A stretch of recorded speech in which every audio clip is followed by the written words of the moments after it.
Take your seats so that we can start. Thank you so much.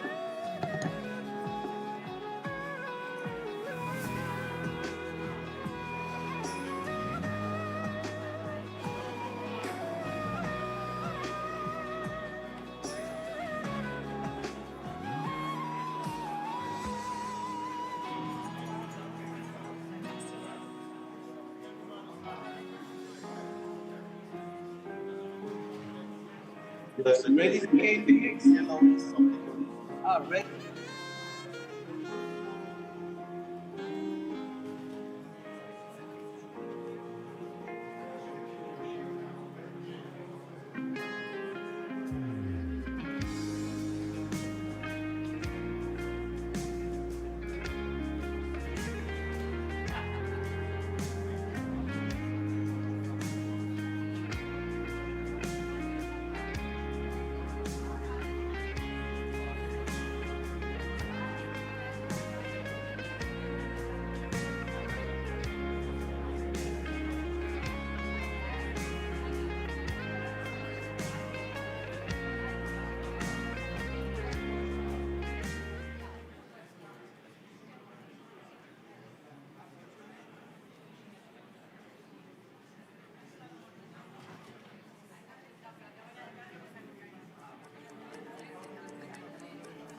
It was already bad.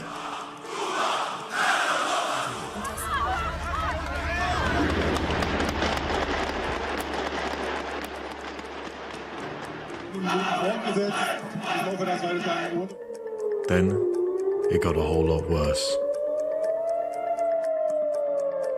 October 7th led to a huge increase in Jew hatred.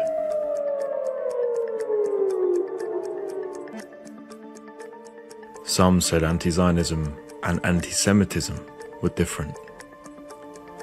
They were wrong.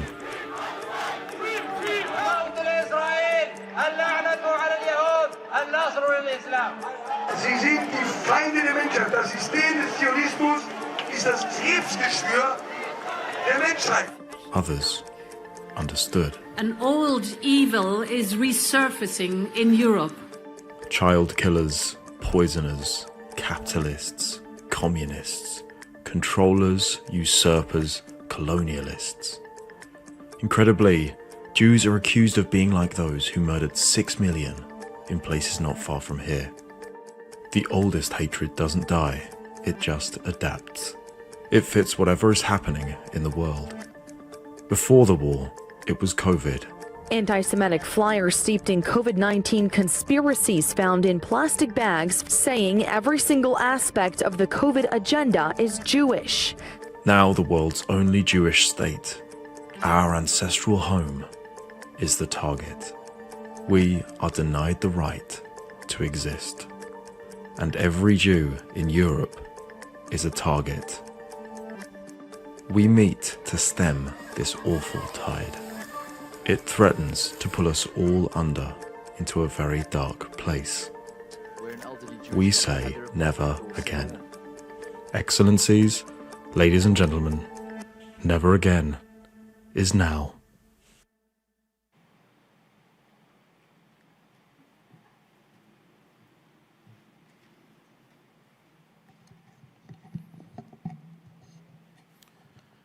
Good morning, ladies and gentlemen. I'm Yorgos Papadakis. I am the Managing Director of the European Jewish Association, and it's a great honor and pleasure to welcome you all here today in Krakow in this delegation to Auschwitz. Before saying a couple of introductory words, I would like to give you some practical information regarding translation so that you can follow the proceedings of the conference in the best possible way. In your little machines that you have in front of you, you will have number 0 following the floor, following what's actually happening in the actual language is happening. Number 1, it's English translation. Number 2 is French. Number 3 is Spanish. And number 4 is Montenegrin, Your Excellency, for you. It is a little bit strange for me, if you ask me, because these days have signaled, in a way, my first year as managing director of EJEA. And when I came in last January, I was a little bit naive to believe that things regarding anti-Semitism in Europe are not so bad, or were not so bad as they seemed. And I kept on believing that it's like this until what happened on the 7th of October in Israel. Then I realized that I was wrong. And it's really sad to face that kind of truth, but it's also important to deal with it. So this particular conference is the first one, the first major European Jewish Congress happening after the 7th of October, the first delegation to Auschwitz happening after the 7th of October. And we had also the sad privilege at the European Jewish Association to host another important European conference in Zagreb a few months ago, right after, 3 days, if I'm not mistaken, after the attacks of Hamas in Israel on the 7th of October. It's a sad privilege. But on the other hand, back then we were faced with a dilemma whether to move forward with the conference or not, and we did, and I'm glad we did. And now I'm really glad that all of you, Your Excellencies, members of the European Parliament, the members of national parliaments are here today and will be here tomorrow to make sure that the message goes very, very strong in Europe and throughout the world, that we are not done with anti-Semitism, far from it, and we need to deal with it now. I will only give you a couple of examples of the situation that we're facing without taking too much of your time. We're anyhow quite strict with time. Only a few days ago, I read in Washington Post an article about a growing situation in the States, and I believe throughout the world, in Europe as well. People believe that what happened on the 7th of October was staged. So, in other words, Israel created this in order to find an excuse and attack the Gaza Strip. We need to make sure, and I sincerely hope that this will come out of this conference and the visit to Auschwitz tomorrow, that really these kind of insinuations cannot stand. We cannot allow to have people anywhere in the world comparing Israel with Nazi Germany that led to death 6 million Jews. This is unacceptable. This is something that we simply cannot afford to allow. Hence, I kindly ask you, ladies and gentlemen, to reflect on the situation, to reflect on the growing anti-Semitism in Europe after the 7th of October, and give your thoughts, but mostly, and more importantly, provide specific actions in order to tackle this astronomical rise of anti-Semitism in Europe after the 7th of October.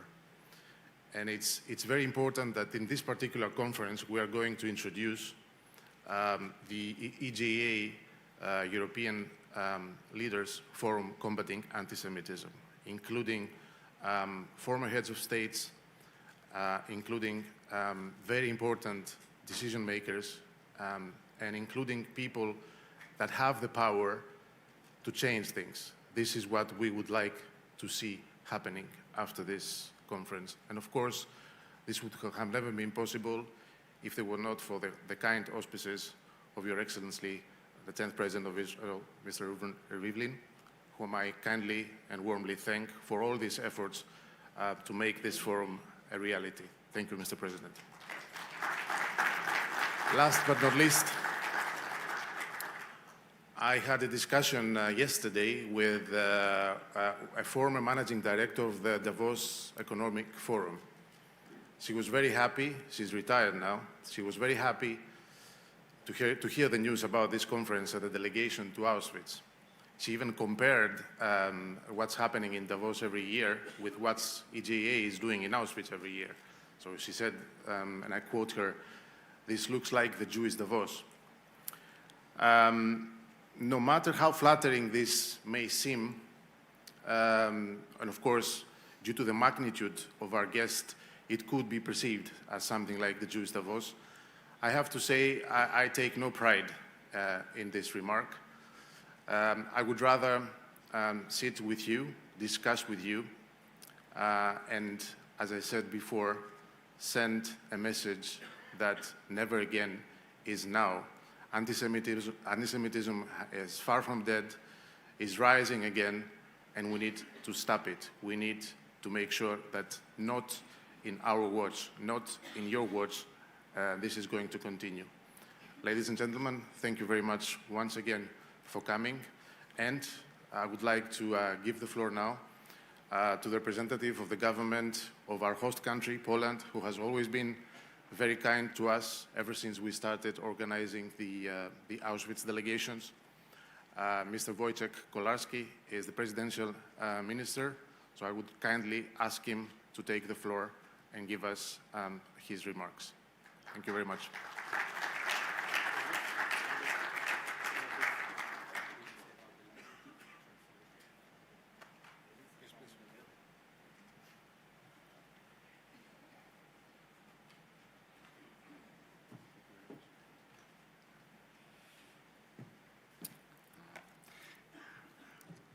It is my great honor to read a letter of Andrzej Duda, President of the Republic of Poland, to the organizers and participants of the symposium. Excellencies, dear rabbis, distinguished guests, ladies and gentlemen, I am delighted that Kraków, the former capital of Poland and a city whose face has been shaped by the centuries-long presence of the Jewish diaspora, is once again hosting distinguished participants in the symposium commemorating the liberation of Auschwitz-Birkenau. I am confident that this is now traditional meeting will once again provide an inspiring and creative exchange of ideas. It will soon be 79 years since the gates of the German Nazi concentration and extermination camp at Auschwitz-Birkenau were opened. Some 7,000 people lived to see it liberated. But just as importantly, the bonds of silence surrounding this veritable hell on earth were broken. The efforts of the Nazis to cover up the traces of their crimes were in vain. Today, as in 1945, and for all time to come, a cry of warning still echoes from that place. This is why, on the anniversary of the liberation of the prisoners of this horrific death factory, we commemorate International Holocaust Remembrance Day established by the United Nations General Assembly.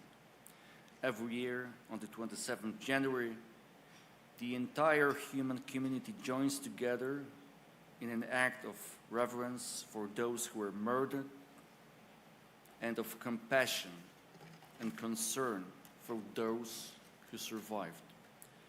On this day, we rekindle the flame of remembrance for events that the first defensive reflex of the human psyche would like to forget, but which also need to be remembered and properly understood by future generations.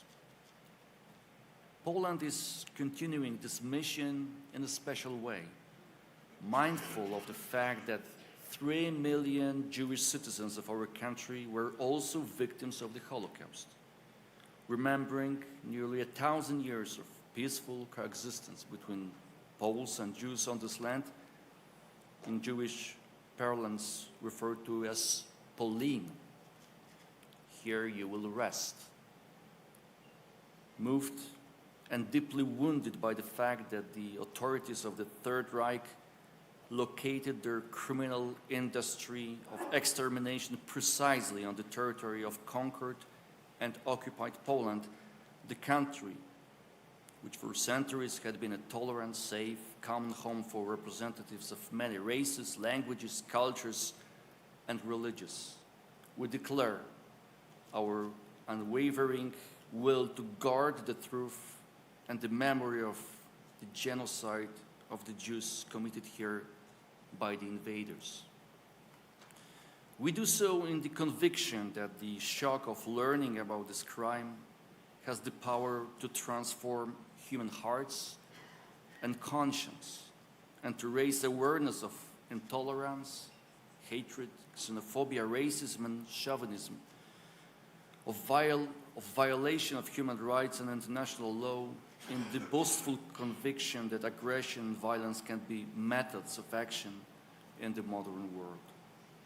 As we stand each year at the gates of the former Auschwitz-Birkenau concentration camp, we address to call all people to build a better future, one full of solidarity and empathy, based on freedom, mutual respect, and universal values. This year's commemoration of International Holocaust Remembrance Day is overshadowed by the terrorist attack against Israel by members of Hamas on the 7th October last year. We pay tribute of the victims of this aggression and share the pain of their families. We also trust that all the abducted hostages will return to their homes and to their waiting relatives and friends as soon as possible. With kind regards, Andrzej Duda, President of the Republic of Poland.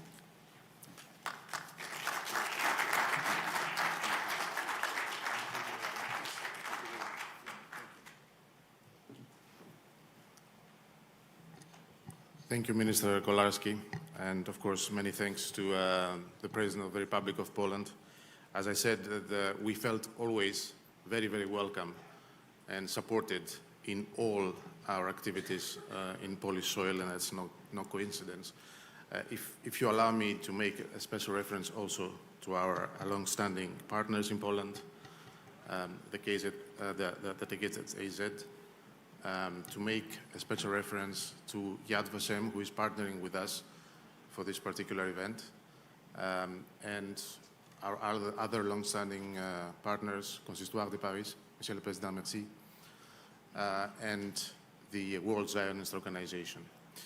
As I said, it is important to give the floor to those today, to those who are facing the astronomical rise of anti-Semitism after the 7th of October. In this respect, what follows is a panel of Jewish leaders and Jewish youth leaders, so future Jewish leaders, from across Europe, who are going to give their, let's say, views, remarks about the current situation in Europe, which is quite grim. And this panel will be moderated by my esteemed colleague, our special advisors on Israeli and international communities, Ms. Ruth Wasserman-Lande, who I'm kindly asking to take the floor. Ruth.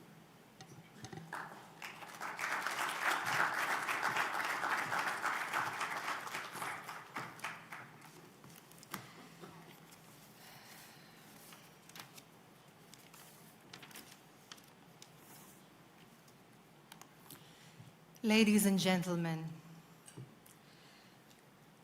first allow me to say how touched I am to speak before you this morning. I don't feel and I don't think that it's a given that such a prestigious and respectable forum of world and particularly European leaders would sit and discuss the human problem of anti-Semitism. And I salute you and I thank you for being a part of this. I spent many years in my professional career dealing with Israel, with the Jewish peoplehood. I served as advisor for President Shimon Peres. I worked in the Israeli Foreign Ministry for many years, served for several years as an Israeli diplomat and the deputy ambassador in the Israeli embassy in Cairo. I'm an Arabist, believe it or not. I also spent time in the Israeli political arena in recent years in the Central Party belonging to Benny Gantz, and have spent endless years dealing, working, forwarding Israeli minorities from within Israel in sustainable sources of income, and having them being a part of the mainstream Israeli society. I'm honored to work with an organization like the European Jewish Association, which cares to put in the center issues pertaining to humanity, against bigotry, against hatred, values that are so important to all of us as human beings. You know, ladies and gentlemen, the Jewish peoplehood is not okay. It is not okay to have Jewish students in universities throughout the world and in Europe be harassed. It is not okay to post stars on David on buildings in different capitals in the European continent as if we were 80-odd years back in time. It is not okay to have huge demonstrations on the streets of Europe calling de facto for the annihilation of the Israeli Jewish state of Israel. From the river to the sea means only one thing. Let's make no mistake about it. It means the annihilation of all people inside the state of Israel. It is not okay that pseudo-academics in different respectable universities, like Oxford, for example, where I myself had studied, belong to the Muslim Brotherhood, a terrorist organization which calls out the Jewish people, which calls out the West, which is against Western values that we all cherish. It is not okay for us, for you, for humanity to remain silent. And that's why I'm honored today to chair a very respectable and honorable panel with Jewish leaders, young and old, Sephardi and Ashkenazi, of different walks of life, coming together to scream out what is happening, to share. I am honored to call upon Joël Mergui, the chief of the EJA Leaders Board and president of the Consistoire de Paris.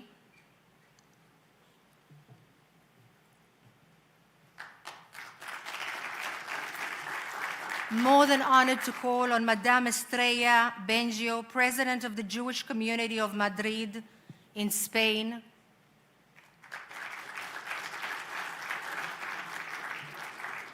Rabbi Avi Lazarus, the CEO of the Federation of Synagogues in the United Kingdom.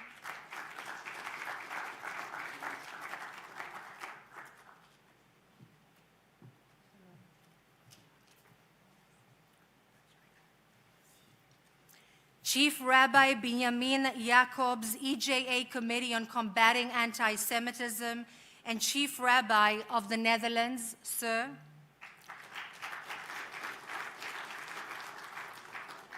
Mr. Edward O'Donnell, Chairman of the Review Board Social and Cultural Association of Jews in Poland,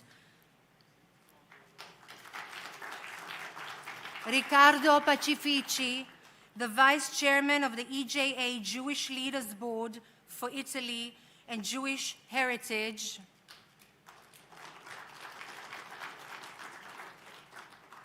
Very happy to call on two students, our young leaders and our hope for the future. Noah Levy, student at Queen Mary University. Noah.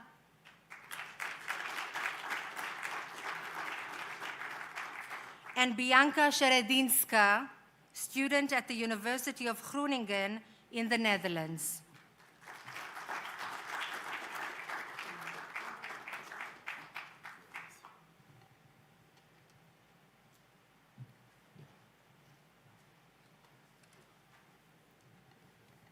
Please, ladies and gentlemen, have a seat.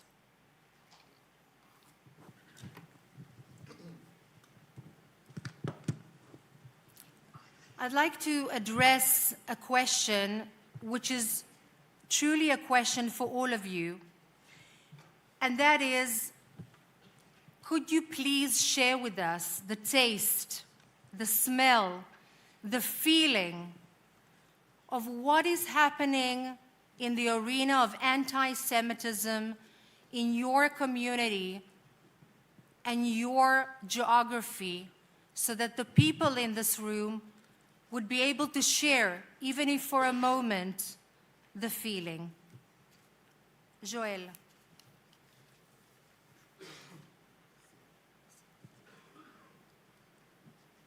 Bien, je vais parler en français, donc je vais voir tout le monde mettre les écouteurs, parce que, à part quelques Français qui sont avec moi et je remercie, je pense que la majorité ne parle pas français, mais je préfère m'exprimer ici en français. Je voudrais, puisque je suis le premier à prendre la parole, remercier toutes celles et ceux qui sont venus de différents coins d'Israël et du monde pour honorer ce moment important de réflexion. Et je voudrais remercier le président de l'État d'Israël, Reuven Rivlin, et toutes les personnalités qui sont là, et en particulier Manuel Valls, Premier ministre du gouvernement français. Et je voudrais aussi remercier l'organisation EJA pour tout le travail qui est fait depuis tant d'années dans la lutte contre l'antisémitisme et pour la vie du judaïsme en Europe, et remercier tous mes collègues représentant les différentes communautés juives d'Europe d'être présents avec nous. Alors, la question est vaste et je crois qu'on va y réfléchir pendant toute cette journée, et le temps est court puisque nous sommes de nombreux intervenants, donc on va simplement dire quelques messages. Mais je voudrais commencer par dire, on est aujourd'hui dans une commémoration qui est le 79e anniversaire de la libération du camp d'Auschwitz. Je ne pouvais pas imaginer que 79 ans après la libération du camp d'Auschwitz, 3 ans après, l'État d'Israël s'est créé, que nous nous retrouverions aujourd'hui, quelques jours après, le premier anniversaire du plus jeune otage de l'histoire, de Kfir Bibas, qui a fêté son anniversaire de 1 an, je l'espère, qu'il est en vie, dans les prisons, sous le drame du Hamas. Je ne pouvais pas imaginer, en tant que leader juif, qu'on aurait à vivre ce moment dramatique de notre histoire que nous sommes en train de vivre. Je voulais commencer par cela, parce qu'on ne peut pas oublier ce qui vient de se passer et qui va être un tournant, et qui est un tournant, et de l'histoire d'Israël, bien entendu, qui vit une nouvelle guerre de libération d'Israël, mais une nouvelle guerre de libération du monde. Et concernant ce qui se passe en France et en Europe, je dois dire qu'au moment où cette journée a été déclarée en 2005, pour le 60e anniversaire de la libération des camps, j'avais créé à Paris une affiche qui était « La France dit non à l'antisémitisme ». Et cette affiche, nous l'utilisons encore aujourd'hui. À ce moment-là, peut-être naïvement, je ne pouvais pas imaginer que 20 ans après, nous serions encore dans des conditions encore pires que celles que nous avons vécues au début des années 2000 en France et en Europe. C'est vrai que l'antisémitisme du début des années 2000 pouvait ressembler à un antisémitisme d'extrême droite et que progressivement il a muté dans un antisémitisme qui est resté celui de l'extrême droite, mais auquel s'est rajouté l'antisémitisme d'extrême gauche, l'antisémitisme lié à l'antisionisme. Et je pense que nous vivons aujourd'hui avec une conscience profonde à la fois de l'antisémitisme, de l'antisionisme et de la montée de l'islamisme radical qui devient la plus grande menace qui puisse exister pour les Juifs. Mais à chaque fois qu'il y a une menace pour les Juifs, c'est une menace pour le monde. Et donc nous le vivons profondément en France. Nous sommes quelques années après les attentats de l'hypercacher qui en France ont suivi l'attentat de Charlie Hebdo. Et déjà tous les ingrédients étaient là.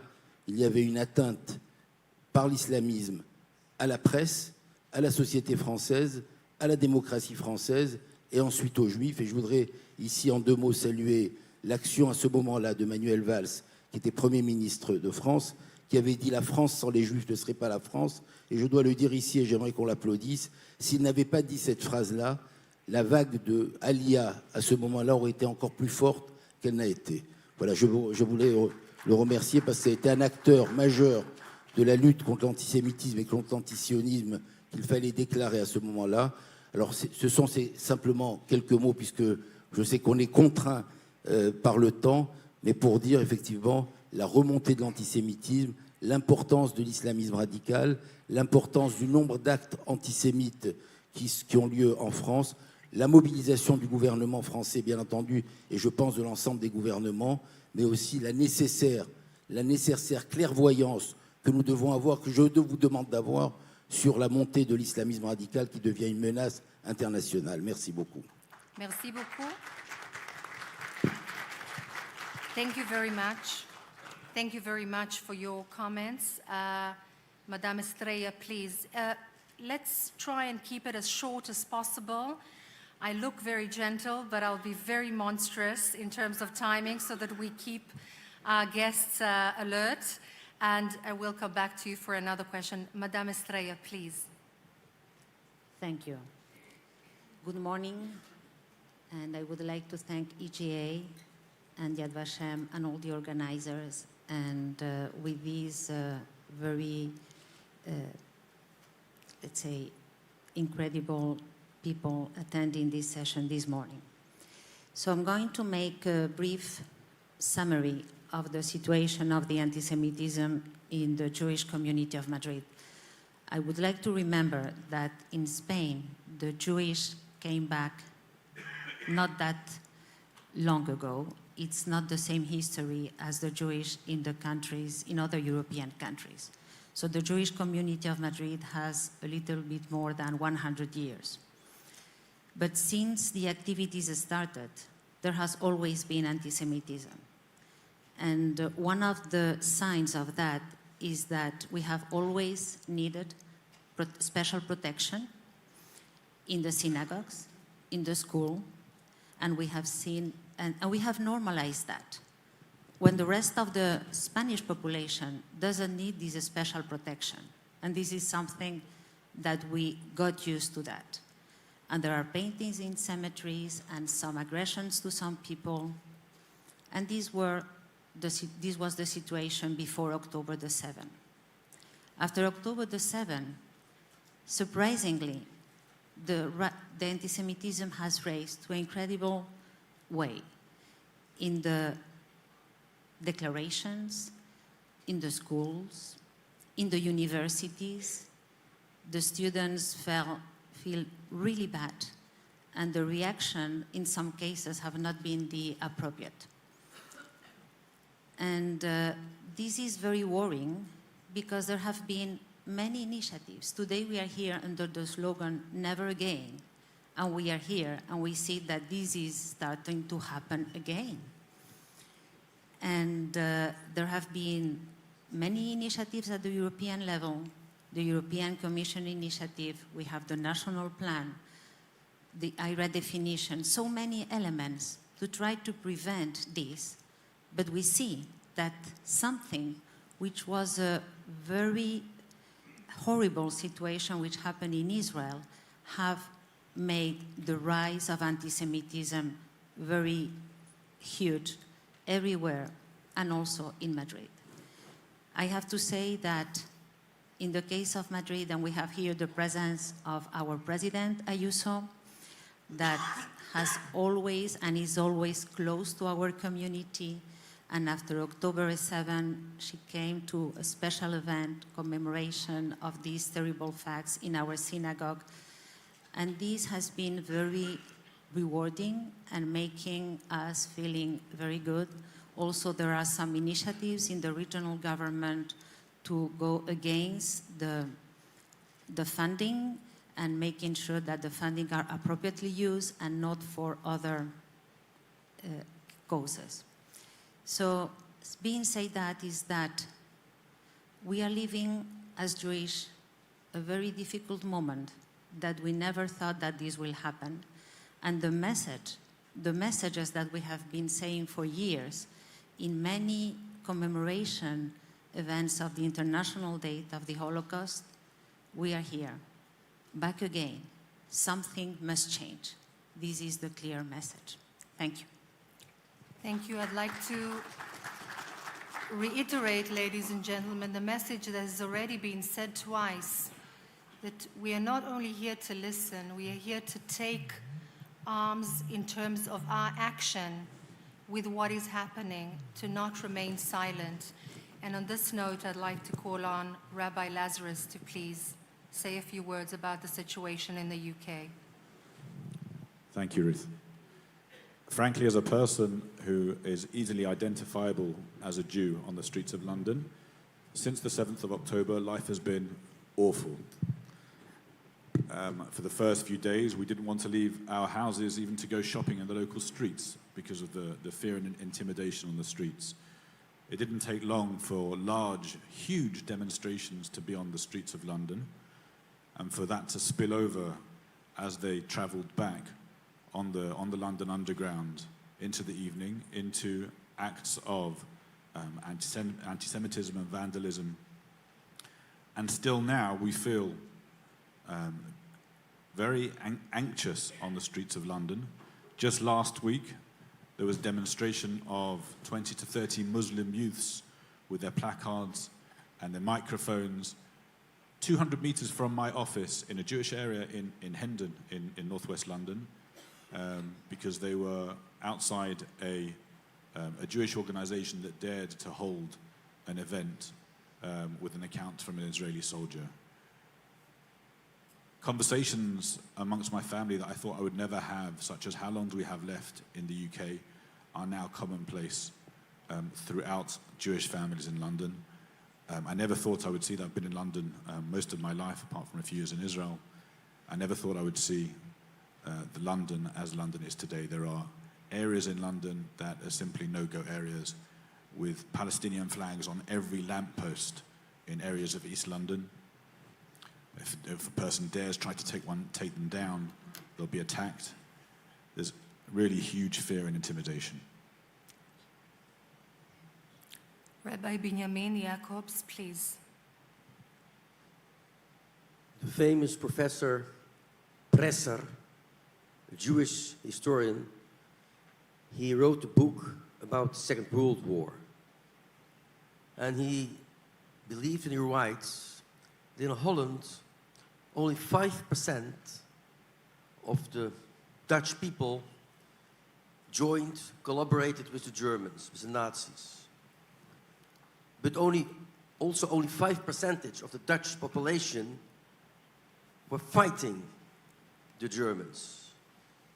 90% of the Dutch people saw it happen, let it happen, and didn't do a thing. Today, do I believe that there are more people became anti-Semitic?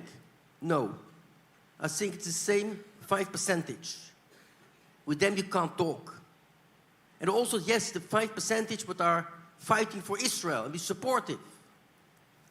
But the 90%, since the 5% anti-Semitic people are getting more and more visible and get more and more power, the 90%, the huge crowd, goes visible in the wrong direction. A few months ago, I had a talk with one of the big people in government, I won't mention his name, and he told me, yeah, it's no good. Anti-Semitism is growing, getting strong. But it is because of the Muslims. 98% anti-Semitism in Holland, he told me, is from the Muslims.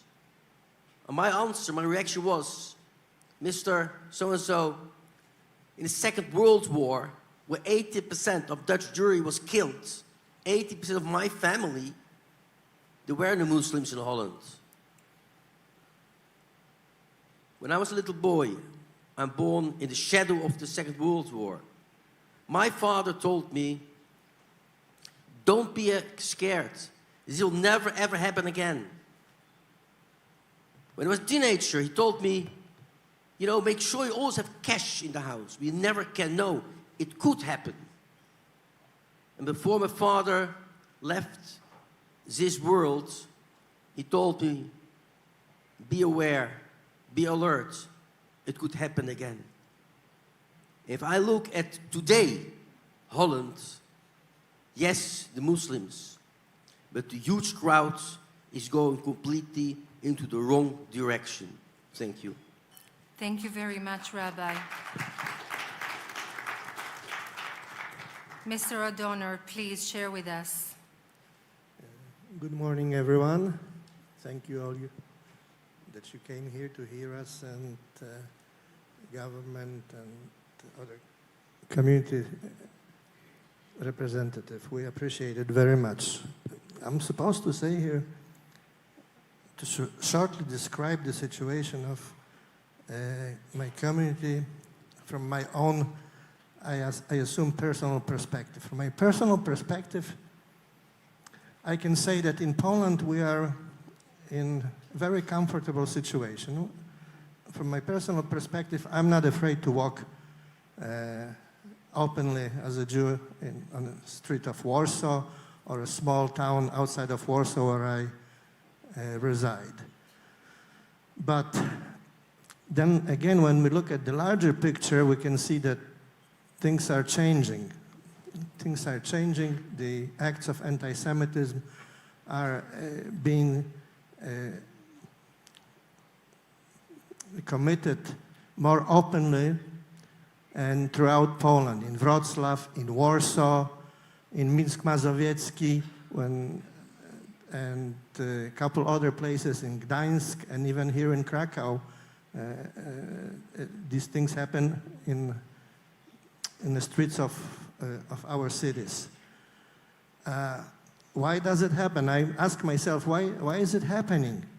Poland is probably, because we don't have problems with Muslims like many other countries here. Why is it happening? I think it's the anti-Semitism here in Poland was about the same for past 50 years or so, except now they feel that they can openly show it. And I'm not threatened by it because it's the same anti-Semitism that's always has been in Poland, except now we can see it. And in a small town outside of Warsaw where I live, where everybody knows who I am, I'm not afraid to walk anywhere, and I never felt threatened by anyone.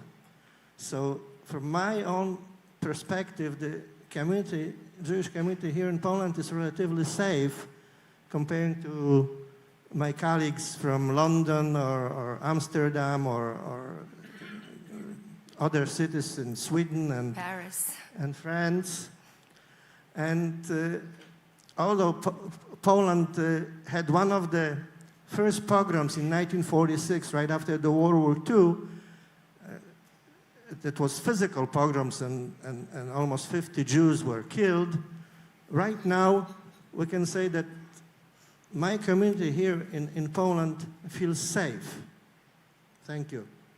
Thank you, Mr. O'Donnell. Mr. Pacifici. Thank you. Thank you for everything.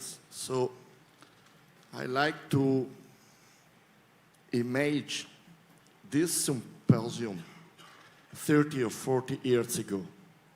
try to imagine the same situation when Israel not have so supporter like now. I'm not crazy. I want to repeat again what I told you the last symposium, that I am optimist, sure that we are target, sure that we have a lot of enemy, but I think that the situation is changed now. There are some countries, like yesterday, was possible to make 20 or 30 years again, 30 years ago, that the German country want to defend Israel front of the tribunal. How was possible to think this when our imagination was that the German people was the son of the Nazi was our enemy? Why I want to tell you this? Because I think that it's important that the Jewish leader change his perspective, our perspective, to commemorate this date like 27 January. Normally, we use this date just because our actually enemy, they love to stay with the Jewish people only when Jewish are victim. When we decided to have a reaction after 7 October, we are his target. I think that we have to think what will be are with us in this date. I now want to accept the people, especially in the left area, that they love to use the word like anti-Nazi, anti-racist activity. They are anti-racist, but they are support Hamas, that is the first enemy of the homosexual people or LGBT, or the human right for the human is terrible in this area. Now we know that the Iran has a new president commission in a human right. How is possible this?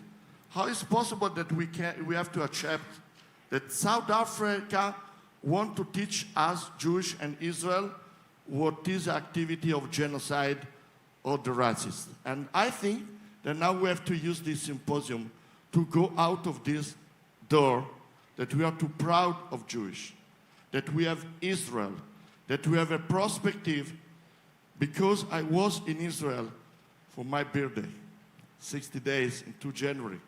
I was in a basis army with my family, with my son and my daughter, to cook with the soldier.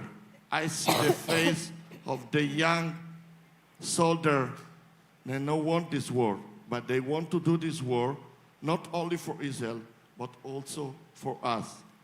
And our 27 January, we will commemorate next week, this week, in Israel, with 20 volunteers that go in the kibbutzim to work in the south of Israel, to work the land, to understand that we have to that we have to support the economy in Israel.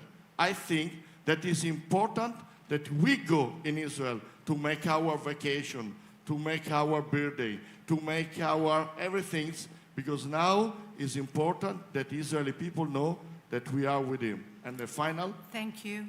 Yes. Next question. Okay. I'll come back to you, Ricardo. Thank you so much. Noah, my dear,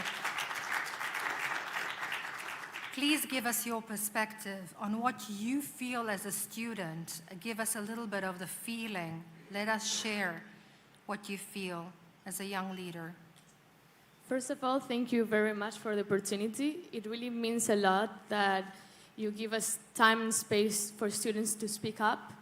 it's been beautifully explained, the situation in London. So I'm just going to give 2 examples, a snapshot of what it's like to be a student in the UK. First of all, it's a conversation between 2 students, and I quote, one said, "Why did Hitler kill himself?" As the other one responded, "He got the gas bill."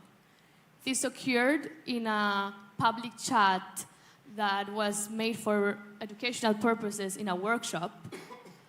A second example will be that the Islamic Society hosted Muazzam Beg. He's someone who had previously expressed in social media that he denies the massacre that happened on October 7th. He expressed, and I quote, "It is now clear that Israel killed its hostages and citizens, fleeing #Hamas out of fear and pain." It is absolutely outrageous that they will bring someone like this, that they will open up the doors of our universities, our safe space, to someone who denies the massacre that happens. We feel this act is not being sensible to the Jewish pain. We feel unprotected by the universities. We feel unsafe. I feel unsafe to express that I'm Jewish. I'm on my first year of university, and I'm on a stage where I have to socialize.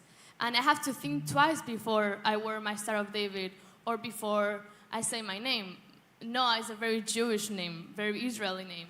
And I feel that in this 21st century, we shouldn't have to hide. We shouldn't go back to how it was in World War II. Absolutely. Thank you, Noah. Thank you very much.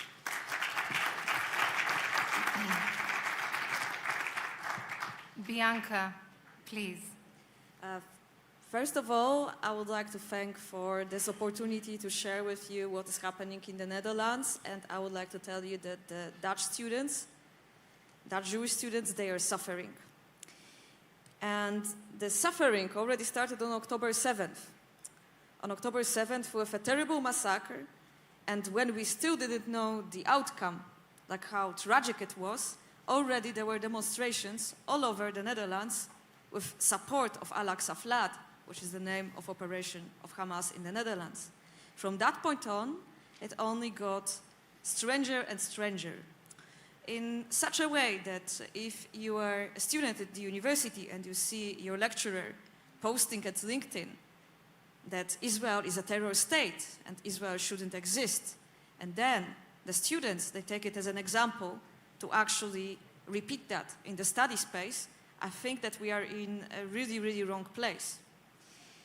Except that, there are like multiple demonstrations also at the Dutch universities, not mine per se. However, at the University of Amsterdam, what was happening, and at the University of Leiden, like, it's not a safe space any longer for any Jewish student, but to any Israeli student, it's a danger zone. You cannot freely express where you are from, like people started hiding their identities. It's just outrageous, and it stresses us out. As the head of students in Groningen, I spent a lot of time in the dean's office of different faculties, also with the rector of the university and the mayor of the city, after the incident where Jewish students who held the Crystal Night memorial in the city were thrown stones at. And we waited only 40 minutes for the police to come, because it apparently wasn't that serious enough. So to stress it out, like, we are in danger, and basically we breathe anti-Semitism in the Netherlands at the moment. That's the situation of the Dutch Jewish students. Bianca, thank you so much. I think, ladies and gentlemen, this is a wake-up call for all of us, because this is not an anti-Jewish description. This is an anti-humanity description. As an Arabist, I can share with you that the ideology of Hamas, Hezbollah, Islamic Jihad, and all their cronies, they're not anti-Jewish. At the basis of this very ideology is the establishment of a worldwide caliphate, an Islamic entity which does not have anything to do with land, the Gaza Strip, the West Bank, or anything like that at all. In fact, that is the reason why cells of terrorism are funded in Europe, in the United States, Canada, Australia, and elsewhere. So when we hear of Bianca, who cannot walk because of demonstrations waiting for police, or Noah going to university scared to wait, and Magen David, or the leaders of the Jewish communities that describe abhorrent anti-Semitism, this is just the first step of anti-Western culture, sentiment, and values. It's just a matter of time. And I'm sure that all of us are here not only to hear, but to take action against it. And I'd like to, on that note, turn to you, Estrella, and ask, do you feel that leaders in Europe, via education, in Spain in particular, can do something operative and actionable against this very issue? Thank you, Ruth. So, well, I would like to answer yes, that education is the answer. But I have to say that there has been many initiatives on education, but we see that the situation today is not the one that we would like. So my first reaction or reflection is education to whom and on what? To whom? To children, to the students in the university, to the general population, by which means social media, general communication. I think that this education goes beyond what it is education, and there are, as you were mentioning, some kind of ethical concerns. Some aspects are related with our values, with the way that we want to live in the Western societies. So my ask would be to have a holistic approach on how this education should be. Because it's not the same, usually when we speak about education, we think that this happens in universities or school, but I think it's a matter beyond that. So you're talking about messaging, about the young age, about the university students, about the curriculum, a general messaging that would imply to be more tolerant, to be more accepting, to be less normalizing of a kind of a discussion of bigotry, hatred, and anti-Semitism. Correct. Thank you. Thank you very much. Mr. O'Donnell, given the previous history that we know in Europe in general, amongst other countries, here as well, do you fear that the waves of anti-Semitism can indeed return? You had already mentioned it a little bit in your first response, but can you please elaborate? Oh, well, the situation present situation is quite different than it was before. Now we have a social media and worldwide spread anti-Semitism. Before we had it locally in places like Kielce or other small cities where just a band of anti-Semites got together and were killing the Jews. Now we have a worldwide phenomenon that I'm afraid of. And I do agree with you that has to do with much more than just anti-Semitism. It has to do something with establishing a worldwide caliphate. And as perilous as it sounds, when we confront the facts and logic, this is what is coming to us. Poland is in a relatively good situation because we don't have a large Muslim community here, but I'm pretty sure if they will establish caliphates in all the other countries, the time for Poland will also come. So I do agree with you on many aspects of the things, and I think that nothing will stop these people from doing what they set to do for their reasons that are not understandable by normal people. Thank you. A little bit pessimistic, but when you look the facts into the face, that's the conclusion you must come to. So, in the meantime, we have an attitude of holistic education, a little bit more pessimistic approach given the ideals and the objectives rather, of the anti-Semites and anti-Israeli Muslims, perhaps. Rabbi Lazarus, can you please share with us what are your expectations of the leadership of the UK, the leadership, the European leaders in general, but particularly in the UK, vis-a-vis what is happening in terms of anti-Semitism? So the message from the leaders has actually been quite positive. The Prime Minister, the leader of the opposition, and indeed King Charles have all been very supportive of Israel publicly. However, this problem of anti-Semitism, the short answer in what should be done is, obviously, it's a civilized country. It needs to be eradicated like any other prejudice or racism. It needs to be treated like any other racism would be treated. There should be zero tolerance for it. I think the longer answer is that it needs to be faced head-on. And the only way of doing that, and I'm afraid it's not such a politically correct response, is to look at the source. And I'm not naive to think that there's not, of course, right-wing anti-Semitism as well, but it's not our priority at the moment. It's not as aggressively attacking us as left-wing and Islamist extremist anti-Semitism is.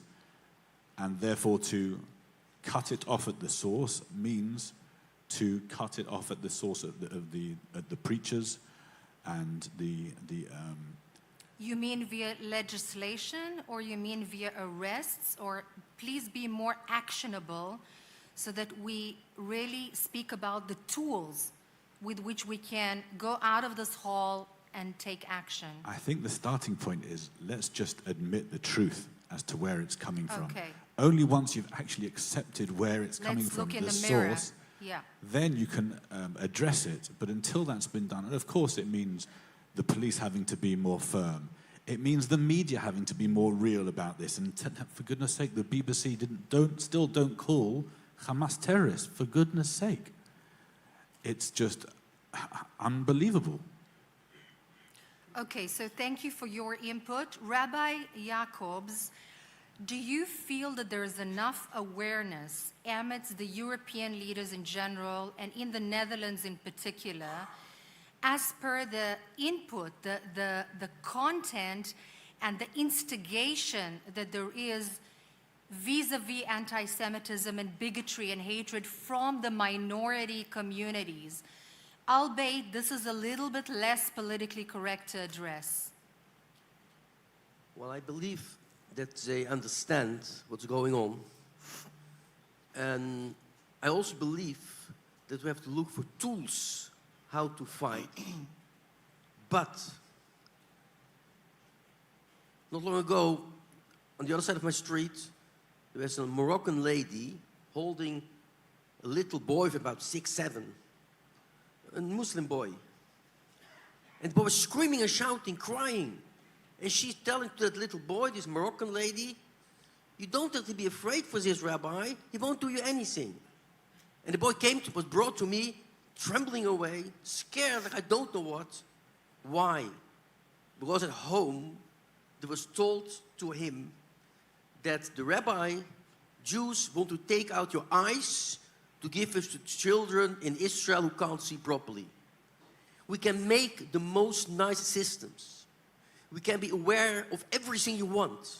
But as long as from child-wise on, in booklets, in speech, in stories, they make a hatred against anything that is Jewish in Israel, we can't solve the problem. And Ricardo, what would you call on the Jewish leaders, the European Jewish leaders yourselves, to do? What is your role vis-a-vis European leaders, vis-a-vis the communities? So I want to... You promised us optimism, so I'm Sure, waiting. I am optimist. I want to will be continuing, but just if we understand what is the situation. It's very easy to convince that Hamas is terrorists when you see the situation. But it's very difficult to combat who support Hamas in the Western democracy. And I want to announce to you that last week I deposited in the tribunal with my lawyer an activity against one Italian professor in international school, University, Lewis University. His name is Alessandro Orsini. That is a man that is in a talk show that every day he uses words against the Jewish and against Israeli population, and not only Israel government. His word was that all the Israeli people are terrorists. Now we want to go to the tribunal, Italian tribunal, to convince the tribunal that this activity is like the Nazi activity, that it's very easy to find a sentence against of this, but it's not easy when they use the same word against of a Zionist, that Zionists are all of us. And we have to convince the public opinion that this problem is not only problem of the Jewish, because the Hamas and this Islamic ideology start with the Jewish, and the one to we will be conquest Europe, and we know that the next target are Christian population. So I think that if Ricardo, we convince this, it's more easy. allow me to perhaps just clarify. So what you're saying is basically the public opinion. We should address not only the curriculum, not only, as Rabbi Lazarus said, the sermons and the speeches. We should address the very public opinion via the media. In other words, you're speaking about a combined, united campaign, basically, that you feel the Jewish leaders and Jewish community leaders have a role to play in that.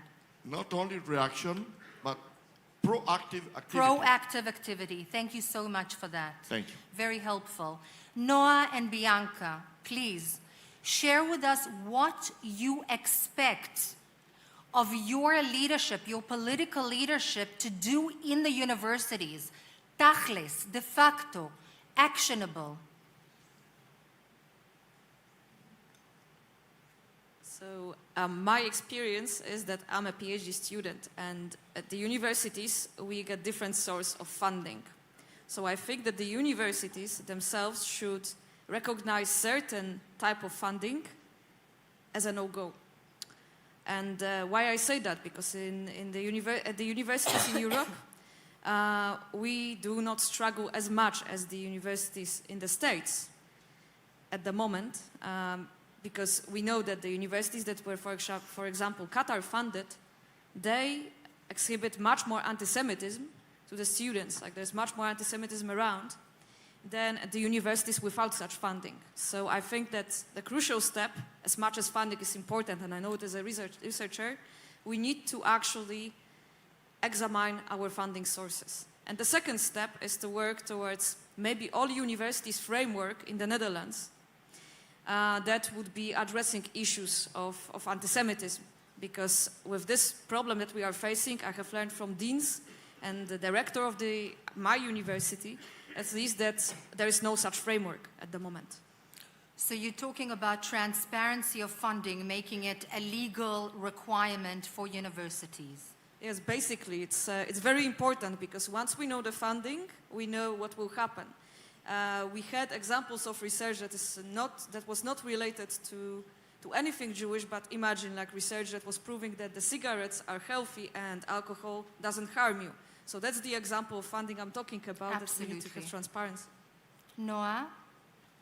Yes, so I believe that it's essential to adopt the era definition, not only in a symbolic point of view, but actually enforce it in the code of conduct in universities? So you would expect the leadership of the UK in your university particularly to enforce the IRA definition de facto in the university campus? Yes, exactly. Correct? In my university, they have approved the IRA definition since 2020, but I don't feel like it's been really enforced. I also believe universities should be a place where there should be a non-biased, open dialogue of what's happening in the Middle East, because at the end of the day, it's not over there. It's affecting us here in Europe and all over the world. And I feel like we need to educate the future generation about what's going on in the world and making sure they have speakers from both sides with objective information about what's happening so they can then create their own point of view. It's the only way of ensuring young, educated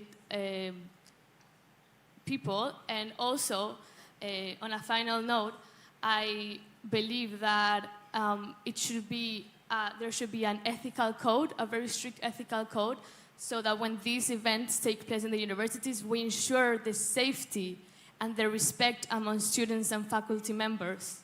The question is also the enforcement of the ethical code. Many universities have an ethical code, for example, like Harvard, and yet certain presidents of that university have mentioned that it depends on the context of whether people call for the annihilation of Jews within it.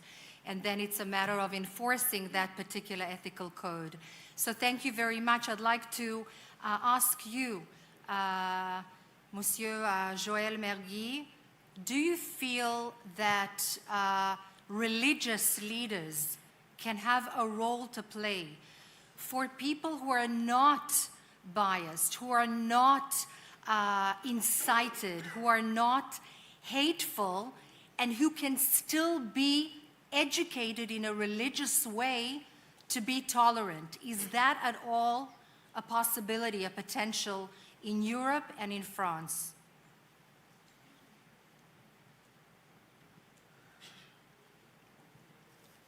D'abord, à la suite de tout ce que je viens d'entendre, puisqu'on arrive à la fin de ce panel, ce qui est préoccupant, c'est de se rendre compte qu'on prend n'importe quel pays d'Europe ou du monde, parce que si on prenait des représentants des États-Unis, on serait dans le même état. Tout le monde constaterait qu'il y a de l'antisémitisme qui est remonté dans le monde entier, sous couvert d'antisionisme, de haine des Juifs, avec les montées des extrêmes, que ce soit l'extrême droite ou l'extrême gauche. La situation qui a été décrite par les universités, ça aurait pu être celle décrite par des universités en France, dans d'autres pays d'Europe, aux États-Unis. Donc je voudrais ici, devant cette noble assemblée, redire que là, il y a un panel, on aurait pu prendre n'importe quel représentant de n'importe quel pays du monde, on aurait à peu près les mêmes constatations, et c'est, je pense, ce qui est très inquiétant quand on est dans Never Again, dans Plus jamais ça. Concernant cette question essentielle du dialogue avec les religions, alors le dialogue avec les catholiques, avec les protestants, il a toujours existé. Je crois que ce n'est pas vraiment le problème aujourd'hui. Et au contraire, dans ce moment-là, les liens se sont encore plus resserrés. La problématique, c'est avec les musulmans. Effectivement, elle est claire. Moi, je suis originaire du Maroc. Je parle arabe. Et dans mes missions en tant que président du consistoire de Paris, j'ai eu comme alter ego des représentants du culte en France qui étaient originaires du Maroc très souvent et avec lesquels nous avons entretenu des relations très proches. Depuis le 7 octobre, je n'ai plus de relation avec eux. C'est très préoccupant parce que j'ai considéré, je l'ai dit de façon très publique, j'ai dit avant-hier au Sénat pour l'anniversaire de Kfir, j'ai dit, et je vais le répéter aujourd'hui, que je ne serrerai plus la main des personnes qui ne reconnaissent pas le Hamas comme une organisation terroriste. Je ne serrerai plus la main des personnes qui ne reconnaissent pas le Hamas comme une organisation terroriste. Ça va être difficile dans ma mission en France. Je l'ai déjà fait en mettant ma main derrière mon dos devant une personne qui a voulu me la serrer.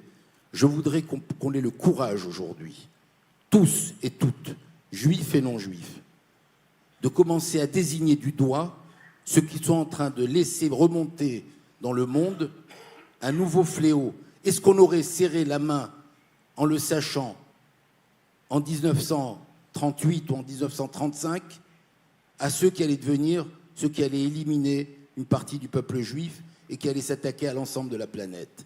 Je pense qu'aujourd'hui, on sait que le Hamas, ce n'est que le bras armé d'un panislamisme qui est en train de vouloir s'attaquer à l'ensemble du monde. On sait qu'il y a beaucoup de musulmans avec lesquels nous avons envie de discuter, nous entretenons le dialogue. Ce ne sont souvent pas des représentants musulmans, ce sont souvent des individus, parce que les représentants ont peur de leurs troupes, si on peut dire, de leurs mosquées, et il y a très peu. Et ceux qui, en France, notamment je voudrais citer un nom, l'imam Chalgoumi, qui est très courageux, il est protégé de façon importante. Je voudrais redire ce que j'ai dit le lendemain du 7 octobre.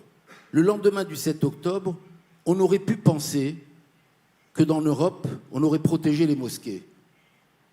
Parce que c'est finalement des musulmans qui, en criant Allah Akbar, sont venus assassiner des juifs en Israël. Ce n'est pas les mosquées qu'on a protégées. Ce n'est pas les mosquées qu'on a protégées, ce sont les synagogues qu'on a protégées. C'est-à-dire qu'on savait d'avance que l'éthique juive n'a jamais été, et je le redis ici, n'a jamais été une éthique de violence, de vengeance ou de haine.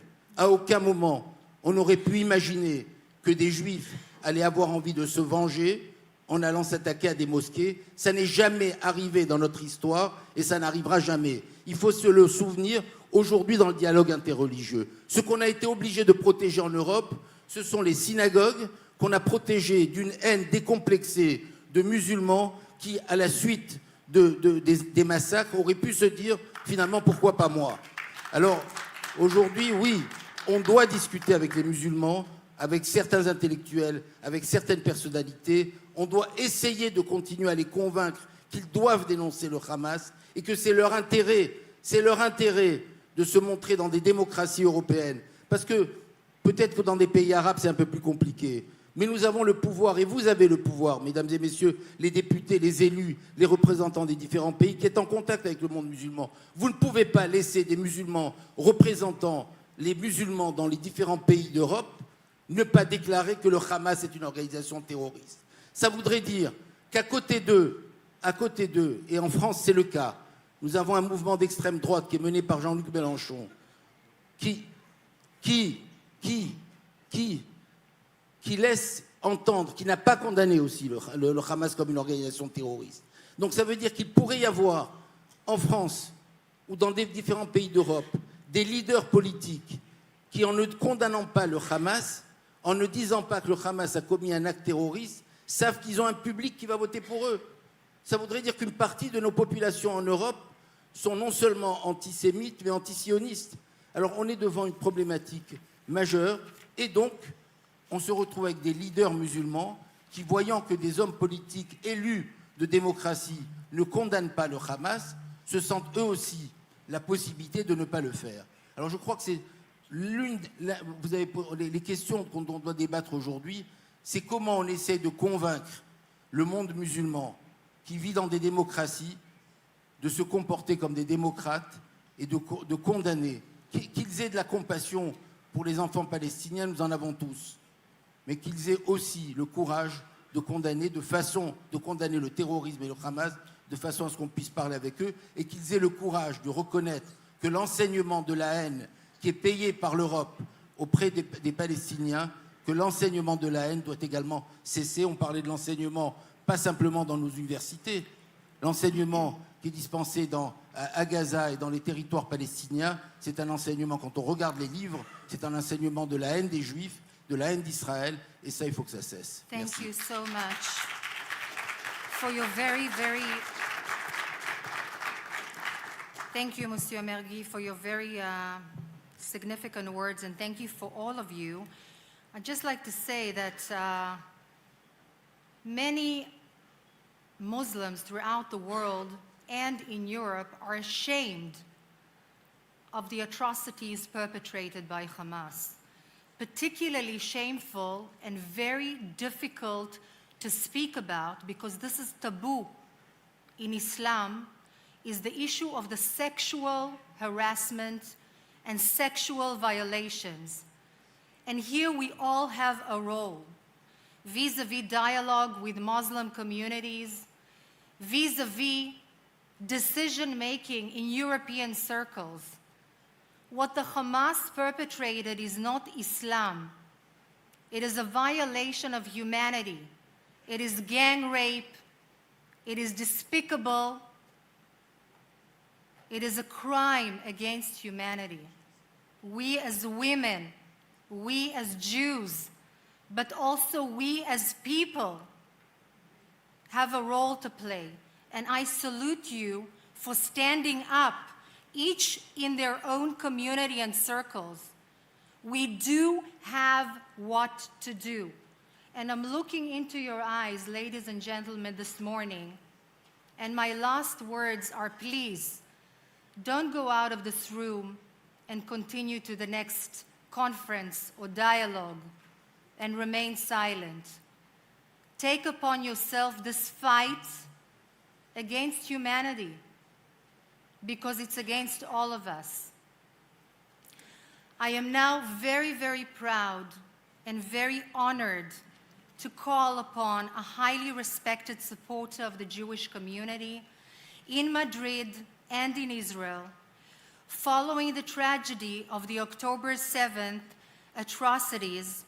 She expressed moral clarity by saying, and this is an example which I salute, "It is no coincidence that the enemies of freedom and Western culture are the same ones who profess an irrational hatred against the Jewish people and the State of Israel."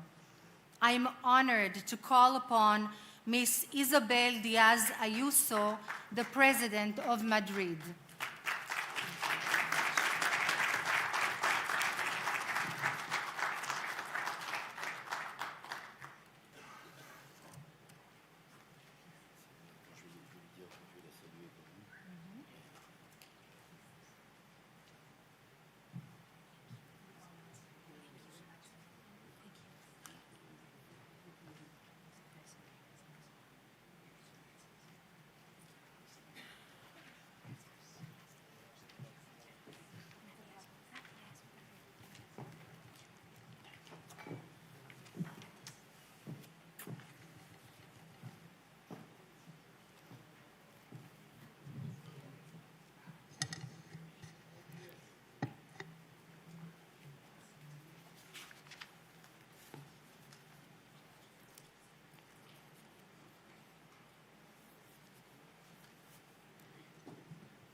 Presidente del Estado de Israel, Dear President Reuven Rivlin, Presidente de la Asociación Judía Europea, Manchem Margolin, Presidente de Yad Vashem, Dani Dayan, Presidente de la Fundación Hispano-Judía, David Hachuel, miembros de las asociaciones judías europeas, supervivientes del Holocausto, autoridades, medios de comunicación. Es un honor tener la oportunidad de pronunciar unas palabras desde el Hotel Doubletree de la cadena Hilton en Cracovia, Polonia, invitada por la Asociación de Judíos Europeos, en la semana en la que el mundo recuerda el fin del Holocausto, en homenaje a los expulsados, despojados de todo lo que tenían, separados de sus familias y asesinados por los nazis durante la Segunda Guerra Mundial.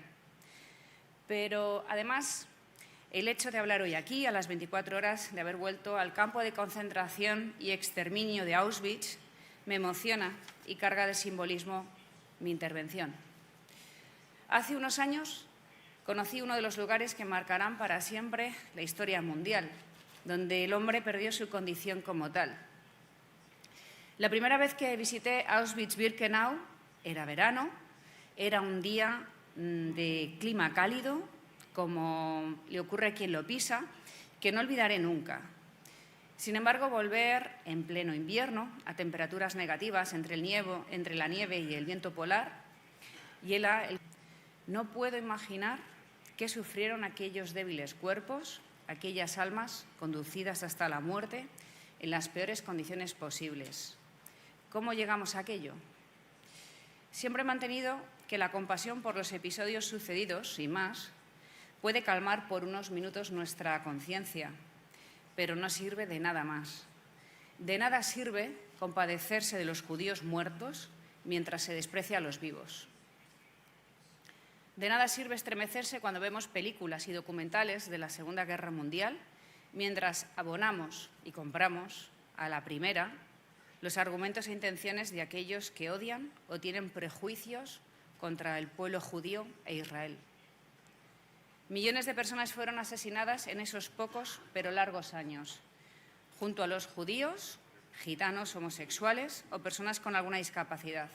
No sirve de nada compadecerse, solo actuar por sus derechos, por el respeto y contra la intolerancia y el totalitarismo. Como también es mucho más útil entender qué hizo a una sociedad dejarse arrastrar por el odio hasta mirar para otro lado, mientras millones de personas eran expulsadas de sus casas, encerradas en sus barrios, para después acabar siendo asesinadas en masa, como nunca antes se había hecho en la historia, a través de una gigantesca maquinaria que solo fue posible con la colaboración necesaria de muchos por sumisión, cobardía, cinismo, complicidad y falta de compasión. Por eso la indiferencia no sirve, ni tampoco mirar para otro lado. Estoy aquí en representación de la Comunidad de Madrid, la región capital de España, una de las regiones que ha adquirido más relevancia internacional de la que todos hablan. Nuestro estilo de vida es diferente, es abierto, integrador, popular. En Madrid, el 45% de las personas que viven allí no han nacido en Madrid. Es un verdadero cruce de caminos donde no importa de dónde se viene, ni qué Dios, ni cuánto dinero se tiene, porque se es importante por lo que se da y más importante es por lo que se da que por lo que se tiene, porque la verdadera riqueza está en el espíritu y en nuestras obras. Importa qué se quiere hacer sin perder la personalidad ni la ambición por los proyectos personales que, como tal, le pertenecen a uno mismo, con respeto y ganas. Mi Gobierno defiende por encima de todo la libertad, la vida y la verdad. Somos, junto a Tel Aviv, la capital del orgullo gay. Somos vanguardia y tradición, la casa de todos, por supuesto, también la de los judíos y el pueblo de Israel. Conscientes de nuestro legado hemos actuado. Por un lado, reintroduciendo la historia de Sefarad entre los estudiantes madrileños para que conozcan por qué y de dónde provienen tantos apellidos, expresiones y palabras que forman parte de su acervo cultural. Además de nuestras declaraciones institucionales en incontables discursos y eventos, hemos promovido diferentes iniciativas legislativas, tanto en el Parlamento regional como nacional, en contra del antisemitismo y de los movimientos de boicot y desinversión contra Israel. Uno de nuestros nuevos proyectos es la creación del primer museo de Madrid centrado en el legado hispano-judío y su papel y su influencia política y cultural en el mundo. Quiero agradecer al Museo Polín de Varsovia el trato que nos dispensaron el pasado sábado, así como los consejos y experiencia que nos regalaron, tan importantes para nuestra nueva aventura. Los atentados de octubre, cometidos por Hamás, no nos dejaron indiferentes. Muchos no somos capaces de olvidar aquellas escenas contra mujeres, jóvenes que disfrutaban de un festival de música, de niños y mayores desaparecidos o personas grabadas mientras eran secuestradas. Se trata del mayor ataque contra el pueblo judío desde la Shoah. Y lamento que tantos sean incapaces de comprender el golpe moral y anímico que han supuesto estos atentados en casa, después de una historia de diáspora, expulsiones y persecuciones, de muerte hasta el exterminio. Visitar Auschwitz siempre es estremecedor. Hacerlo en esta coyuntura lo es mucho más. Es Hamás, y no Israel, la que busca exterminar a un pueblo entero. Y es Hamás quien busca el exterminio del pueblo judío y el principal enemigo de los palestinos, a los que tiene por rehenes en la pobreza y el aislamiento, mientras los utiliza de escudos humanos. El trato que se le está dando a Israel y al pueblo judío es inaceptable y una verdadera injusticia. Y tengo la obligación de condenar que tantos promuevan el antisemitismo desde su influencia política y mediática en distintos gobiernos por todo el mundo, muchos de los cuales tendrán arrebatos de dignidad al acabar esa película o documental sobre el Holocausto. El antisemitismo sigue vivo, como el germen del odio al desconocido o a las minorías. Pero Israel y el pueblo judío deben saber que no están solos, ni los que viven en Polonia ni por el mundo entero. No estáis solos. Muchos, millones, somos conscientes de que vuestra historia comparte raíces con la nuestra, con las democracias liberales, en numerosos países por todo el planeta. Israel es ya hoy el país donde viven más de la mitad de los judíos del mundo, que lucha por todos, por el mundo libre. Y sigo sin entender de qué otra manera otros pretenden que pueda defenderse de sus atacantes que viven mañana, tarde y noche para destruirlo, es decir, para destruirnos a todos. Se trata de 9 millones de ciudadanos libres amenazados de muerte por miles de millones que no lo son. Decía el escritor español Félix de Azúa este pasado viernes en una columna que mientras unos luchan por su supervivencia, otros no luchan en absoluto por su libertad. Las democracias liberales deben ser defendidas por las demás y por eso os digo, ánimo. Quiero agradecer al presidente Isaac Herzog, que hace unos meses me abría las puertas de su país. Hoy aquí quiero decirle que nunca lo olvidaré y que su mano estrechada, como la piedra que deposité en el Museo de la Shoah, gracias querido Dani, vivirán conmigo y que defenderé el derecho a vivir en libertad por parte de la única democracia libre de Oriente Próximo. Y a ella le reconozco la fuerza de la normalidad.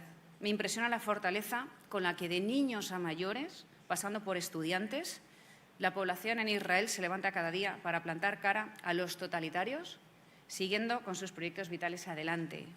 No hacerlo sería la verdadera victoria para todos aquellos que de una u otra manera nos quieren callados, acobardados, acomplejados, impedidos, cerrados. Este es el triunfo del mundo libre sobre el nazismo, el comunismo, el terrorismo y todas las fuerzas de totalitarismo que nos amenazan. Queridos amigos, el pequeño Kfir Vivas, el rehén más joven secuestrado por Hamás en octubre, sigue desaparecido junto a su familia. El pasado viernes cumplió 1 año. Querido Kfir, que Dios te cuide, que nosotros lo haremos con el corazón donde en tantos habitas. Esta semana recordamos a los judíos muertos con el mayor aprecio por los vivos como propósito vital.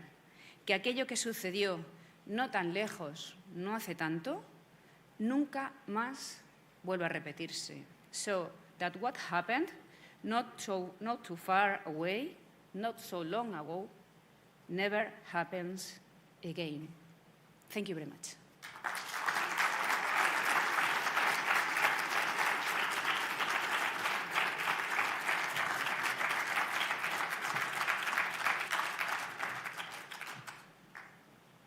Hi, my name is Josh Harrington. I am a journalist and activist. I am a grandson of a Holocaust survivor. My grandmother was in Auschwitz. If I would have lived then, I would have been killed for 2 reasons. One, for being Jewish. The other reason, for being disabled. I happen to be on the autistic spectrum. Thousands and thousands of people were killed for being disabled. It is my dream to make a remembrance for those people that were killed for being disabled. People were killed for being different. It is our duty to remember those that were different. Those that were only killed because they were different, because they were not like anyone else. I ask all leaders here, all people here, together help me make that dream to remember the people killed for being different. Thank you. Excellencies, ladies and gentlemen, good morning. I'm Alexander Benjamin. I'm the EGA Vice Chairman for Advocacy, and I'm going to be moderating the next panel before lunch and the one immediately afterwards. So you're stuck with me for a little while, I'm afraid. Today is a day for blunt speaking, because there's no point in talking how beautiful the sky is when your house is on fire. Speaking of houses, I grew up in one that was deeply traumatized by the Holocaust. My weekends were spent with my grandparents Sydney and Rennie in North London. They never had anything German in the house, and they refused to buy German cars, which always confused me because sometimes my grandfather would say things in Yiddish, and I was sure he was speaking German. I was 8 when they first showed me a book on the Holocaust, and I wanted to look away. I couldn't understand why they were showing it to me. And their faces would change. Gone were the happy, loving expressions. I would look up at them and I would see sadness and, very unusually for them, anger. On Shabbat in the afternoons, after Granddad had been to Belsize Park Synagogue, we'd often go to the Ettingers, who lived up in Swish Cottage. And I remember Alf and Sadie Ettinger having number tattoos on their arms. They'd been to one of the places that I'd seen in the book. As a teenager, my father regularly gave me books on the Holocaust. Never forget, he'd say, they'll always hate us. I can tell you, as a London teenager with friends from every walk of life, I thought my dad was wrong and that it could never happen again, and I resented it. I called it foie gras, in that it was sort of rammed down my throat. Ladies and gentlemen, there's a great quote by Mark Twain. He said, "When I was young, I could hardly stand the sight of my old man, but now that I'm older, I can't believe how much he's changed." Here we are. I'm 50, my grandparents are gone. My father still says, "Be careful." And I no longer resent the books or the talks. Whilst I have no difficulty with German people and German cars, and even had a German girlfriend at one stage, the warnings, the worry, the anger now belong to me. My daughter's 7. Last week there was a Jewish event at a restaurant over the road from our flat. The police were outside, security at the door. She asked me what was going on. I said, "It's a Jewish event." She kind of understood. Then she said to me, "Why are they so jealous of his daddy?" I didn't know what to reply. But I now know the time is coming when I have to show her the books, and I have to explain. And her innocence, her joy of being Jewish, will be coupled with something much, much heavier. And I've got to tell you, ladies and gentlemen, in Europe today, I think we're like those teenagers that I used to be. What are these old people talking about the Holocaust? It's not relevant anymore. We're multicultural. We live in the modern world. These things can never happen again. These Jews constantly ramming the Holocaust down our throats like foie gras. But the warning signs are everywhere, ladies and gentlemen, and the work of people, like our next speaker, have never been more important. Because whilst I'm not happy that it's my duty to show my daughter old, horrible black and white pictures and films, I'm terrified that she may have to show her own children and grandchildren new books and film in color. As chairman of Yad Vashem, our next speaker, Ambassador Danny Dayan, carries an enormous weight of responsibility on his shoulders to transmit the warning from history to millions, to ensure it stays relevant, to engage, to never forget, and he does so magnificently.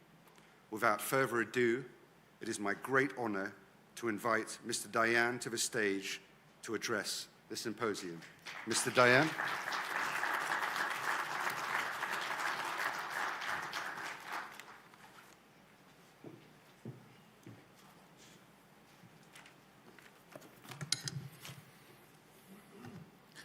Holocaust survivors, excellencies, ladies and gentlemen. Let me start with a piece of advice.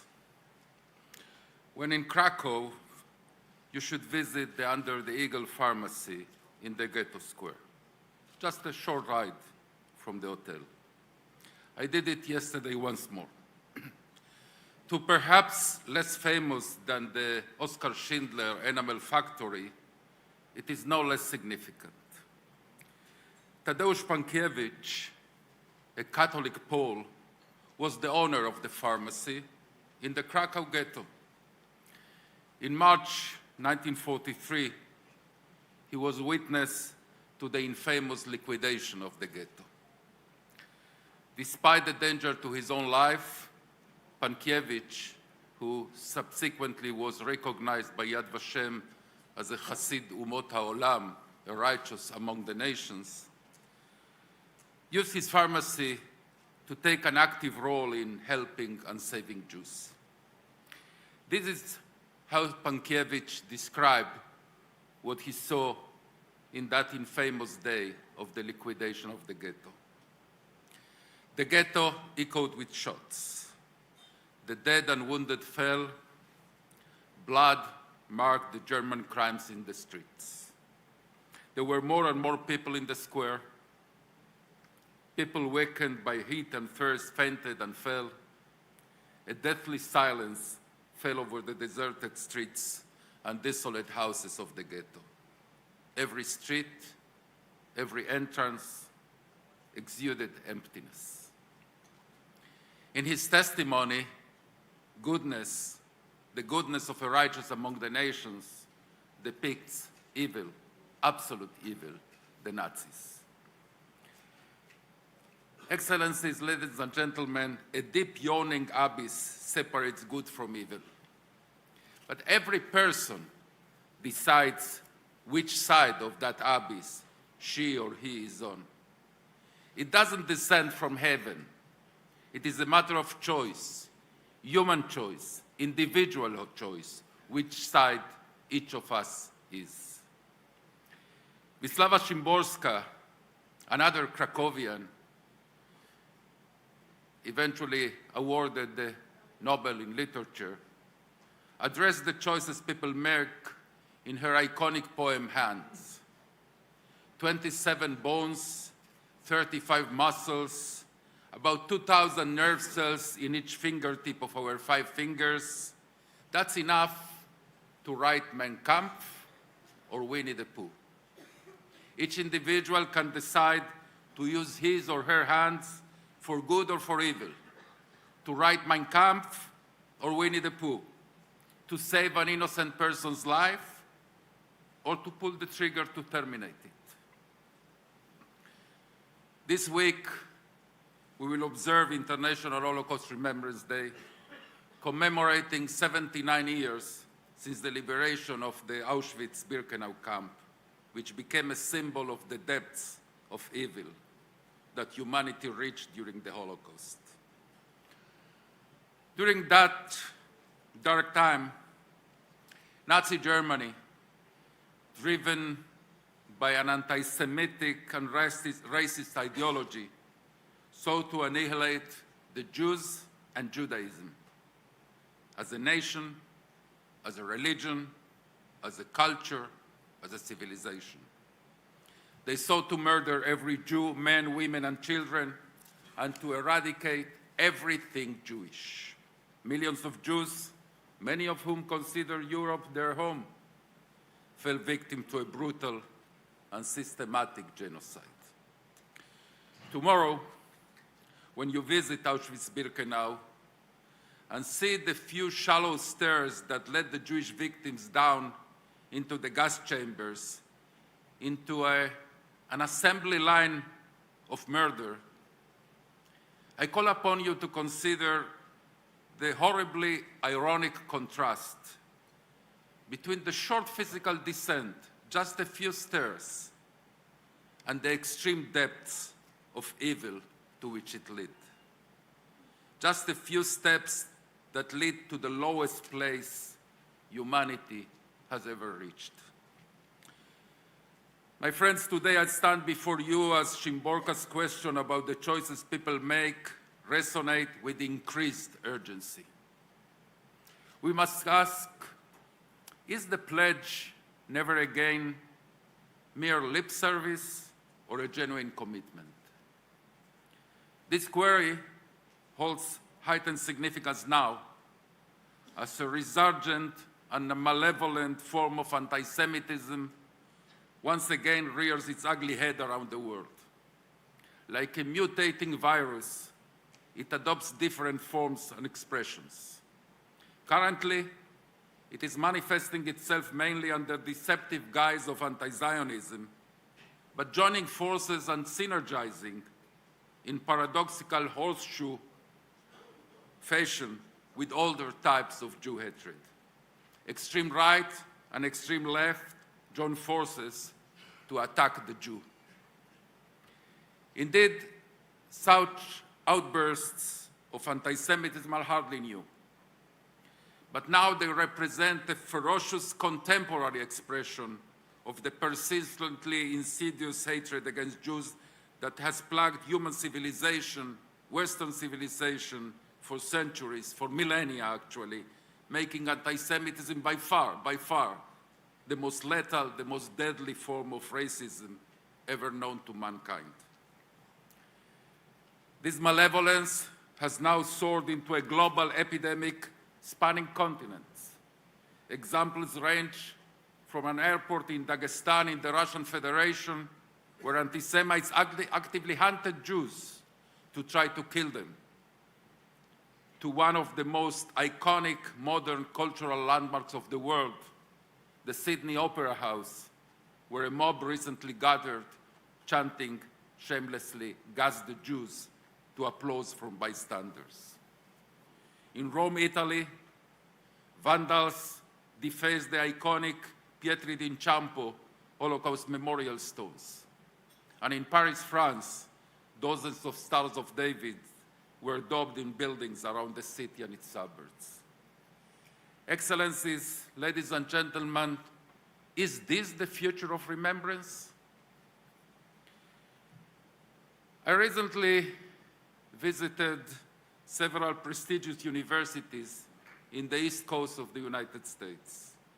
I met there with university leaders, presidents, and provosts, including then-President Liz McGill from the University of Pennsylvania, one of the stars of that infamous hearing in Congress. The long-standing issue of anti-Semitism that we have seen on campuses for years erupted vociferously in the wake of the genocidal massacre perpetrated by Hamas in October 7th. It is evident that much of this is underpinned by a pseudo-intellectual facade that for years has propagated distortions that demonize the Jewish state, essentially providing justification for the idea that Israel has no right to exist, that Jews are not entitled to an independent, sovereign country. Let me repeat this point.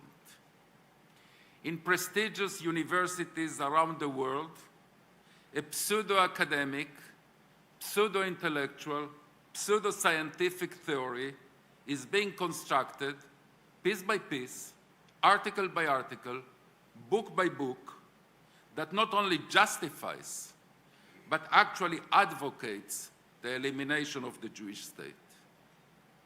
This applies no less to the Free University of Berlin and King's College in London than to Harvard and the University of Pennsylvania. And if you think that academy is immune to bigotry, remember the University of Heidelberg. It was no less prestigious than Harvard and Oxford. Nevertheless, it gave Adolf Hitler the pseudo-scientific base for his racial theories. When world leaders and dignitaries come to Yad Vashem and utter the words "never again," I find myself always questioning their sincerity. I admit. Do they really mean never again? Or it is merely a shallow cliché voiced at the right time and at the right place, but devoid of any real meaning? I developed a litmus test to gauge their sincerity. If a leader's government or institution that he or she leads has an implementable plan to combat anti-Semitism, an implementable and implemented plan to combat anti-Semitism, then their proclamation of never again in Yad Vashem expresses deep commitment. But if they lack such a plan, then their visit and declaration in Yad Vashem may be merely an hypocritical gesture. And by action plan, my friends, I refer to one that combats not only conventional neo-Nazi manifestation of anti-Semitism, but that addresses all forms of anti-Semitism, including those that advocate the annihilation of the Jewish state, whether voiced in the halls of government in Tehran or in the lawn in Columbia University or in Trafalgar Square. Are we once again treading the path towards depths of hatred, anti-Semitism, and racism? What will the human hand inscribed in the future about the Jews? What will it inscribe about the world's attitude towards the Jews? Back to Tadeusz Pankiewicz. I quote, "During the destruction of the Krakow ghetto, entire families, often numbering dozens of people, perished there. Some of them had been in Krakow for hundreds of years, their names permanently inscribed on the earliest records of ancient Krakow. Their traditions died with them. Excellencies, ladies and gentlemen, the hand that wrote Mein Kampf and the hands that wielded the guns and murdered the Jews that live here also sought to erase their identities. During the Holocaust, during the Shoah, the anti-Semitic and racist ideology wrought havoc and destruction not only to the Jews, but to an entire world. And let me be clear in this point. Today, we Jews refuse to serve again as the canary in the coal mine that alerts humanity to the menace of bigotry and extremism, but perishes in the meantime. It is our duty to ensure that our hands, now inscribing a new chapter in history, do so morally and out of a human choice of good. My friends, this is our shared ethical responsibility. This is your ethical responsibility to the victims of the Holocaust, to the Jews worldwide, including and probably even more so in Europe, but no less to yourselves and to your societies. Unless I forget, bring them home. Bring Yad Vashem historian Alex Danzig home from Hamas captivity. Bring 1-year-old Kfir Bibas home from his captivity. Bring all our hostages home. Thank you so much.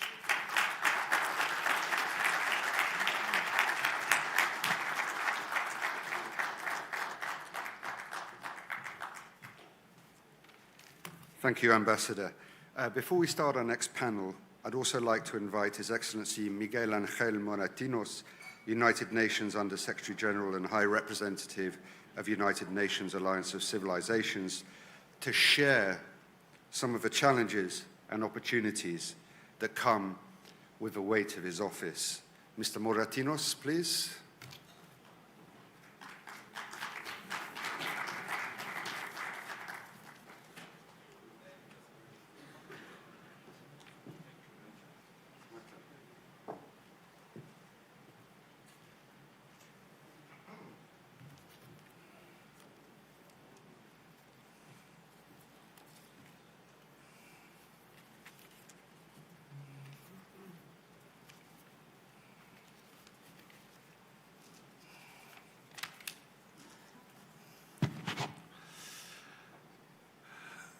I will speak English even in front of my dear President of Comunidad de Madrid, Spanish. And I know that there's translation into Spanish, but beautiful language. But we are in Poland, and we have this fantastic, audience. So I think for better understanding, I will use the language of Shakespeare. Let me start by expressing my thanks to be here. It's a real privilege to be invited to be representing Secretary General Antonio Guterres, that asked me to represent him in this important gathering that every year, the European Jewish Association, and I salute our friend from Greece, Giorgio Papadakis, for the invitees and having me here with all of you. I have also to thank my dear friend, Danny Dayan. He just took the floor. We've been working together for many decades. And yes, and he knows how much both of us were striving and fighting from bringing peace and solidarity in this part of the world, the Middle East. And of course, my dear friend, the President of Israel, we met in different occasions, in different status, and I'm honored and privileged to share with you my thinking and my thought today. Yes, we are gathering here today as an annual meeting of the European Jewish Association as a delegation to Auschwitz. We are commemorating this International Remembrance Day that I have to say, when I was Foreign Minister of Spain, I discovered when I was in my first years of being as an important mission in the government of Spain, that unfortunately Spain have not included in this calendar this important day. So I have modestly contributed that since 2006, Spain, every 27th of January, have this Remembrance Day of Holocaust. In few days, in New York, we are going to celebrate and commemorate also this important Remembrance Day of Holocaust.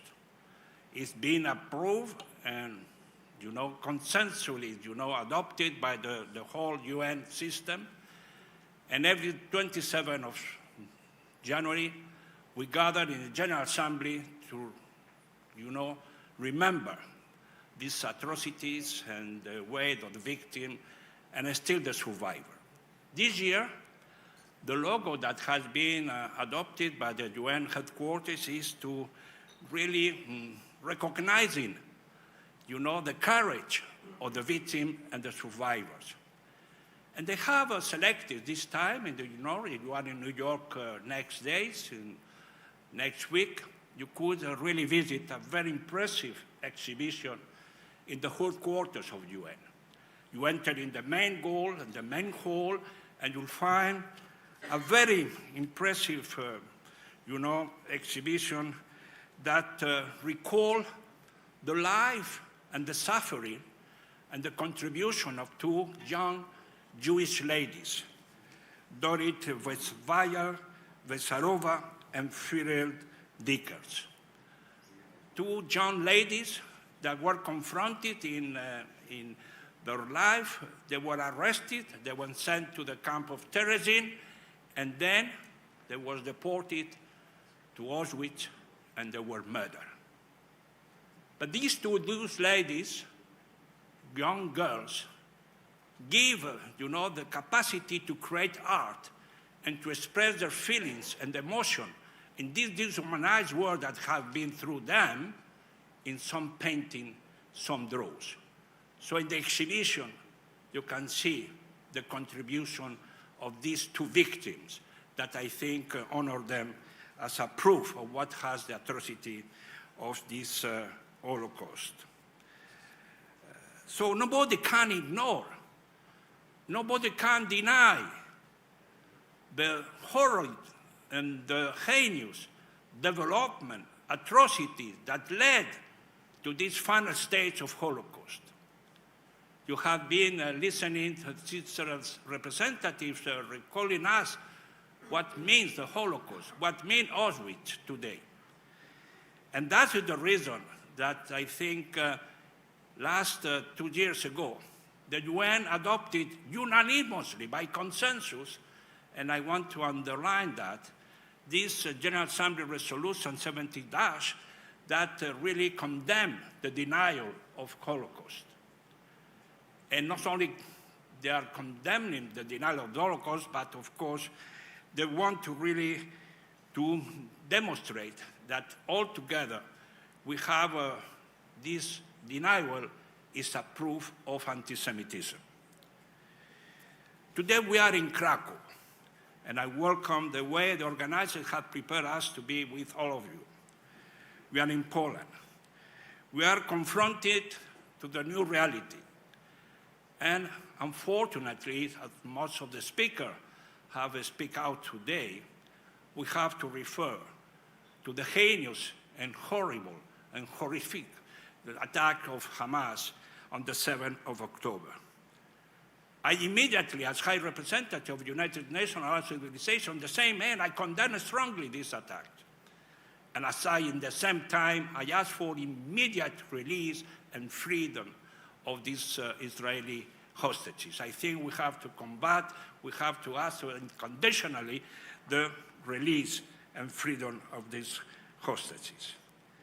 And so for that, we have to really concentrate today how, unfortunately, this rise of anti-Semitism have taken a new impulse, a tremendous impulse. I mean, we listen from the French representative, from the Spanish, from Madrid, for all capitals of Europe, of the world, and United States. I'm living in New York. I can tell you that you can feel that, how the anti-Semitism has been taking a spiral of increase in all the feeling, atmosphere that we are living through. So this is a reality. We cannot hide our eyes. We have to fight this new wave of anti-Semitism that we thought they were not coming, that we were trying to accommodate, that we were trying to eliminate, that we come to mitigate. Then suddenly we are back to the old days where this anti-Semitism is taking place. So I think we have not to be tempted to enter in this course of action, of hate. Hate, this word. Hate is what produced this development. Acrimony, bigotry, discrimination, racism. That's what creates this kind of controversy and gives, the sense of lack of humanity in our behavior, in our conduct, in our way to live. So that's what we have to really. So there are also, of course, on the Muslim hatred, the Islamophobia. I will not come to that today because we are here now today to talk about how to fight and how to eliminate and how to eradicate anti-Semitism. That is our task today, and that's what we are trying to implement. So, my friends, when we listen and we saw in our logo today, never again, and I'm joined what my friend Danny Dayan said about these, let's say, encapsulated formulas or encapsulated messages, like kind to pay lip service, like we are, accommodating or say, never again, never again. I want to recall to all of you that this never again call, this never again cry that happened in 1940s was the reason, and I say it very bluntly and very clear, was the reason to establish for the father founders of the UN system, the UN family. UN was built on this cry, never again, because this leadership, political leadership at that time was really trying to abort and to eliminate any possibility to witness such atrocity like it happened during the Holocaust and the Shoah. So this never again is part of the foundation, is part of the sense, is part of the value, is part of objective of UN. So I know that there are many controversy about the UN, but I can tell you they will not understand the UN without understanding the cry of the people, of the survivor and the societies to say never again. So when we talk about UN, you have to remember why UN was created, why it was established, and how it developed. It is true that since the 1945 in the San Francisco Charter, it was part of the, the agenda. But it was included in a much more larger concept of fighting against racism. If you go to the text, to the General Assembly resolution, Security Council resolution, or any kind of, let's say, UN document, anti-Semitism only appeared in the last decades of the 20th century in certain General Assembly resolutions. It's not only coming more strongly as one of the main objectives of the UN to fight till the last decade. And we have to really express, as a member of the UN myself today, that sometimes people don't understand what the UN is doing in order to fight anti-Semitism. And we have to really enhance the role and work of UNESCO. UNESCO have a fantastic program of education in order to fight anti-Semitism. The Global Departmental Communication Department have a very outreach program in order for the remembrance of Holocaust. The prevention of genocide is working on that. And then, of course, they have to be the Human Rights Council, very controversial. I know about what you can think about, but I can really assure you that the United Nations is trying to work in a much better, efficient manner in order to fight anti-Semitism. That was the reason when I was appointed by Secretary General at focal point of the UN system to fight anti-Semitism, my immediate response was, how can we be more efficient? How can we make the UN system much more engaged in the fight against anti-Semitism? How can we really protect anti-Semitism to spread all around the world? Because I really want to share with you that the anti-Semitism is not a European concern. Anti-Semitism is not an American concern. Anti-Semitism is a global concern. Look today what is going on in the world, what we call the Global South. In one of the statements or expression of attitude of the so-called Global South, there is anti-Semitic attitude.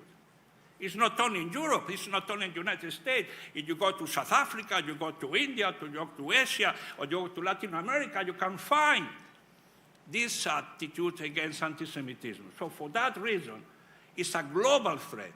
It's a global, engagement that all the international community have to take in order to address this issue. And for that reason, I decided to present and to start to work for the UN plan in order to really fight anti-Semitism. We are working hard for that. We are trying to make our life, our engagement better. We are coordinating with our UN entity in order to have intramuros within the UN system a better response to anti-Semitism. And of course, we are going to continue to defend with you the way in order that this anti-Semitism will disappear. We have to be modest. And certain start, we have to make some self-criticism ourselves. Because, as you said, many of the intervenants have already mentioned in their speeches, is working the way the strategy we have chosen has produced the result we were looking for? How we are going to tackle the next step after what happened in the 7th of October? How we are going to really decrease this tendency? What is the best manner to succeed? That question have to be put to ourselves. Because, okay, we can increase the education.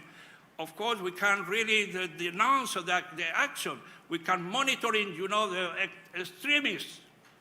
But at the end of the day, see the results show us that there is, as the graphic you showed to us today, went to 150% increase in UK, or other 50, 80% in other capital of Europe. It shows that something is not going right. So let's discuss among ourselves how to be more efficient within the UN system, but above the UN system, and then working all together to accept and to fight this important task that we all have, of fighting anti-Semitism. For me, today be here in Krakow, and tomorrow to go to Auschwitz, Birkenau, it's a special moving experience. Why? Because I was told I was have the honor and privilege to be a Spanish ambassador to Israel. So when I went to Israel, of course, I went to Yad Vashem. Of course, I met my friends and interlocutors from Israel and Jewish community. Of course, I was present in the renovation, inauguration of the new Yad Vashem. I was, I think, the only European foreign minister attended this ceremony. I've been told by survivors what was the suffering. I know the history. I had been watching images, having, the feeling of the suffering of all these people. But I'm sure that when tomorrow I will go and be in this silence, internal sense of what the human beings have produced, how human beings have dehumanized themselves, I think, as President of Madrid said this morning, is something that will mark yourself. It's something that you cannot never forget. So, my dear Danny, it's not a lip service for me and for the UN to fight anti-Semitism. Is a great and absolutely commitment. Thank you very much.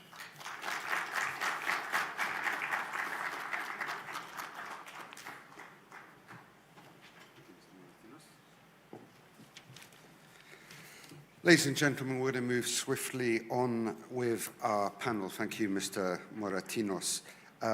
It's now my great pleasure to invite onto the stage with me His Excellency Stefan Löfven, the former Prime Minister of Sweden and President of the Party of European Socialists, Mr. Roman Kwiatkowski, Chairman of a Roma Association in Poland, and member of the International Auschwitz Council, and last but certainly not least, Mr.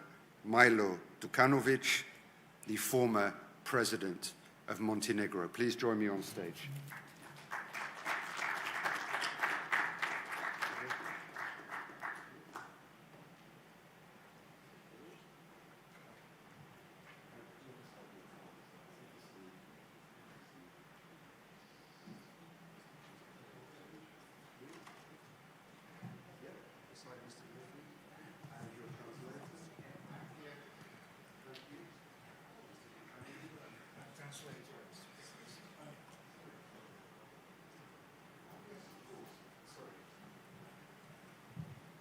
What a horrific mistake on my part. Of course, the former president of Slovenia, Mr. Borut Pahor.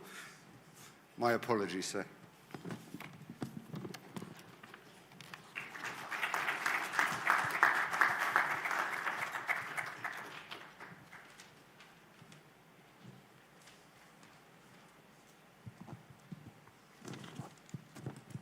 Thank you so much, everybody. I'm going to move straight into it. Mr. Löfven, under your tenure in Sweden, your government took a number of initiatives forward to preserve Holocaust memory and safeguard Jewish life. Can you briefly talk us through those? Yes, first though, let me thank the European Jewish Association inviting, for hosting this very important event. I also would like to thank the 10th President of Israel, Mr. Rivlin, His Excellency, for the initiative. I think this is extremely important. I've been engaged in this issue since, I guess, since you heard in school, read in school, saw the films from the Second World War and what Jews was exposed to. And it goes very deep into me. Also why the horrific attack on October 7th also goes very deep. And I can say that the political family that I am sharing unanimously condemned that attack, because it once again reminds us of these terrible things. Now, one of the survivors have been looking for me when I was Prime Minister a few years ago, and my staff told me that Max Safir, one of the survivors, wanted to talk to you. I remember I called him on a Saturday evening. I was at home, and we said, hey, hello, and everything's fine and all that. And then he went straight to it, just as you did. And he said, why do we in Sweden not have a Holocaust museum, a center for remembrance? And I said, I can't answer that. There is no good answer for that, but let us change that situation. So in 2022, in June, we inaugurated a new museum because the remembrance is so important. As we say, never again. One way of preventing this from happening again is to remember, remember, remember. It is our duty collectively to have that historic memory. So that was one of the things that we did, and I was very, very glad. Unfortunately, Mr. Safir himself passed away before the museum, but he knew it was on his way. So that was very good. We also convened the Malmö Forum. As many may know, in Malmö we'd had, in very south of Sweden, problems with anti-Semitism. And we wanted to show that this is not a city where anti-Semitism rules. We have a problem, yes. But the local community, the city, wanted to host this Malmö Forum. At Malmö Forum, we hosted more than 40 nations, international organizations, NGOs, and we ended up with, because we said to everybody, we invite you, please come, but not only with fine speeches. We want you to make pledges. What can you promise that you will do?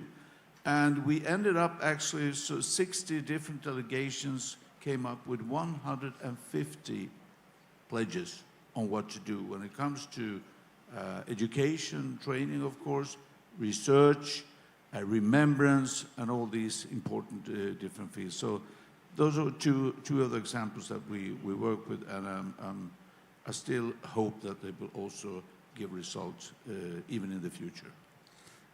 Just want to say that 150 points are extremely impressive, but we have 613 mitzvot, so no, I'm kidding. It's extremely impressive. So let me ask a slightly trickier question. Given the work that you've done, and given the work that the groundwork that you've put in, Sweden has suffered from rising anti-Semitism, and of course anti-Zionism as well. What can be done? And if you were to give advice to the current Swedish government to ensure that your work stood the test of time, what would you be telling them today? Yeah, to keep on doing more, and they are doing more, actually. They also have taken other initiatives to strengthen this work. I think, as I said, remembrance is one key issue, and with that you can do a lot of different activities to make sure. We're funding, for example, the Auschwitz-Birkenau Foundation. We're supporting that because that is one way of doing it. Funding also young students going from Sweden to Auschwitz. I met two of them actually when I was there with one of the survivors, and it's no question they are affected after having visited Auschwitz. So remembrance, research, because we need citizens to be more active against anti-Semitism. And that, I think, takes some research, because once again, we ask ourselves, how can it even happen? How can we even see the development of anti-Semitism when we know what it led to? But obviously, we still have the problem in the society. And let me just finish by saying that there was, I mean, rightly so, a discussion about the anti-Semitism in Sweden as well. But I would like to underline that in international surveys, the anti-Semitism in Sweden is quite small, is relatively small. So there is a small group, yes, but still it's a problem. We have people coming from other countries in the Middle East growing up with hatred against Israel as a country. And we can never allow that. And that is why Hamas is regarded as a terrorist organization. It needs to be that. There's no confusion about that. But there's also no confusion that we as politicians, I think, and as leaders, also need to address difficult political issues. And in doing so, we can also criticize and debate with Israeli politicians. But that's a totally different thing, but we have no problem in separating those. Okay, thank you, Mr. Löfven. I'm going to move to Roman Kwiatkowski, I beg your pardon, chairman of the Roma Association in Poland and member of the International Auschwitz Council. I have to say, I spend a lot of time in this part of Europe, and the way the Roma are spoken about reminds me of how Jews used to be spoken about in this part of Europe. Can you share some of your work in breaking down stereotypes and overcoming hate speech?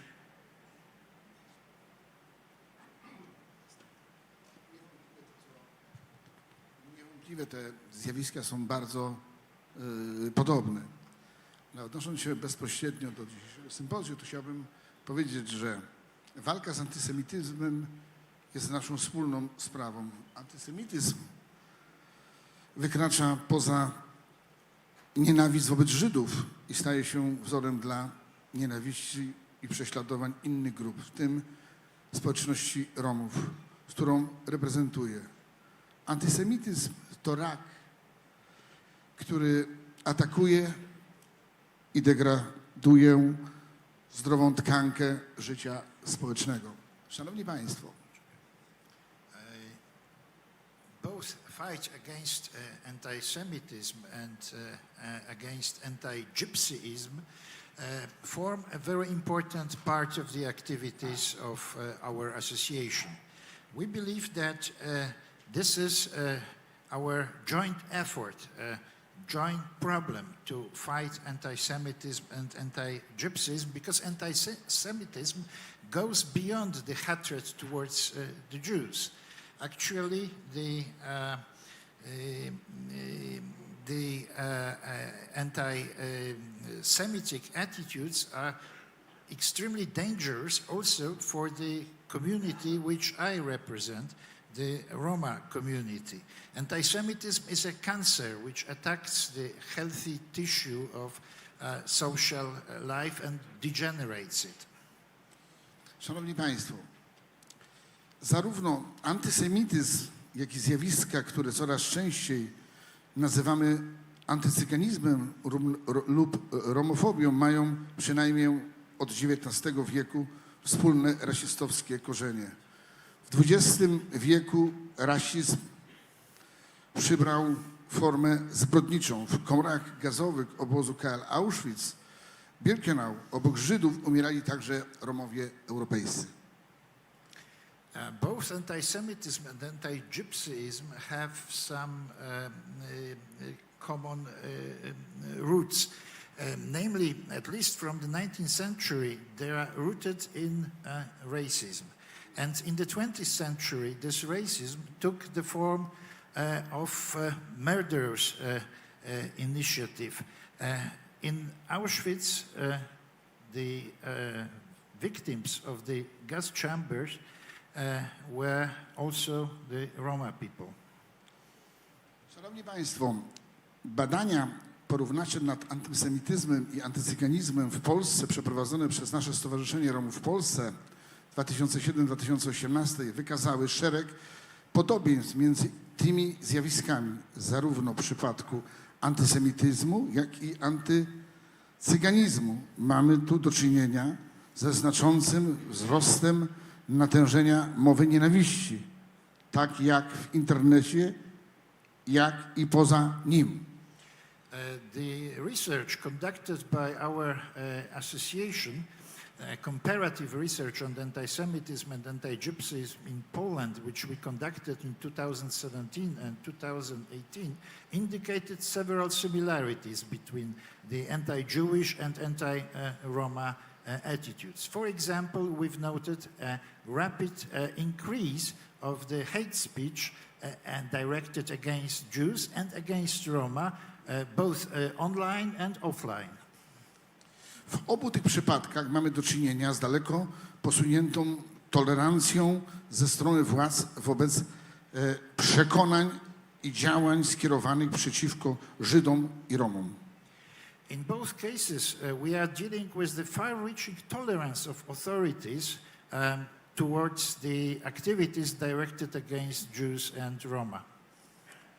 Tak zwany nowy antysemityzm skierowany przeciwko państwu Izrael, traktując Żydów jako mniejszość niezasłużenie domagająca się przywilejów, znajduje odpowiednik w oskarżeniu Romów o niesłuszne przywileje w zakresie polityki społecznej. The so-called new anti-Semitism, which is directed against the state of Israel and accusing Jews of demanding the undeserved privileges, finds its counterpart in the common accusations that Roma are demanding undeserved privileges in the field of social policy. Nasze badania i praktyczne doświadczenia naszej organizacji pozwalają na sformułowanie następujących rekomendacji odnośnie walki z antysemityzmem i antycyganizmem. Our research and the practical activities of our organization help us to formulate the following suggestions regarding the fight against anti-Semitism and anti-Gypsyism. Po pierwsze, rekomendujemy wreszcie wywarcie presji społecznej na rządy, instytucje prawne, w szczególności na sądy, prokuratury, aby zapewnić skuteczniejszą realizację istniejących regulacji prawnych dotyczących antysemityzmu i antycyganizmu. First, we recommend to insert real pressure on the governments and institutions of legal institutions, especially courts and the prosecutors' offices, in order to implement effectively the existing legal regulations against hate speech against anti-Semitism and anti-Gypsyism. Po drugie, zalecamy skuteczniejszy monitoring mediów, zarówno elektronicznych, jak i klasycznych, w celu usprawnienia walki z mową nienawiści. Wymaga to lepszej koordynacji i wymiany informacji pomiędzy podmiotami pozarządowymi a administratorami głównych portali internetowych, aby zwiększyć wrażliwość portali na antysemicką i antyromską mowę nienawiści. We recommend a more efficient control of the media, both electronic and classical, in order to improve the results of the fight against the hate speech. What requires a better coordination and exchange of information between different agencies, administration of internet portals, to increase the sensitivity of the administrators to the anti-Semitic and anti-Roma hate speech. Po trzecie, sugerujemy współpracę i wymianę najlepszych praktyk pomiędzy władzami lokalnymi, które często okazują się być najskuteczniejsze w zwalczaniu przejaw antysemityzmu i antycyganizmu. We would recommend a better collaboration between local authorities, which often are the most efficient in fighting anti-Semitism and anti-Gypsyism. Zalecamy rewizję programów pomocowych skierowanych szczególnie do społeczności romskich, ponieważ stygmatyzują one Romów i zwiększają wrogość wobec nich. Mniej kontrowersyjnie byłoby wdrożenie programów socjalnych nieopartych na przynależność etnicznej, z których Romowie mogliby korzystać jako równi obywatele. We would advise a revision of the special social programs directed at the Roma community, which intend to help the Roma, but as a matter of fact, they stigmatize Roma and they contribute to the image of the Roma as receiving undeserved privileges. We believe that it would be much better if Roma would be simply addressed a regular social help as any regular citizens of the country. Zalecamy intensyfikację działań edukacyjnych mających na celu przekazywanie informacji o Żydach i o Romach i Holokauście w różnym grupom społeczeństwa. And finally, we advise the intensification of the educational activities to spread the knowledge about the Roma communities and Jewish communities in various social strata. Okay. Szanowni Państwo, należę do pokolenia kolejnego po Holokauście, które straciło swoich bliskich. Większość mojej rodziny zginęła w Auschwitz-Birkenau. I belong to the generation of the descendants of survivors, but a big part of my family actually perished in Auschwitz. Zarazem jestem świadkiem pogromu, który wydarzył się w 1981 roku w Oświęcimiu. And I am also the witness and a victim, we may add, of a pogrom which was directed against the Roma in Oświęcim town in 1981. Miałem wtedy 20 lat. I was 20 years old then. Dostałem książeczkę wojskową i chciałem bardzo iść do armii. I got my military card and I wanted to be drafted into the army.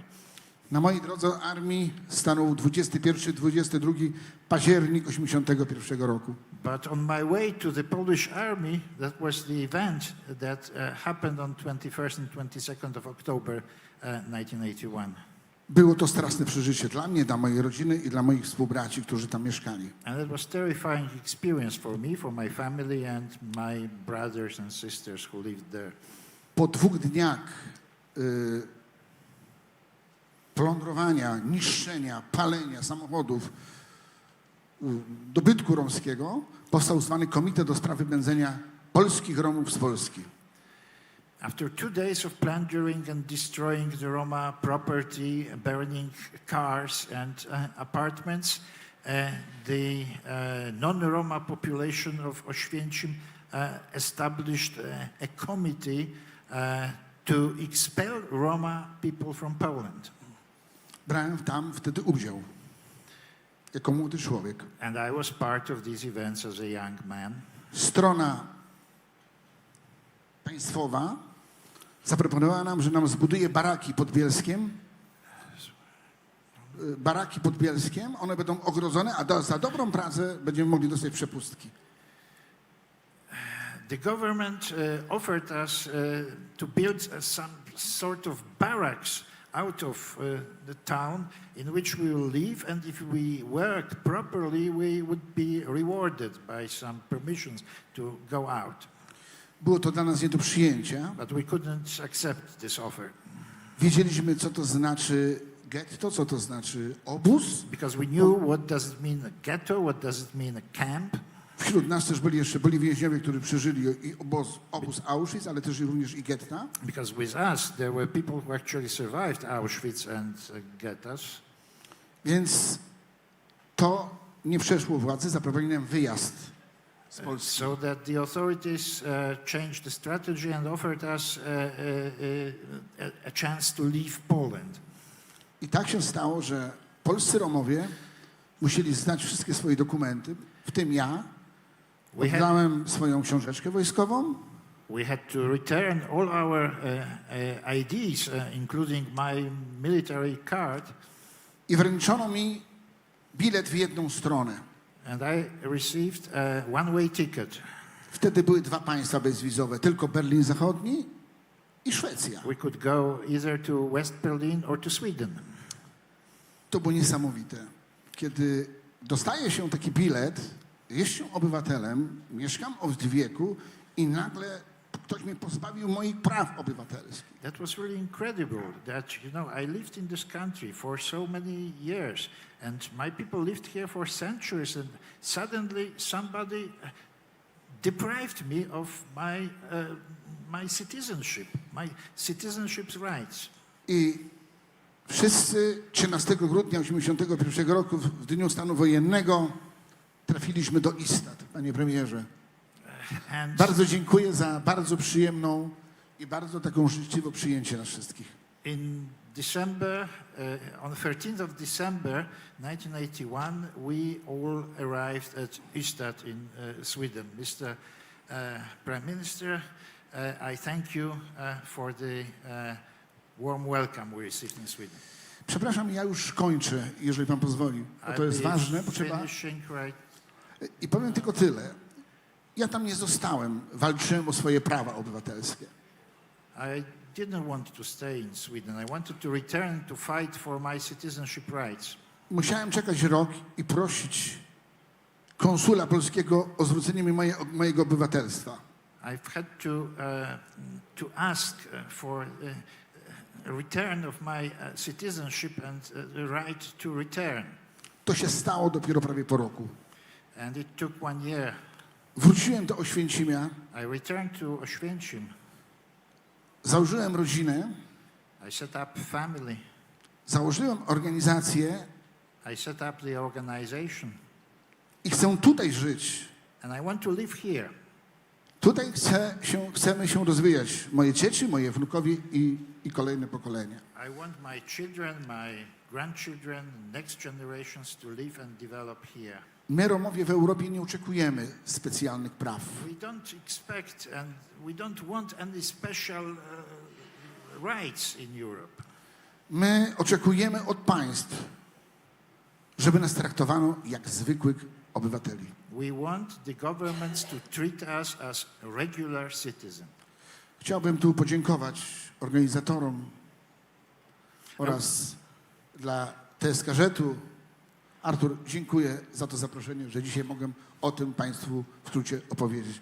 Dziękuję. I want to thank the organizers and the members of the Social Cultural Association of Jews in Poland for the invitation and for giving me a chance to speak about these issues now. It's a pleasure, sir, and thank you. And may I just say, I hope your family and you stay here for many, many, many generations to come. So,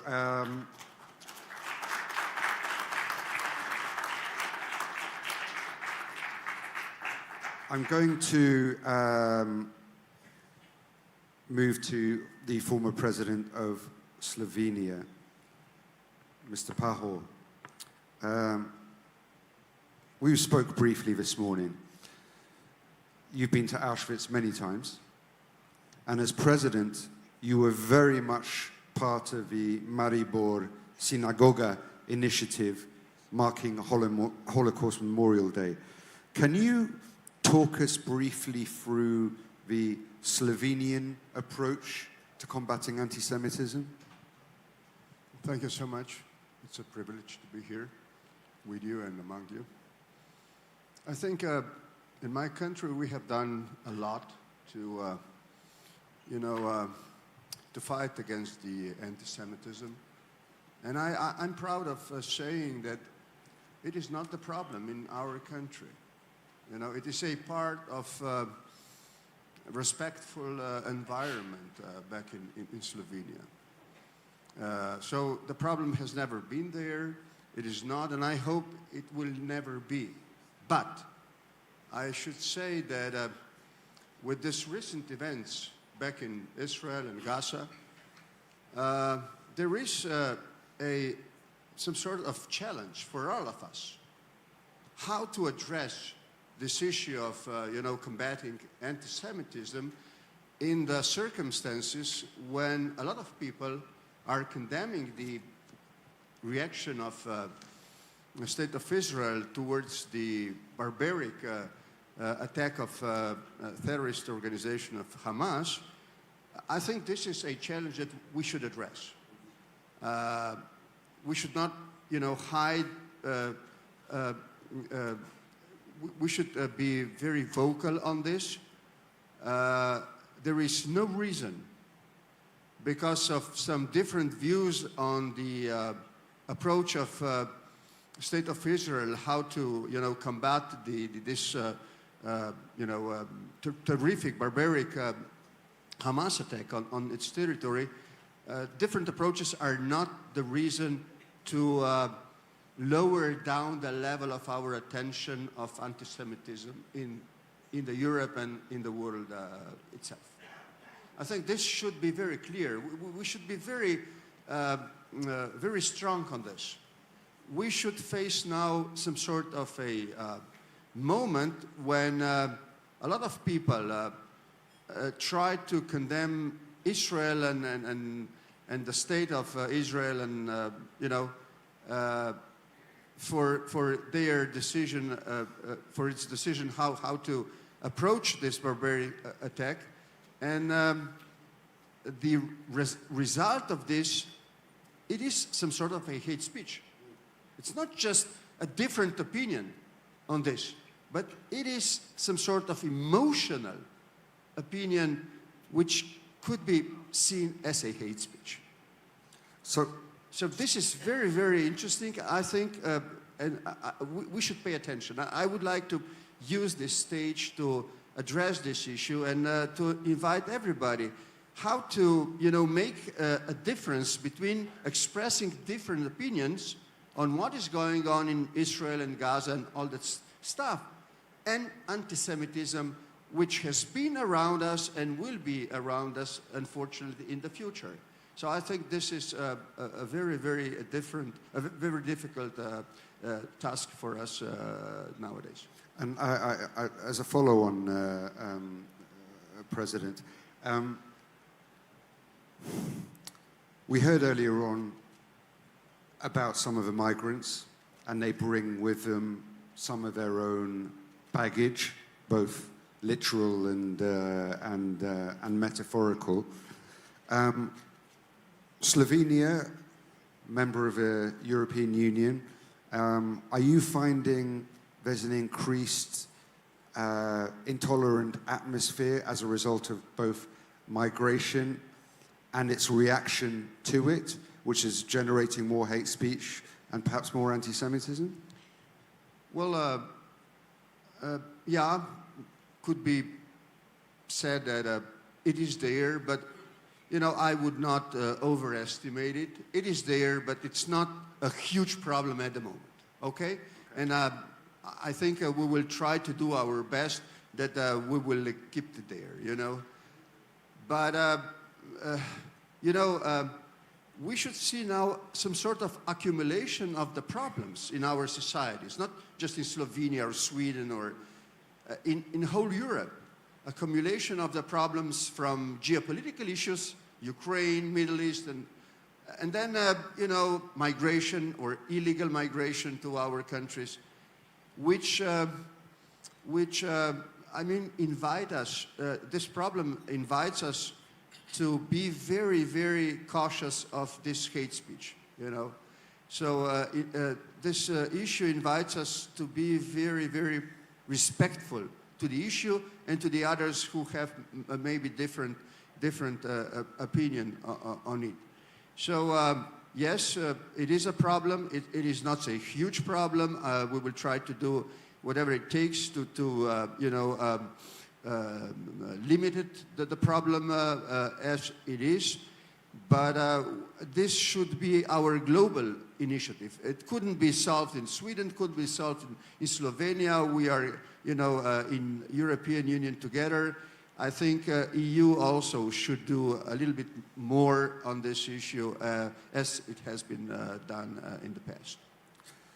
Thank you, former President. So your fundamental message is this is a European fight. It's not for individual countries alone to do. We need a joined-up approach.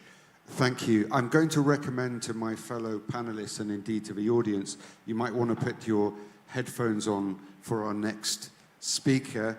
Our next speaker I've had the pleasure of because he was a recipient of the King David Award. One of our first recipients of the King David Award, and that is former President Milo Đukanović of Montenegro.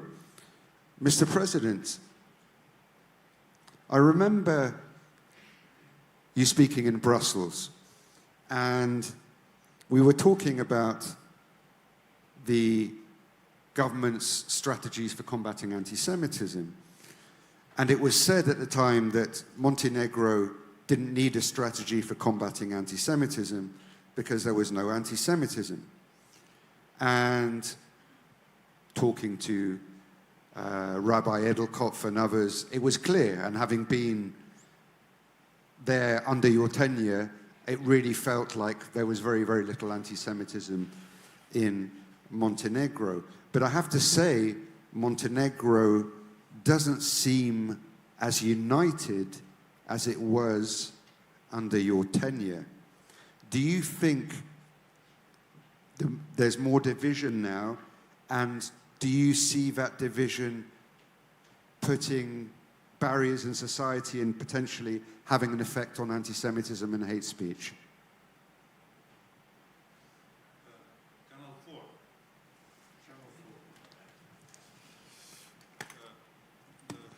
Dame i gospodo, želio bih da se na početku zahvalim 10. predsjedniku države Izrael, gospodinu Ruvenu Rivlinu, i Jevrejskoj asocijaciji, da se zahvalim 10. predsjedniku države Izrael i Jevrejskoj asocijaciji na pozivu da budem dio manifestacije Dana sjećanja na žrtve Holokausta i također na pozivu da budem dio foruma lidera za borbu protiv antisemitizma. Vaše pitanje je veoma inspirativno i želio bih da vam odgovorim sa dva, vjerujem, kratka aspekta. Najprije, tačno je da u Crnoj Gori nikada nije bilo antisemitizma. Drugo, tačno je da je Crna Gora jedna od rijetkih europskih država u kojoj je Jevreja bilo više na kraju Drugog svjetskog rata nego prije njegovog početka. Mislim da ove dvije napomene jasno govore da mora postojati jedan dobar temelj tradicije i kontinuiteta politike. Ta tradicija seže u daleka vremena. Crna Gora je 1000-godišnja država koja je, da kažem, kroz razne nazive svoje države uvijek njegovala prijateljski odnos prema jevrejskom narodu. Također, znameniti Jevreji, poput Šabataja Cevija, još u 17. vijeku su živjeli, dakle, govorim o čovjeku koji je jedan od velikana kulturno-istorijske baštine Jevreja, su živjeli u Crnoj Gori i upoznavali Crnogorce sa onim što su kulturno-istorijske prepoznatljivosti Jevreja. Također, vrlo vrijedna tradicija na koju želim da vam skrenem pažnju je da već vjekovima u gradu Kotoru, u Bokokotorskom zalivu, jevrejsko groblje održavaju i uređuju ne Jevreji koji žive u Kotoru. Dakle, hoću da kažem da to ima svoje temelje. Također, ti temelji su pojačani u zajedničkoj antifašističkoj borbi tokom Drugog svjetskog rata. Vi znate da je Crna Gora mala država, ali koja je vrlo ponosna na svoju slobodarsku tradiciju i najvrednija karika tog slobodarskog lanca je zapravo antifašistički ustanak iz 13. jula 1941. godine, za koga je Jean-Paul Sartre kazao da je to događaj koji je uputio čovječanstvo kojim putem treba ići. Crna Gora je, zajedno sa Jugoslavijom koja je pripadala 1948. godine u vrijeme nastajanja jevrejske države, dala doprinos nastanku te države. mnogi o tome ne znaju jer je operacija bila tajna, ali tada je u operaciji Velveta preko Crne Gore, odnosno preko njenog grada Nikšića, transportovana avijacija, prva avijacija jevrejske države koja je tada kupila svoje avione, Spitfire od Čekoslovačke i, kažem, kroz tajnu operaciju omogućila jevrejskoj državi da upotpuni svoje kapacitete za svoje buduće, vidjelo se, vrlo tegobno i vrlo neizvjesno bivstvovanje. 2011. godine je formirana prva jevrejska zajednica u Crnoj Gori. Već sledeće godine je institucionalizovan odnos između države i te jevrejske zajednice. Jevreji su dobili potpunu autonomiju u uređivanju svojih nacionalnih i vjerskih prava. Judaizam je postao jedna od ravnopravnih religija u Crnoj Gori. Međudržavni odnosi idu odlično, idu uzlaznom putanjom. U Crnoj Gori je svake godine sve više Jevreja iz turističkih i drugih pobuda i, dakle, ja vjerujem da postoji jedna izuzetno dobra perspektiva za dalji razvoj tih odnosa. Dakle, hoću da kažem da je to u Crnoj Gori bilo moguće, jer je Crna Gora država koja je uvijek jako držala do svog međunacionalnog sklada. Sjetit ćete se svi da smo 90. godina na prostoru ex-Jugoslavije imali jedan krvavi rat, dakle, kojeg je jedino bila pošteđena Crna Gora. Čak i Slovenija, evo, koristim priliku da tu pored mene sjedi moj dragi prijatelj, raniji predsjednik Borut Pahor, nije bila pošteđena toga sasvim. Crna Gora jeste, jer je nekako uspjela da i u tom metežu sačuva jedan dobar duh međunacionalnih odnosa i zbog toga ima jedno vrlo bogato iskustvo da smo našu nezavisnost ostvarili u miru i da su presudan doprinos našoj nezavisnosti dale manjine, što nije baš karakteristično za balkanske države. Evo, to je odgovor na prvi dio vašeg pitanja. Odgovor na drugi dio vašeg pitanja. Da li sadašnji poremećaj u geopolitici, politici Evrope i u geopolitici ugrožava i Crnu Goru? Da li osjećamo ove opasnosti? Apsolutno. Dakle, jasno je da sve danas funkcioniše po zakonu spojenih sudova. Nemoguće je biti pod staklenim zvonom. Dakle, hoću da vam kažem da Crna Gora, koja je do prije 3 godine bila izuzetan primjer ubrzanog i kvalitetnog usvajanja evropskog sistema vrijednosti, već 3 godine se nalazi, da kažem, u jednom ozbiljnom unutrašnjem previranju. Ja mislim da je generalno problem i iz kojega se porađa i antisemitizam, ali i nešto mnogo šire od toga. Dakle, jedan pad kvaliteta politike u Evropi i globalno. Ja bih, rekao bih, ubijeđeno mogao da kažem da sam ubijeđen, dakle, da je kvalitet politike u slobodnom padu. Griješe svi koji misle da je antisemitizam samo ili prije svega opasnost po Jevreje. Ja smatram da je antisemitizam istovremeno ne manja opasnost za Evropu, to je antievropejstvo, jer to udara na osnovne temelje sistema vrijednosti Evrope. Zato je, dakle, pogrešno vjerovati da se sa antisemitizmom trebaju izboriti Jevreji. Sa antisemitizmom se moramo izboriti kao dijelom opšteg problema gdje je, zahvaljujući jakim desničarskim pokretima, zahvaljujući nacionalizmu, populizmu i buđenju fašizacije evropskih društava, gdje su danas ugroženi temelji evropskog sistema vrijednosti i evropskog društva. Ako to tako ne prepoznamo, mislim da ćemo i dalje kaskati za problemima. Ponavljam vam, ja mislim da je riječ u kvalitetu politike koja ne odgovara ne samo na ovaj problem, nego na brojne globalne probleme koji su danas se već porodili u svijetu. Dakle, u odnosu na ovaj problem, mislim da se mora dati jedinstven odgovor u 3 ravni. Jedna je politička, druga je edukativna i treća se tiče pravnog sistema. Mislim da se kroz jedinstven odgovor u sva ova 3 aspekta tek može na kvalitetan način odgovoriti problemu koji danas potresa evropsku civilizaciju i svijet uopšte.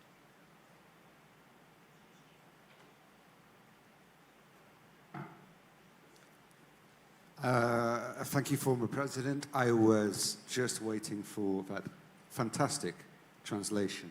So Thank you very, very much to our panelists, if you can give them a round of applause. Very, very much looking forward to hearing, particularly from Mr. Löfven, former President Pajot, and again, President Dukanovic, later in the afternoon as we launch our European forum. So in the meantime, thank you as well, Mr. Kwiatkowski. Thank you very, very much indeed. We will be convening again at 2 p.m. So I invite you all to have a wonderful lunch, and we look forward to seeing you at 2 p.m. Thank you for your attention this morning.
Afternoon session underway, and to introduce our next speaker, it's my great pleasure to welcome my esteemed colleague, also my dear friend, Mr. Tal Rabina, the Director of Strategy for the European Jewish Association. Tal?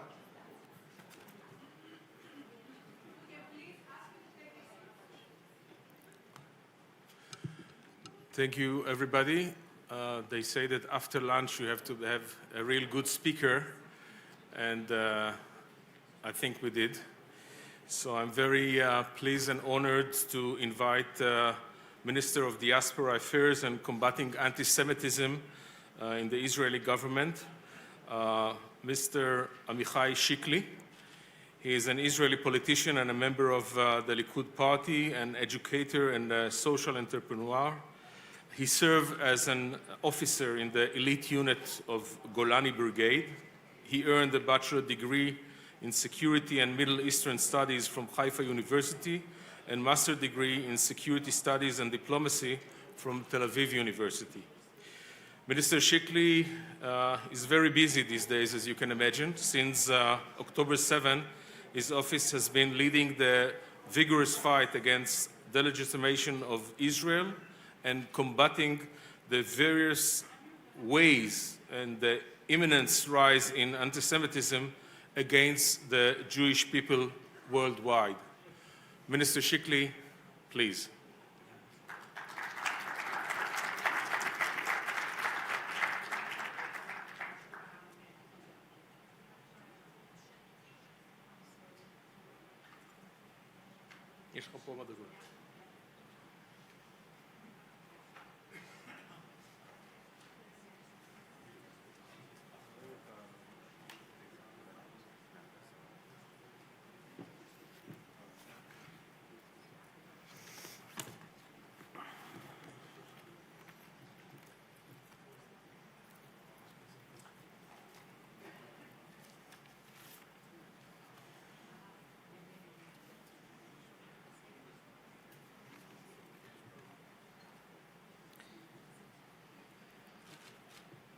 Shalom, everyone.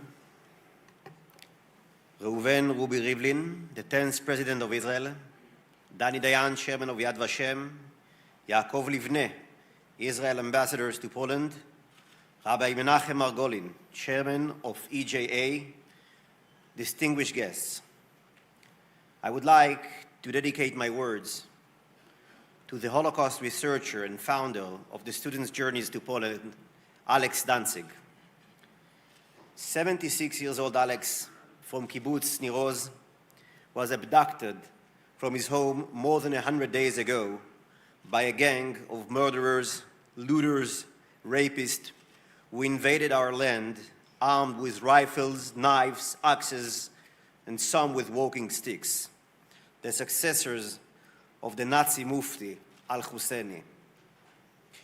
I'm sure you all join me in praying for Alex Danzig's good health and safe return home, along with our other 135 hostages. The late Jewish philosopher, Professor Shalom Rosenberg, said, "Absolute goodness has never appeared on the face of earth. Absolute evil has, not far away from here, in Auschwitz, Majdanek, and Treblinka. Absolute evil singled out the Jewish people as its ultimate enemy. While the Holocaust has had universal consequences, it was not a universal event. The charts presented at the Wannsee Conference on January 20, 1942, detailing the numbers in each European country, were focused on Jews and Jews alone. 48,000 in Bulgaria, 1,300 in Norway, 200 in Albania, and so on. At the conclusion of the conference, it was decided to implement the final solution. There was not even a single recorded objection, not even one. For the first time in history, a government set as a primary goal to annihilate an entire people with whom it had neither a territorial nor political conflict. Even 2 years later, amid the total collapse of the Eastern Front, with Soviets bearing down on the territories of the Reich, and entire armies facing devastation in the Russian winter, the Germans executed a huge operation to exterminate Hungarian Jews. 430,000 were executed in 3 months only during the summer of 1944. A year later, as Soviet tanks surrounded his bunker in Berlin, Hitler published his last will and statement. Hitler mentioned neither the Soviets nor the Allies in his will. Instead, he singled out small, unarmed nation that had already lost a third of its people. Above all, he wrote, I charge the leader of the nation to strictly observe the laws of race and to mercilessly oppose the universal poisoners of all people, the Jews. Absolute evil singled the Jewish people as its ultimate enemy. The Holocaust did not emerge from the darkness of the Middle Ages. It was born from the beating heart of European enlightenment. It did not sprout from the fringes of society, but from its intellectual and cultural elite, from the university auditoriums and grand concert halls, from Eugen Dering and Richard Wagner. Some believed that after the unimaginable horrors of the Holocaust, anti-Semitism would vanish from the world. However, as the Jewish philosopher Alan Finkielkraut described, it was merely a respite, and the respite has now ended. The memory of the Holocaust has faded, distorted, and the lessons it imparted have been forgotten. A new generation has emerged, a generation that does not know Auschwitz. A sober look at the current cultural elites and defenders of enlightenment in the West today reveals a startling picture that should derive sleep from our eyes. We all witnessed the reprehensible hearing in the US Congress of the presidents of 3 of the world's foremost academic institutions. None of them was able to unequivocally and unconditionally, without hesitation or questions, and regardless of context, condemn calls for the extermination of the Jewish people. We have apparently forgotten the meaning of Auschwitz and of pure human evil. This is what a moral collapse looks like. This moral collapse is first and foremost the result of turning one's back on the notion of truth.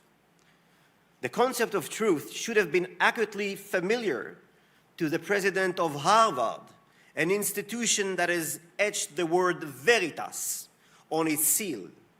Harvard is not alone. Light and truth is the motto of Yale. In your light will you see light, from the book of Psalms, is the motto of Columbia University. These were the sentiments of the visionaries who founded those illustrious academic institutions. They drew their inspiration from the Bible. In the book of Genesis, the creation of light is the primary creation, the foundation of creation. God creates light in response to the chaos that's prevailed in the pre-creative state, to address a reality devoid of meaning and logic. Judeo-Christian civilization is founded on our ability to discern between light and darkness, between good and evil, between truth and lie. Our civilization is founded on moral clarity. Throughout the last century, a war was launched against our civilization in an attempt to destroy its foundational values by two destructive forces, Nazism and communism on its various sophisticated forms. These movements share the desire to eradicate the concept of moral clarity and the idea of freedom. From their distorted perspective, the world is merely a bloody area of conflict between classes, races, and disadvantaged groups, all driven by an unrelenting pursuit of power. And here, perhaps, we touch on the key to the hatred of the Jewish people. Since its inception in the world, the Jewish people have represented contempt for idols, tyranny, and power.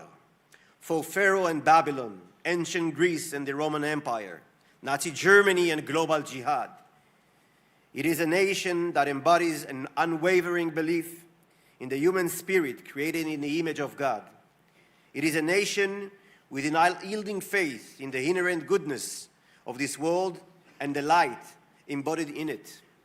It is a nation whose national anthem is not coincidentally called Hatikva, the hope.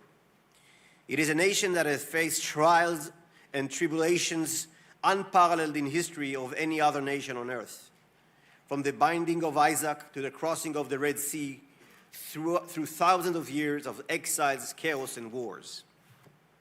And this nation, our nation, is currently facing a serious trial in its own land and beyond.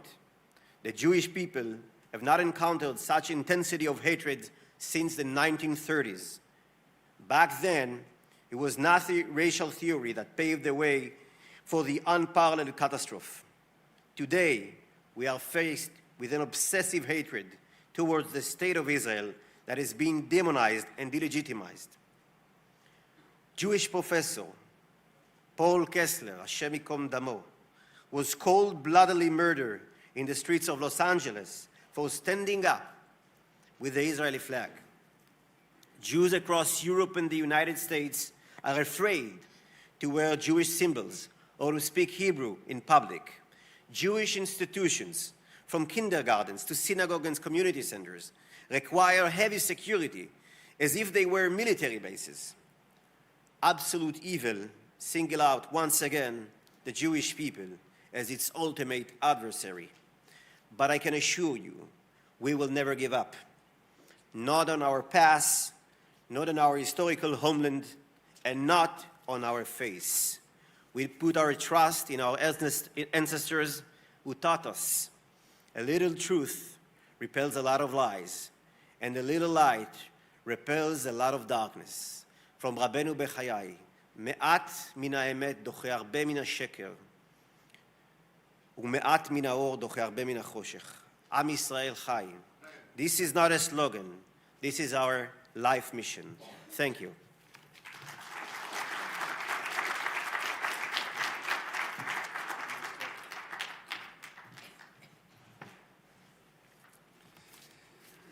Thank you, Minister Shikli, for that rousing speech.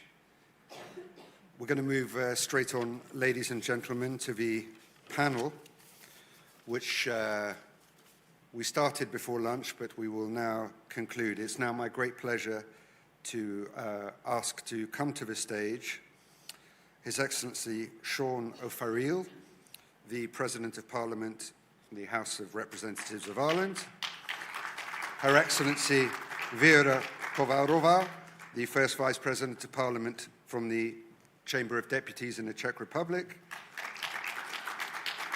His Excellency Jan Czarnogórsky, the former Prime Minister of the Slovak Republic, and last but by no means least, MEP David Liga, Chair of ANEP, Committee of Foreign Affairs and Subcommittee on Human Rights. And of course, we're delighted to welcome back onto the stage as well Minister Shikli. Yes, we do.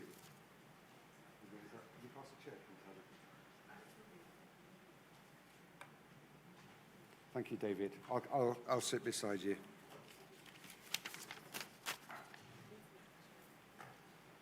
Thank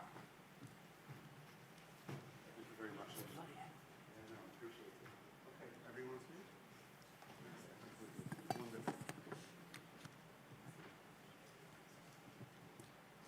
Okay, thank you very, very, very much.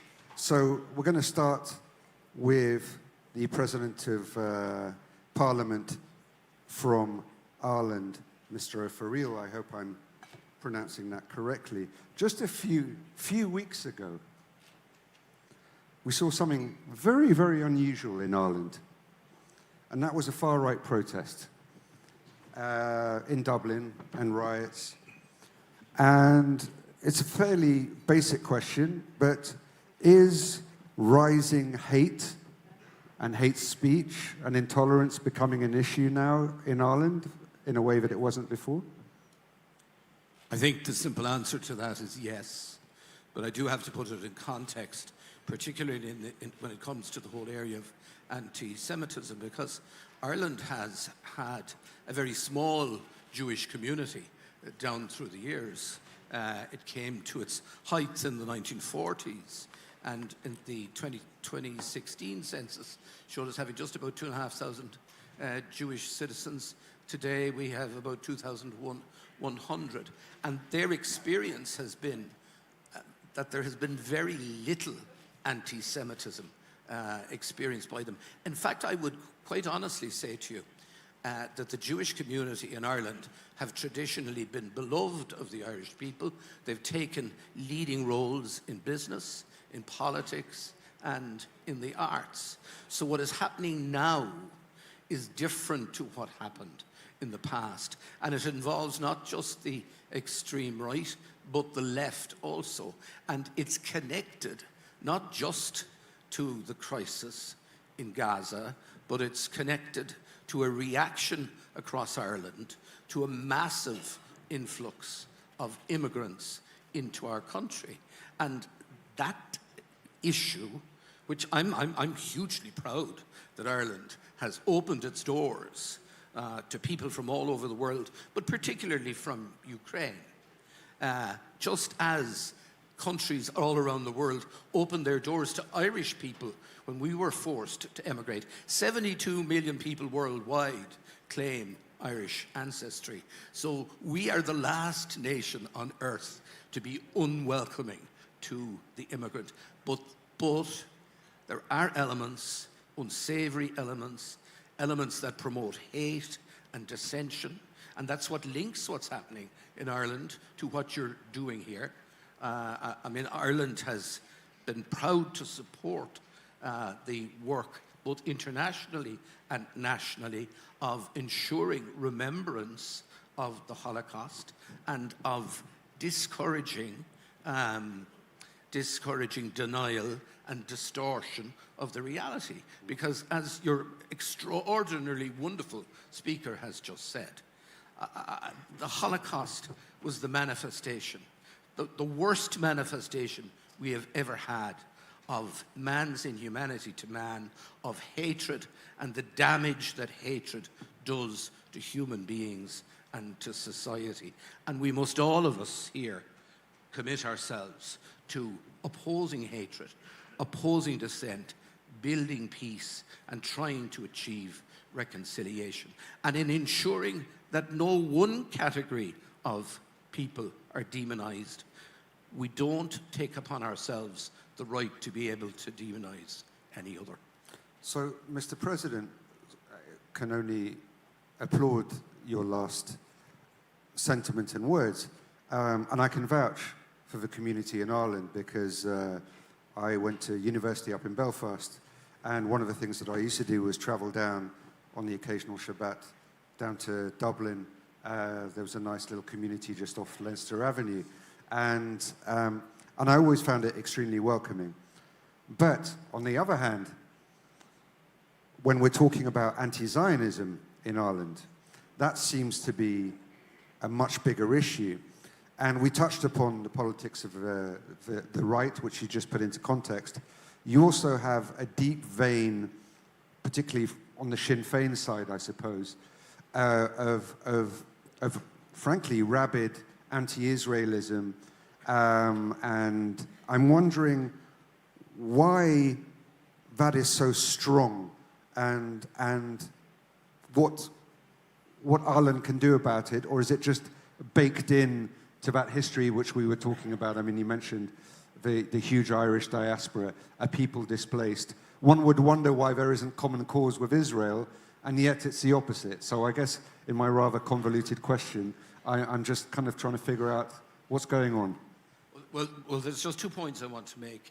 And I said anti-Semitism hadn't been a problem in the past. I do know today that the small Jewish community in Ireland are concerned, are becoming worried because of the mass demonstrations that they see happening around the Palestinian issue in Dublin and in other parts of the country. So I must admit that. And I must say quite clearly that the government and the parliament and the political bodies are committed to ensuring the safety of our Jewish community, that we continue to nurture them. Yes, I mean, there is a view. Even one of my team at lunchtime was told as they were having their meal, oh, you're from Ireland. Oh, you people don't like Israel. Well, the truth is, we fully recognize and accept Israel, but we support a two-state solution. And our attitude and our approach to the issue is born out of our own historical experiences as a nation that was colonized, as a nation that suffered as a result of that colonization, where we suffered famine, while the country was exporting beef and grain. 1 million of our Irish population in the 1840s died of starvation, and another 1 million people emigrated. So we do, if you like, have an empathy with the underdog. That does not mean that we condone murder, hatred, or discrimination of any kind. And I would say to you, Hamas is an evil organization. Al-Qaeda, ISIS, Hezbollah, you name them all. They are a rotten, evil plague on humanity, and they must be brought to an end.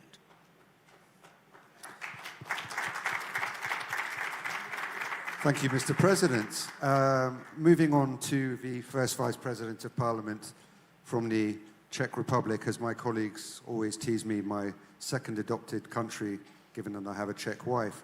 The Czech Republic has neither an anti-Semitism problem or an anti-Zionist problem so far. Why is this? And, you know, we just heard from the President of Ireland outlining some of the historical contexts and reasons why Ireland might be a bit more anti-Zionist. Why is the Czech Republic somehow almost like an island in Europe when it comes to this? And do you see the situation changing in future, madam? At first, I would like to say thank you for your invitation. I'm very glad to be here. And now to your questions. There are two levels to the matter. On the first level, I consider it essential that whether the political representatives elected after the fall of the communist regime in 1989 were oriented to the right or to the left, the main representatives were always speaking against anti-Semitism and, more importantly, supporting the State of Israel in its defense against terrorism. I am not saying that our mutual relations were always perfect, but they were definitely above standard. It is perhaps also due to the tradition of the last century and the first Czechoslovak president, Tomáš Garrigue Masaryk, who fought against anti-Jewish sentiments in society throughout his life, and thus establish a certain tradition. Due to his extraordinary popularity in the Czech nation, even today, almost 90 years after his death, his legacy actually forms a certain barrier to such trends. Let's not forget how Czechoslovakia helped Israel in difficult times by supplying weapons in 1948. Thanks to this attitude, even our extreme right-wing formations, which would incite anti-Jewish sentiments in other countries, will not do so in the Czech Republic, because it would decrease their chances of attracting the public. As for the second level to the matter, please note, I would like to emphasize this, that what I will say next is not a manifestation of any disrespect or collective condemnation. In the Czech Republic, there is simply a minimum amount of migrants from Arab countries, and almost none of those who could be associated with Islamic fundamentalism. If in the past, in connection with the growth of the global influence of the Islamic State, efforts to radicalize Muslims living in the Czech Republic appeared, they were quickly caught and eliminated. If you ask me if I see the situation changing in the future, sometimes I'm worried, of course, but I hope the tradition and our tradition and education could help that I will be not worried in future. I sincerely hope so, Madam. And funny enough, you just mentioned education. What approaches do you think work best in combating anti-Semitism, both in education, in culture, and, you know, I'm certainly not intending this panel to become a sort of cheerleading exercise for the Czech Republic by any stretch of the imagination, but what is it about your combination of policies or cultural things that seems to create this atmosphere where Jews feel welcome and there isn't a sort of anti-Israelism? In general, I think we have to fight anti-Semitism. But I have more hope to the consistent promotion of democracy and the rule of law, and naturally open discussion. In my personal opinion, it is necessary to consistently promote that all citizens are equal before the law. And at the same time, it is important to talk freely about all problems. Education, education, education, it's all. Just education. I mean, it's the same for us. I mean, we very, very strongly believe that education forms the backbone of any strategy for combating anti-Semitism. Thank you, Madam.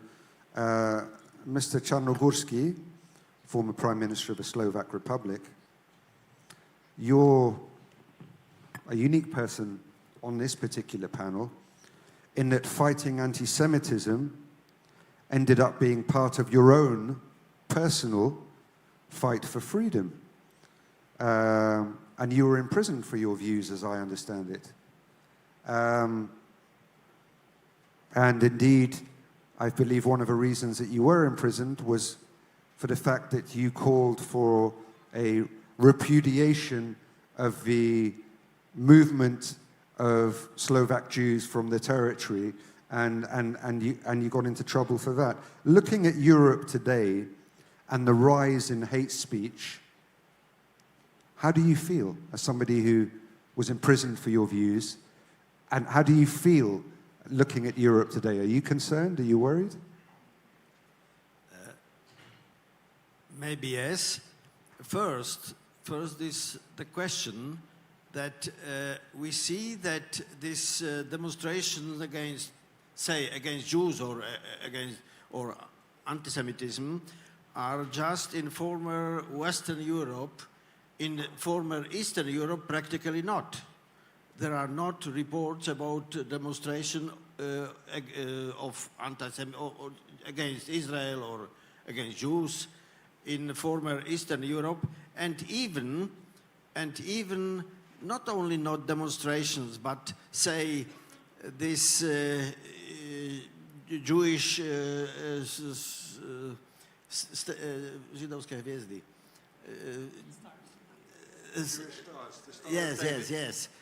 There are no. Practically, they could be, theoretically, they could be done in the night somewhere, and nobody, the police would not discover the people who did it. But there are no. That is, for me, saying that, say, a problem of anti-Semitism as if did not exist in former Eastern Europe. Yes, in Slovakia, practically in social nets. In social nets, yes, there are texts that could be described as anti-Semitic, but yes, on social nets in the whole world, there are various texts. And back to your question, I think that yes, the negative aspect of what I have told right now is that practically people, ordinary people, as if do not know about the problem of anti-Semitism of problem of Israel and Palestine, etc. And maybe in that sense could be more published, for example, what Israel is doing for Palestinians, because yes, and what Palestinians do to Israel, for example, the shelling from Gaza to neighborhood of Gaza in Israel in not only last time. So this information maybe could even make better the information of our people, and this information does not exist because as if did not exist the problem of anti-Semitism. Right. And looking at Slovakia today, I mean, it's been in the news recently. There are some concerns over media freedoms, etc., etc. Do you think that keeping Holocaust memory alive plays an important role in keeping politics in balance? Do you think a country, as Ambassador Diane was saying earlier on, that has a commitment to combating anti-Semitism, that actually has legislation in place, that has safeguards, is more predisposed to having a stable system? And yeah, I mean, I'd just be very, very interested in your own experience of how keeping Holocaust memory alive was important to you, and how it influences the body politic. First, answering shortly your question, I would answer no. Because, yes, in the Slovak criminal code, there is a paragraph section that denying of Holocaust is criminal act. And that's why who would deny Holocaust could be punished, but probably maybe in last 10 years not more than 10 people have been punished for this deed, such deed, because again it is not a problem. It was another problem when it was put into criminal code. There the Armenian diaspora in Slovakia demanded that even Armenian genocide would be the denial of Armenian genocide would be a crime under Slovak criminal law, and that was a discussion in Slovakia yes. Nowadays, the problem of anti-Semitism, Holocaust, etc., does not play a role in the politics.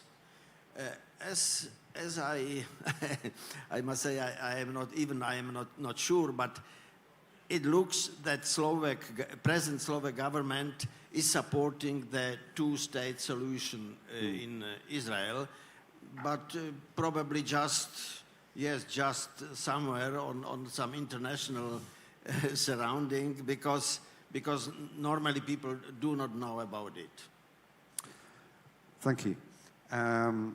Moving from Central and Eastern Europe to the icy climes of Sweden, MEP David Lega, Chair of AANEP, Committee on Foreign Affairs and Subcommittee on Human Rights in the European Parliament. It's wonderful to have you here, David. Thank you so much. You are a Jew and you're also a Zionist.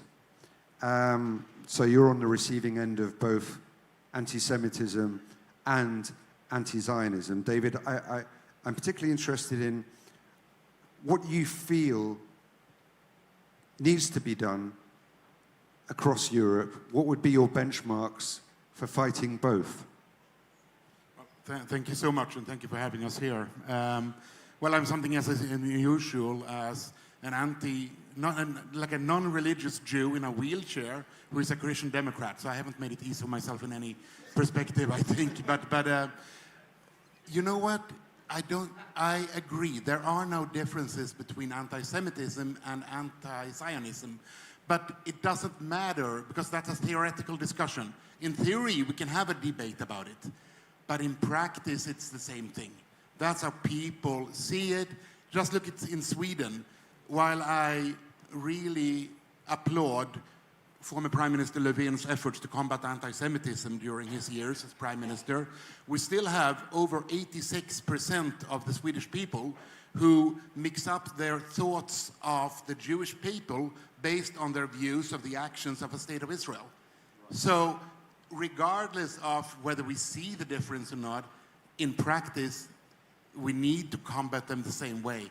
And I'm very proud of the European Parliament and the Commission and what we did with our new strategy, not only to combat anti-Semitism, but to include in that fostering Jewish way of life. For the first time, to not only react, but to act. And it's a bit shame because we thought we were first with it, to talk about education, just as my colleagues here in the panel have done. But I mean, this is what Hamas have been doing for all these years. They have used education. We know what textbooks the terrorists read in school before they made all these horrible atrocities on October 7th. So education is the key. So it's naturally about us educating, but it's also about stopping anti-Semitic education. We need to be able to do both these things at the same time. And that would be the key. So I agree, education, but on both sides. What's your view, for instance, as just a supplementary to that, on special envoys, for instance, special envoys for combating anti-Semitism and the role that they play? Do you feel that they're an important interface between the Jewish community and government? Well, we have three amazing special envoys all of them are dear friends. Michal Kotle-Wunsch in Israel, Deborah Lipstadt in the US, and Katharina von Schnurbein. But all three of them are amazing. But as the Commission also pleaded for, we needed to implement and have special envoys in each member state because the challenges in our different member states are so different. So far, only half of our member states have included and installed a special envoy or an ambassador to combat anti-Semitism. And I think the first step is to really make sure that all member states do this. And David, Swedish citizen, we just spoke about the former Prime Minister Löfven. Looking at Sweden today and looking at the rise in anti-Semitism, What do you feel needs to happen in Sweden for there to be a meaningful pushback? Well, I see a movement everywhere. I see that we are now starting to understand the cooperation that Hamas had with Iran. We see that one man who's extremely happy about what's happening is Putin. We see the connections for the first time. I think that Swedish people have stopped being naive, and it takes a while to adjust to that.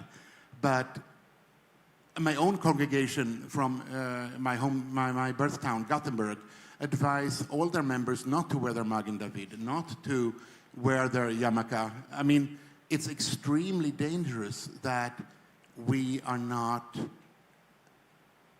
courageous enough. And I cannot plead for people to be courageous because sometimes they might risk their lives, their family. This is something that we have to choose individually. But for a congregation to advise people to hide who they are is extremely problematic. I couldn't agree more, and thank you, David.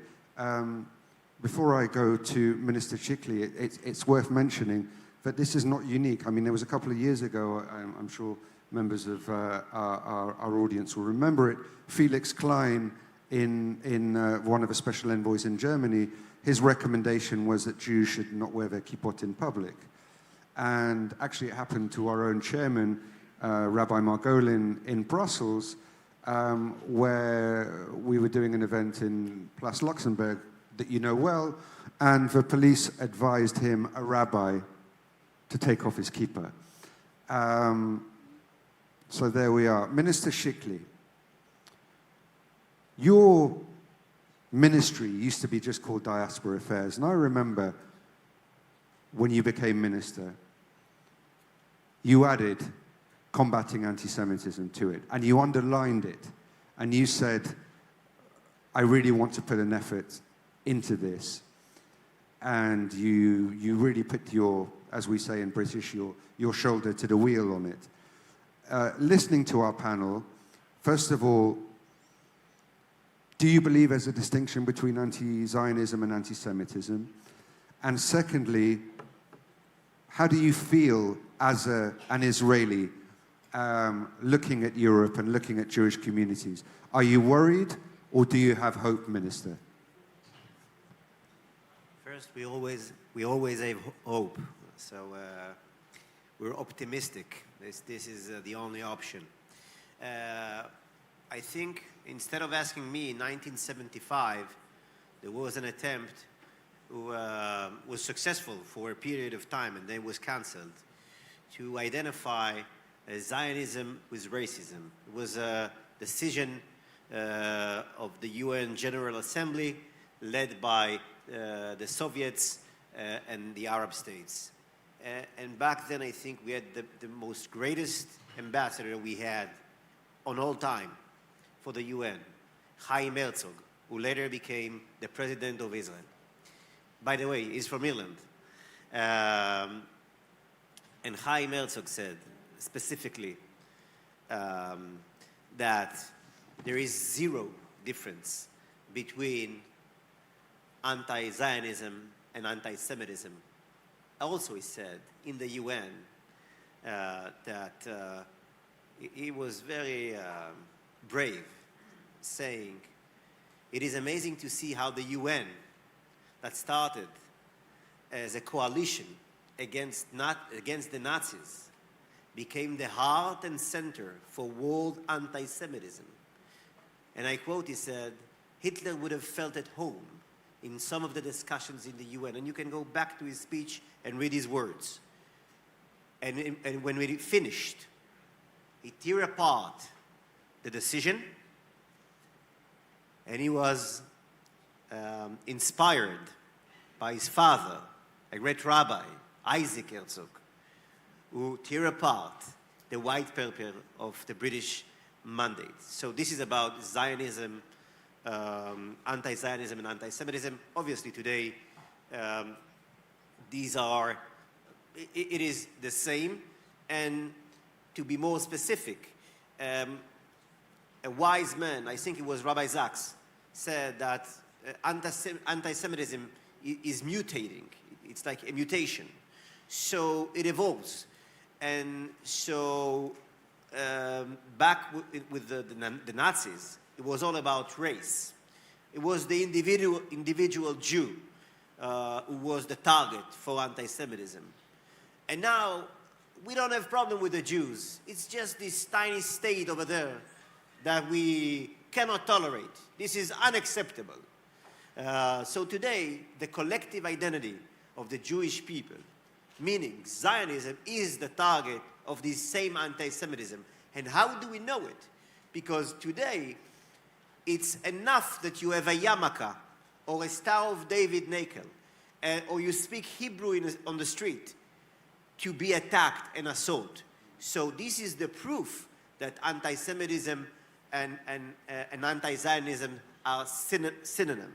And one last thing that I think it's very, very important to emphasize, because we do see that in European states that have a strict policy towards immigration, so they will be attacked from all the, let's say, the political correctness, those who believe in political correctness. But we see that the relationship with and the situation of anti-Semitism in those countries is far, far better than in other countries. And today, political Islam, led by the Muslim Brotherhood, led by Qatar, led by Turkey, led by Hamas, and those states and this organization, Hamas, they share exactly the same ideology, coming from Hassan al-Banna, Sayyid Qutb, the Mufti. It's all the same. And the fight against global jihad is not the problem of merely the Jewish people. Yes, we are in the front, but this is the greatest threat for the future of Europe. Thank you, Minister. I'm going to give a last word for this panel to President of Faril, because I wasn't sure if you were going to claim Mr. Herzog, because I thought he was from Ireland, but of course I could be wrong. Well, Chaim Herzog has its origins in Belfast. Right, that's what I thought. Northern Ireland. But anyway, sorry. Can I just say that, and I'm hugely impressed by what the Minister has said, and by indeed what all the speakers have said.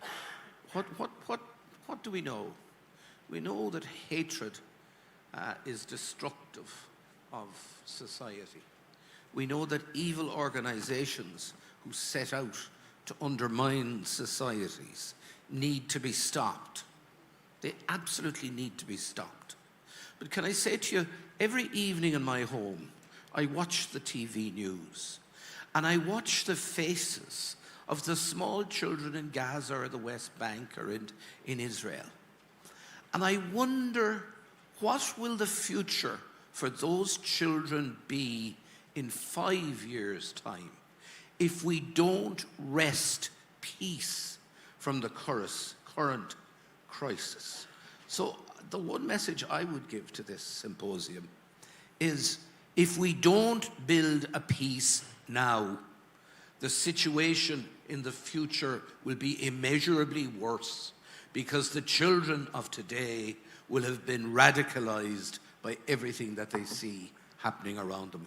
And good God, no man or woman in this place today wants that to happen. That's an excellent ending for this particular round of discussions. I would very, very much like to thank our panel once again. And yes, thank you for every single one of you for taking the time to be with us. So thank you, ladies and gentlemen, if we can make our way off the stage, and thank you.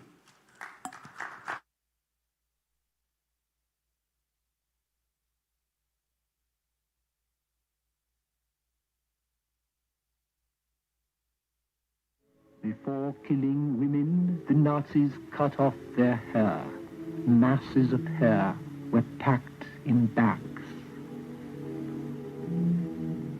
20 kilos, 22 kilos, raw material for German factories, 7,000 kilograms of hair, 140,000 murdered women. The fascists traded in death. They made fertilizers of human bones and delivered them to the Strem firm. They sold hair to factories and the nationalized upholstery industry. Another branch of the same industry.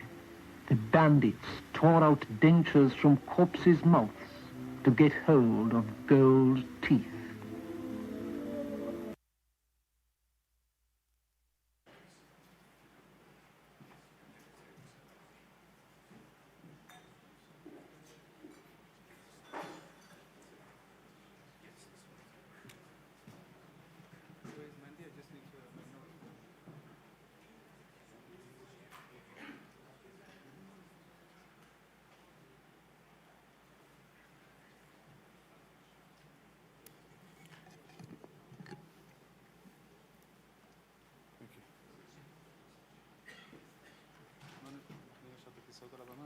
Okay.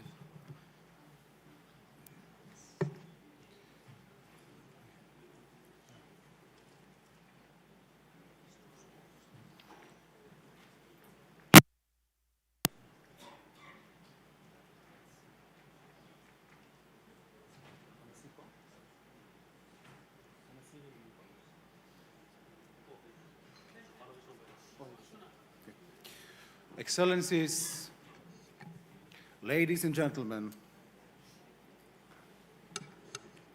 thank you for being with us. When we set up the European Jewish Association 15 years ago, we believed that we would mostly be busy with building up Jewish life. We hoped that hatred towards Jews was disappearing, that the lessons of the Holocaust had been learned. In this new Europe, we hoped that spending a lot of time and resources in combating anti-Semitism would be not necessary. We did not think that we would need help from some of the most respected and talented politicians in Europe to help us deal with the huge increase in hate. Unfortunately, we were wrong.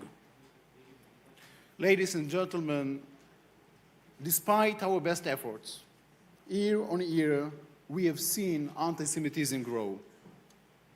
The numbers are very, very worrying, and we must fight it. We are extremely proud that the 10th President of the State of Israel, His Excellency Reuven Rivlin, has chosen to lead this fight with us. After so many decades of public service, this great leader deserves. Instead, he chose to do something that is very Jewish. In Jewish ethic, it is written that while we are not obliged to complete the task, we are not allowed to rest from trying to achieve it. President Rivlin refused to rest, and we thank him for it.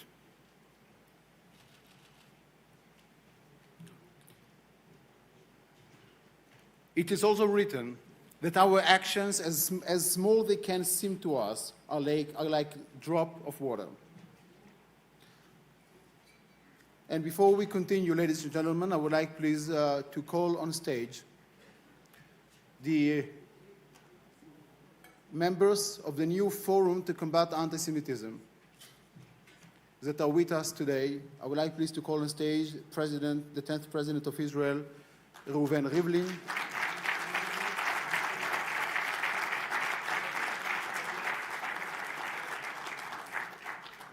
I would also like to call on stage Prime Minister of France, Manuel Valls.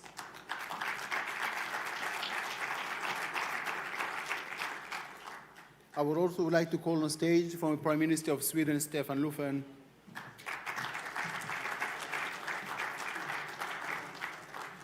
I would like to call Mr. Milo Djukanovic, former president of Montenegro.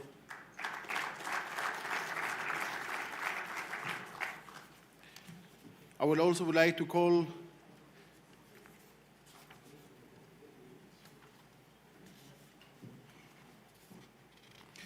the former Prime Minister of Greece, George Andreas Papandreou.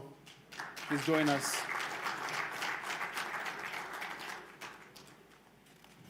And it is, of course, also our privilege to call the former President of Slovenia, Borut Pahor.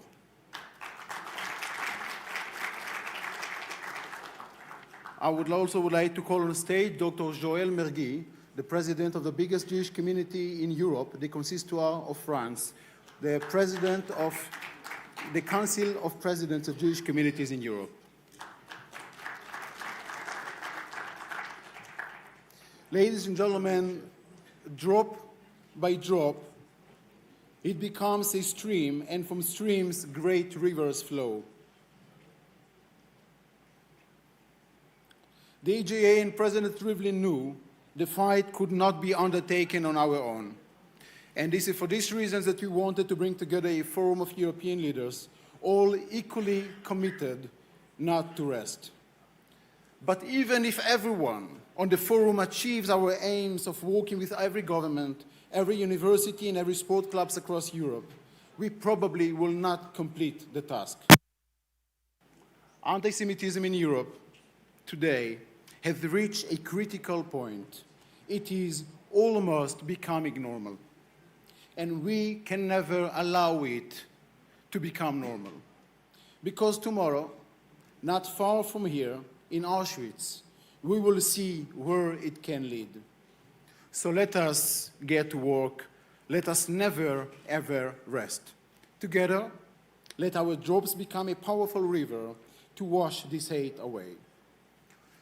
Ladies and gentlemen, it is now time to formally launch European Jewish Association Forum of European Leaders for Combating Anti-Semitism.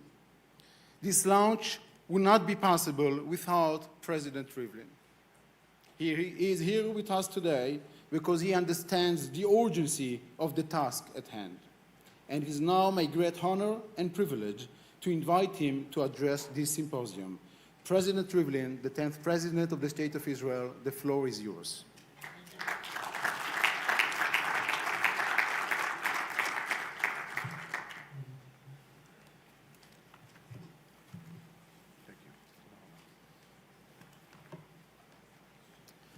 Well, Your Excellencies, you are all Excellencies. And if I will remind every one of you, then we are in trouble because we'll have to go to dinner. So I would say, Rabbi Margolin and all the really very important guests that are all with us together, with Minister Shikli and the head of the Yad Vashem institution, which are very important to the whole world and to the Jewish people.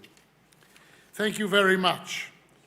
And all other distinguished guests, ladies and gentlemen, and may I say also my sisters and my brothers who are here.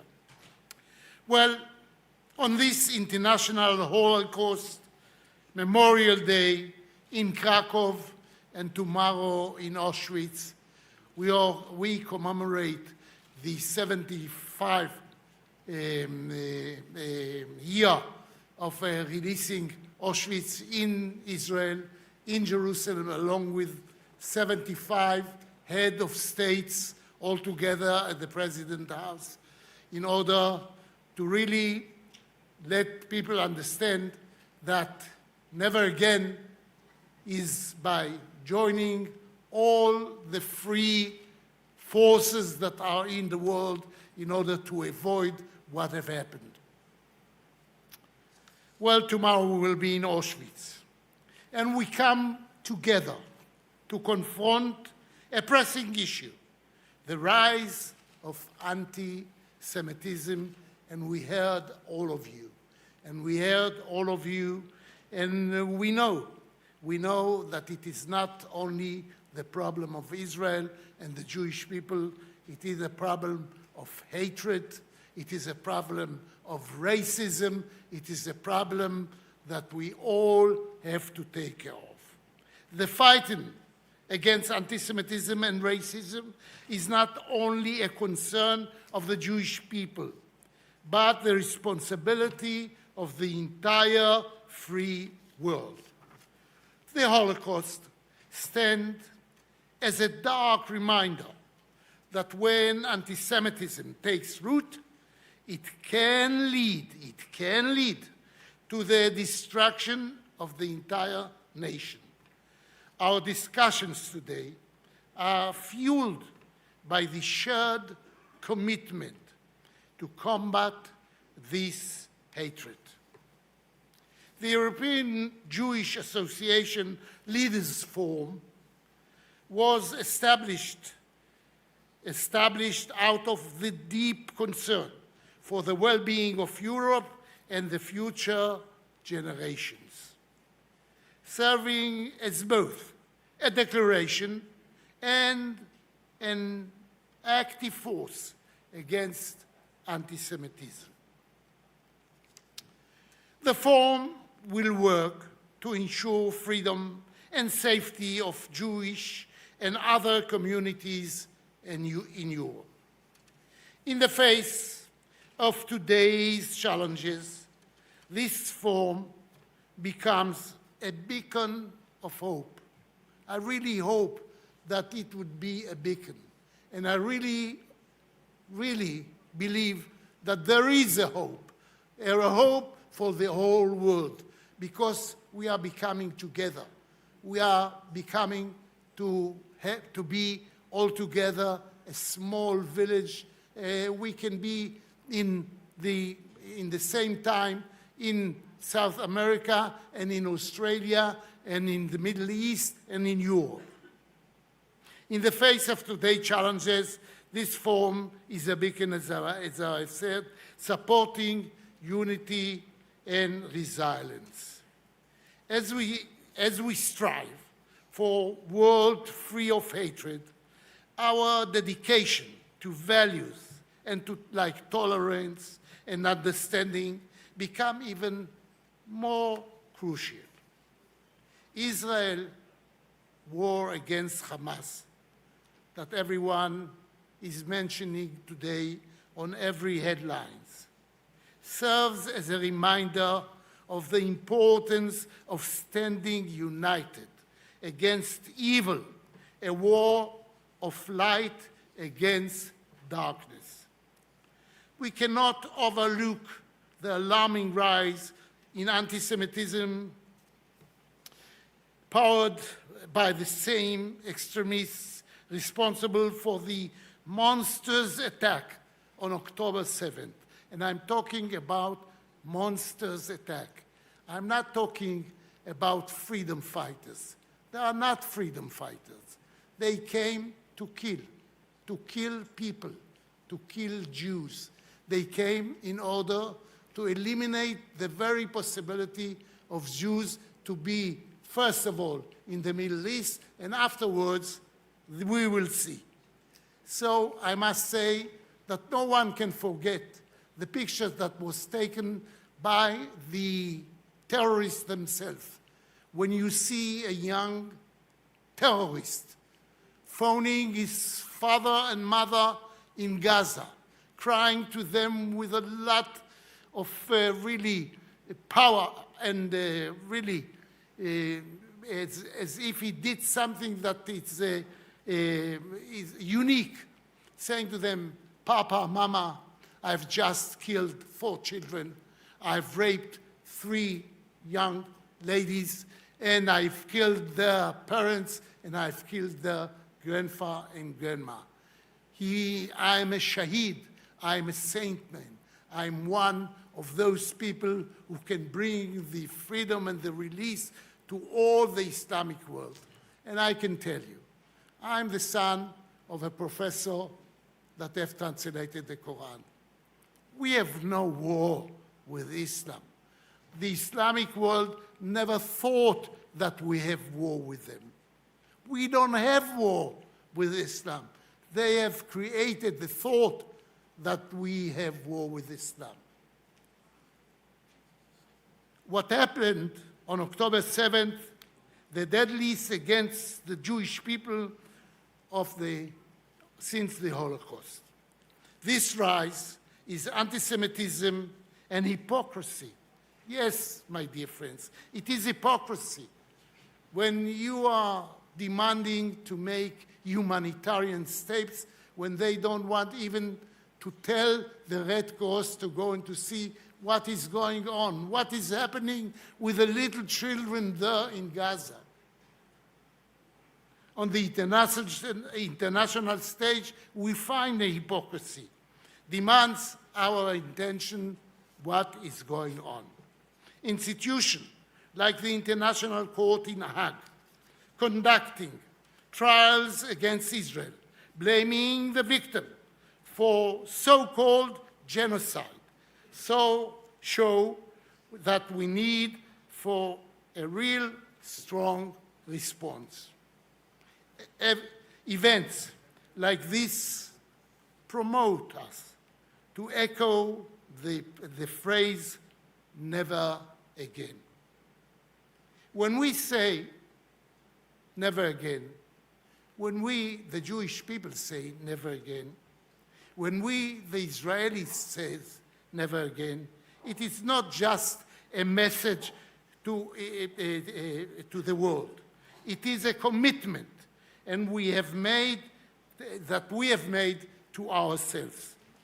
The Jewish people will never, never again be defenseless if the world does not stand with Israel as it should, like we think, at the very least, not interfere when Israel defends itself and blame Israel instead of to see the real truth, what is happening in the region. Israel is not compensation for the Holocaust. No, not at all. We did not build Israel as compensation. We built Israel and we have established the state of Israel because Israel and the land of Israel is the only homeland of the Jewish people all over the world. Israel is the realism of a dream dating back 2,000 years for the Jewish people to return to the homeland. My family came to Israel in the year 1809, 215 years ago.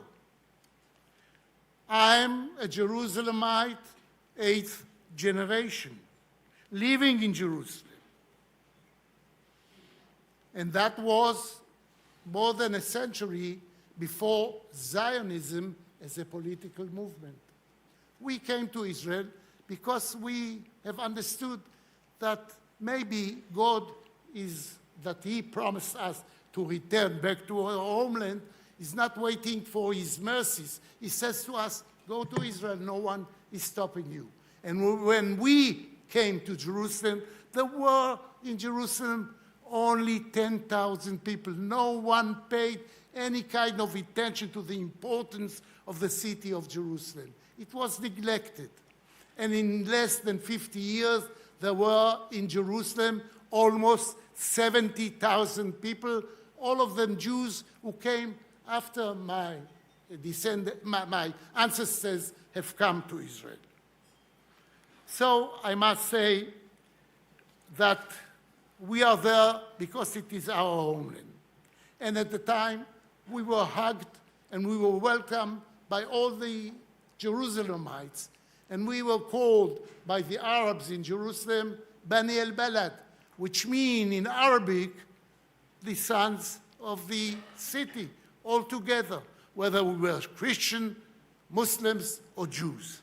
But they knew that we are returning to the land that was promised to us and we have no other place to go to. Today, we reflect on lessons of history and renew our pledge to combat anti-Semitism in all its forms. The EJA, the European Jewish Association, Leaders Forum, which is my great honor to be a part of you, that through collective efforts, we can work toward a future where diversity and celebrated and the remembrance of the Holocaust guide us to the tolerance and compassion. The Leaders Forum will be a strong force in influencing European leaders and public opinion. It will work on laws, education, as the Yad Vashem do for a lot of years, and that is very important because actually we are ready to live along with the Palestinians because we are not doomed to live together. It is our destiny to live together because they are there and we have returned back to our homeland. And to the representative from Sweden and from Ireland, I would like to say that your words were very, very strong. But in order to bring to any kind of solution in the Middle East, we have to build confidence. And they have to understand we have no war with Islam. Even Muhammad, that my late father, Professor Rivlin, have translated the Quran from Arabic to Hebrew, and I know Arabic fluently. He shows that Muhammad have said in Surah 5, which means chapter 5, phrases 23 to 26, that the land of Israel belongs to the children of Israel. We have no war with Islam. And they have to understand we have returned back. And they have to face the fact, although they don't like it. And we have to know that we have established a Jewish democratic state. Democratic and Jewish state. Because I can assure you that every Jew has at least 3 opinions. And democracy is very needed in order to hold Israel as a community. We know how to argue with ourselves. Of course, we can know how to argue with our brothers, the Jewish brothers, and we know how to argue with Arabs. But they have to accept us, that we are back home, and we have to expect them that they were born in the land that it is our state. This forum will remain leader of worldwide, that the phrase "never again" is mainly about protecting Europe. I want to thank you. I want to thank my fellow leaders who joined this important forum. I also want to thank my friend, Rabbi Menachem Margolin.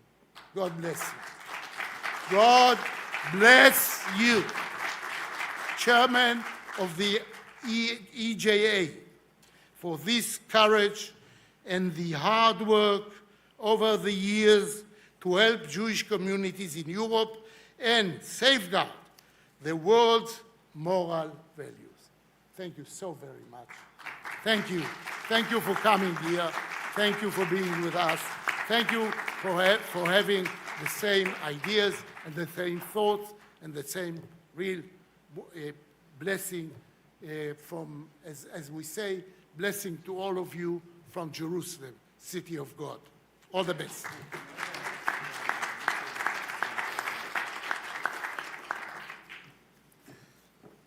Thank you very much, President Rivlin. Some of our distinguished forum members you have heard earlier on panels, and behind us you can read our charter that the leaders will be signing shortly. I just would like to know if Prime Minister Renzi is still on the line. He is on live? Yes. Okay, so then this is our great privilege to have with us former Prime Minister of Italy, Matteo Renzi. Thank you for connecting. The floor is yours. Mr. Chairman, thank you so much. And it's a very great honor for me to be with you. Unfortunately, only from my office in the Senate. First of all, a special thanks to former President of Israeli Republic, my friend Mr. Rubin, because he launched this initiative and involved a lot of us. Particularly happy to see some friends and former colleagues. Just a brief message from Italy, a message of solidarity. I was in Krakow and Auschwitz a lot of times with the students of my city when I was mayor, because we decided to stay together to see what really happened and to say together, never again. Now, after the massacre of October 7th, we have the responsibility to join to you to continue this battle of civilization and battle of ideals, because there is not simply a right for Israel to exist. There is a duty for your country to exist. The duty, and not only the right, the duty for the new generation, the duty for the people who ask for the peace. Bible said, in the Bible we can read, ask peace for Jerusalem, ask freedom for Jerusalem, ask peace for Gaza, ask freedom for Gaza, because today the real enemy for Gaza, for Palestinian guys, is Hamas.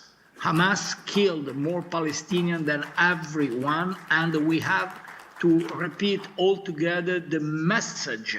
With Hamas will be impossible to achieve the great result of peace.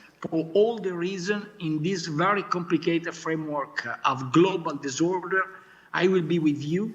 I repeat with you the necessity, the message of hope for the future, but at the same time, we will repeat the message I saw in the faces of students of City of Florence when I was with them in Auschwitz, because they think, that is impossible.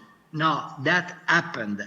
That really happened. And our goal is guarantee to the new generation of human beings that we never again. For that reason, my friends, I will be with you, and it will be a pleasure and an honor to continue this battle all together. Thank you so much. Thank you.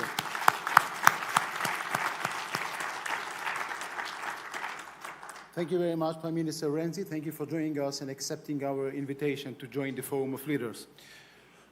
Due to a last-minute emergency, our next speaker couldn't join us, but sent a video.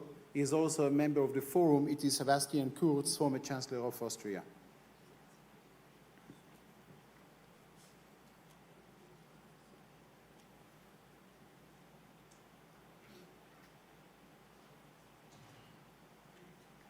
Mr. President, Excellencies, ladies and gentlemen, I would have preferred to participate at this significant event today, but thank you for giving me the opportunity to be with you at least via video. I'm still shocked by these brutal and barbaric terrorist attacks that happened on October 7th. It shows us that anti-Semitism still exists and that we have to fight all together against these ideas, against these threats, and of course, against terrorism. Coming from Austria, I know that we as Austrians, especially the young generation, we have a special historic responsibility. This is why, during my time in government, we declared the security of Israel as a state doctrine for us in Austria. This is why we decided to invest a lot to support the small but very vital Jewish community in Austria. And this is why we also decided that the descendants of Holocaust survivors should have a right to become Austrian citizens if they want it. The last year has shown that there's still a long way to go. Therefore, it's important that we are all united in the fight against anti-Semitism, that we support the security of the State of Israel, and of course that we work together that the peaceful coexistence in the Middle East is possible. Thank you very much. Thank you very much. Our next speaker is the former Prime Minister of the French Republic, Mr. Manuel Valls. Mr. Valls, the floor is yours.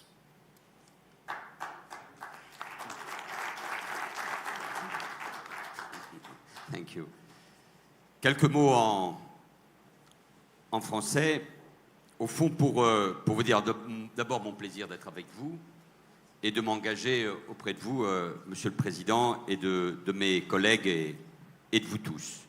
Et pour dire au fond, plus que jamais, nous devons poser les bons mots pour comprendre le mal qui est face à nous et le bouleversement majeur pour nos sociétés que représentent les événements du 7 octobre. C'est un basculement et nous entrons dans un nouveau monde. D'abord, et ça a été dit avec beaucoup de force depuis ce matin, bien définir ce qu'est l'antisémitisme. C'est la haine des Juifs et c'est la haine d'Israël. Je pense que même le mot antisémitisme a perdu de sa force et je pense qu'il faut clarifier ce que cela veut dire. Mais derrière cela, il y a l'antisionisme. Vladimir Yankelevitch, un résistant, un grand philosophe français, juif, en 1967, disait que l'antisionisme, c'était la permission démocratique d'être antisémite. C'est plus que jamais d'actualité. Et ceux qui prônent l'antisionisme, c'est-à-dire la disparition d'Israël, qu'ils soient à gauche ou à droite, sont antisémites. Deuxièmement, qualifier, je n'ai pas besoin d'aller bien plus loin, ce qu'est le Hamas. Sinon, pour rappeler qu'évidemment, ça n'est pas une organisation de résistance, ça a été dit par le président, mais que cette organisation prône non seulement la haine des Juifs, leur disparition de la terre d'Israël et de la surface du monde, mais que cette organisation prône la haine des chrétiens, des musulmans qui n'acceptent pas le totalitarisme du Hamas, des chrétiens, de l'Occident, des valeurs démocratiques, de la place des femmes dans les sociétés, et qu'il poursuit pour les tuer les homosexuels palestiniens qui trouvent aujourd'hui refuge en Israël et à Tel Aviv. C'est ça le Hamas, et cette organisation, nous devons la combattre parce qu'elle nous combat, et c'est pour cela que nous devons soutenir Israël qui est en première ligne face au Hamas. Troisièmement, déconstruire le langage. Tout le langage auquel aujourd'hui Israël fait face. Le langage de l'Afrique du Sud ou d'autres pays qui utilisent les mots comme colonisation, apartheid, évidemment génocide, pour nazifier Israël. Et cette entreprise idéologique, ce discours est particulièrement dangereux. Et il trouve une résonance, nous en parlerons et nous l'écouterons dans un instant, avec beaucoup d'intérêt, sur les réseaux sociaux. Le récit de ce qui se passe aujourd'hui au Proche et au Moyen-Orient et à Gaza, sur les réseaux sociaux et notamment sur TikTok, nous pose un enjeu majeur. C'est sans doute là où la bataille principale va se jouer. Et derrière ces réseaux sociaux, il y a souvent la Chine, la Russie, la Turquie et l'Iran, bien évidemment. Si nous ne sommes pas conscients de ce que cela représente, notamment par la jeunesse, et les sondages dans la jeunesse, dans nos pays occidentaux, sont particulièrement dramatiques sur ce qu'ils pensent du conflit, ou sur ce qu'ils pensent de l'antisémitisme, ou de la haine des Juifs, ou sur ce qu'ils pensent de la mémoire de la Shoah. Donc c'est un autre front que nous ne pouvons pas, évidemment, abandonner. Il y a évidemment, pour l'homme de gauche que je suis, et cela fait 25 ans que je le dis, un enjeu majeur. Il y a eu une grande manifestation contre l'antisémitisme en France. Or, ça a été un basculement, car dans cette manifestation, pour la première fois, il y avait les héritiers de l'extrême droite, et il manquait une grande partie de la gauche, et une grande partie de cette gauche qui a basculé dans l'antisémitisme essentiellement pour des raisons électorales. Il ne faut pas s'étonner que Jean-Luc Mélenchon, un Français, ou Jeremy Corbyn, un Anglais exclu du Parti travailliste, se soient trouvés comme témoins de moralité du gouvernement sud-africain pour attaquer Israël et l'accuser de génocide. Ça veut dire que là, il y a aussi un front, et au sein des formations politiques, et notamment de la gauche européenne et internationale, il faut également une grande clarification sur ce sujet-là. Une chose est de chercher la paix, une solution politique pour les Palestiniens, l'autre est de disqualifier Israël et de verser dans l'antisémitisme pour avoir un vote musulman. Enfin, l'autre grand élément, c'est le défi qui est posé au sein de l'islam, et notamment en Europe. L'islamisme, l'islam politique font de l'Europe la grande priorité, et notamment au sein des communautés musulmanes issues de l'immigration qui sont dans nos pays. Et il faut affronter ce problème sans naïveté, en mobilisant les intellectuels, les enseignants et les représentants de ces communautés musulmanes, mais en étant intraitable. Et il y a aussi là, en matière politique, dans les médias, sur le plan éducatif, incontestablement un enjeu majeur. Quand je regarde les enquêtes d'opinion sur ce que pense une minorité, mais forte, des musulmans, et notamment dans la jeunesse, sur les valeurs universelles, sur les valeurs européennes, sur la démocratie ou sur ce qui se passe en Israël, je suis très inquiet. Et là, nous avons besoin, évidemment, de nous mobiliser. Et c'est mon dernier mot. En posant les sujets, en disant notre vérité, nous défendons la démocratie et nous devons être aux côtés d'Israël, seul État démocratique de cette région du Proche-Orient. En première ligne, nous avons été tous attaqués par le terrorisme et l'islamisme. C'est le même combat, évidemment, avec des nuances et des différences que nous menons ensemble. Et dans ce moment-là, tout particulièrement, ce qui se passe, ce n'est pas le problème d'Israël seulement, ce n'est pas le problème des Juifs seulement, c'est notre problème, celui des valeurs occidentales, des valeurs universelles, de la démocratie. Et aujourd'hui, plus que jamais, nous sommes tous, oui, nous sommes tous juifs.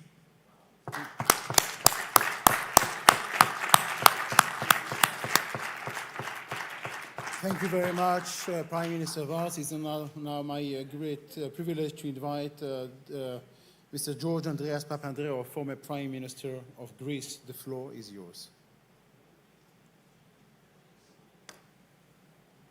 Dear President of Israel, esteemed colleagues and honored guests, we stand together in Krakow amidst the echoes of a past that will never and should never stop reverberating.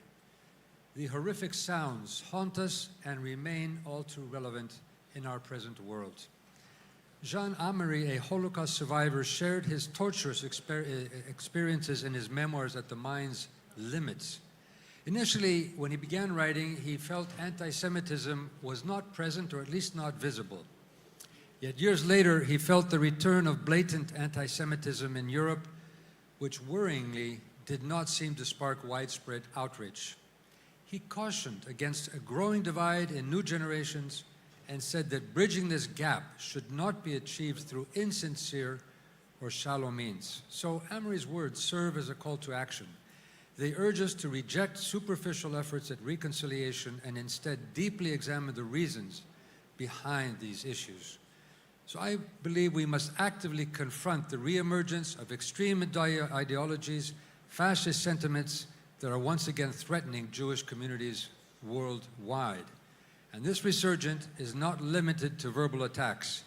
It extends to violent acts against Jewish businesses, homes, synagogues, and cemeteries. It's one more reason why we cannot allow any attempt to diminish the Holocaust's depth of horror. To forget the dead would be akin to killing them a second time. Wise words from Elie Wiesel. We are here on these International Holocaust Remembrance Days to solemnly reflect on the catastrophic extermination of 6 million Jews and countless others during the Second World War. But we must also remember how historically anti-Semitism has been a scourge, tracing its origins to medieval times when Jews were marked with badges, segregated, and demeaned.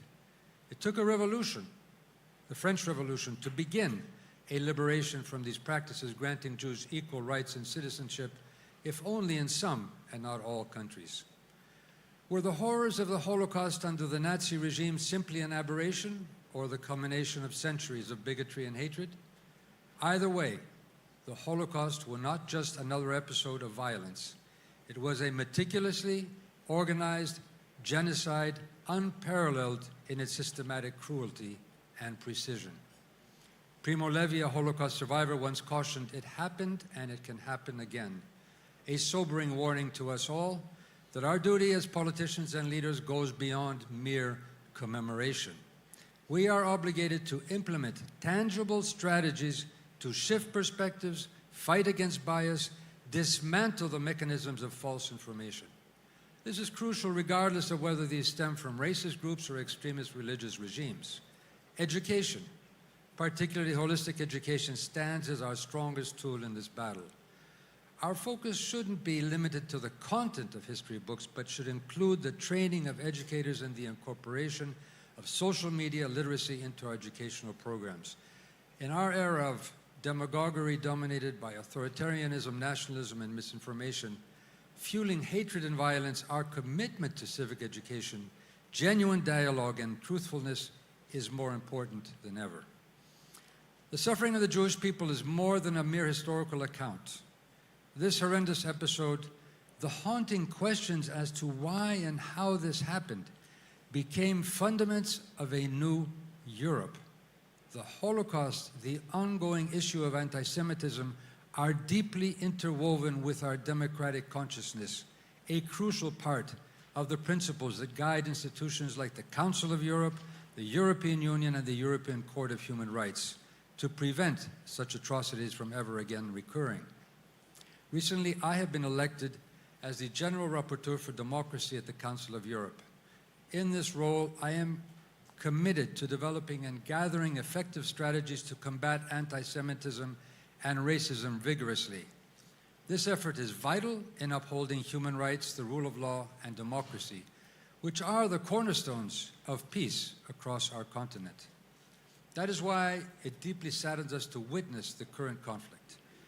It wouldn't be honest for me to attempt discussing it in depth. The incidents of October 7th, including the terrorist attack by Hamas, the widespread incidents of rape and torture, must be unequivocally denounced. These horrors have profoundly affected us all who have been working for peace in the Middle East. Despite this grim reality, we must still believe in the possibility of peace. On this Remembrance Day, let our thoughts be with the innocent hostages, demanding their release, their safe return to their loved ones. Mr. President, the Holocaust has impacted each and all of us. In Greece, we mourn the loss of one of the most flourishing Jewish communities. My grandfather, who resisted the Nazi regime, managed to flee Greece thanks to a Jewish boat convoy aiding in the escape of Jews. He found refuge in Cairo, Egypt, where he assumed the role of Prime Minister in exile. From there, he made a speech expressing his deep respect for the Jewish people's achievements in their historic homeland, acknowledging Greece's early support of the 1917 Balfour Declaration, and he remained then hopeful for a resolution to the challenges faced by the Jewish people and their right to settle in their ancestral land. Upon his return to a free Greece, he swiftly enacted legislation for the restitution of property to Jewish survivors, symbolically acknowledging the immense suffering of the Greek Jewish community. He was an ardent advocate of human rights and democracy. Tragically, his life ended under house arrest during a subsequent dictatorship, earning him the nickname the Old Man of Democracy. And that brings me to a final point. Our battle against anti-Semitism is not just for the sake of the Jewish community. It is a stand for all of us, and certainly for those who suffer under the yoke of bigotry, hatred, and persecution. It is a commitment to a world where diversity is not just tolerated, but celebrated with dignity for all. Let us remember the words of Anne Frank, "What is done cannot be undone, but one can prevent it happening again." This is our pledge to remember, to act, and to hope for a future where tolerance, understanding, and peace prevail. Thank you very much. Thank you very much.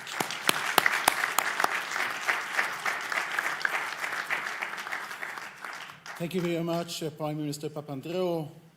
Also with us on table, the former Prime Minister of Sweden, Mr. Stefan Löfven, will be honored to hear your greetings. If I may say, short greetings. Yes, you may. First, thank you so much for this opportunity, and thank you, President Rivlin, for this. I am very honored to be part of this group.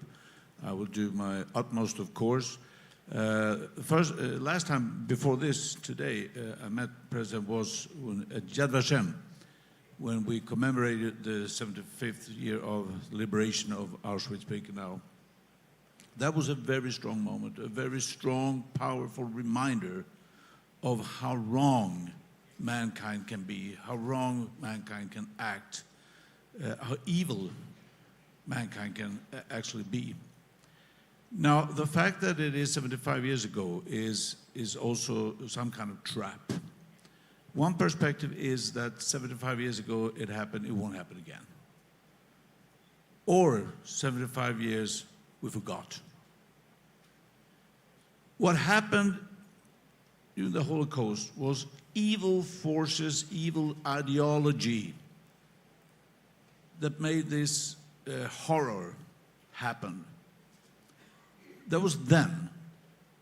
But I think we have to be realistic and realize that those kind of ideology exist also today. I think that the worst we can do towards ourselves is to pretend that it's not there. It is there. That is our best vaccination. We are not automatically vaccinated against anti-Semitism, but we can vaccinate ourselves if we act properly. And if we also understand, not only realistic, but also that we can't be so naive. We have to make sure that we see what can happen and we act against it. For me, this is a matter of leadership. So thank you for your leadership. And we in the group, I guess, will do our best to show leadership. We did that when we were active as PMs in other positions, but this can't stop when you stop as an active politician. You have to go on and go on and go on and go on forever, because this evil ideology is out there. It's our duty to make sure it doesn't spread and that it cannot be acted upon the way it did during the Holocaust. So never again. Thank you. Thank you very much, Prime Minister Löfven. I now invite the distinguished forum members to sign the charter of the new Forum of European Leaders to Combat Anti-Semitism. You may see on the screen.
Thank you very much for your attention, ladies and gentlemen. Together, we will do great things and help stop the threat to society, the virus of anti-Semitism. Thank you very much.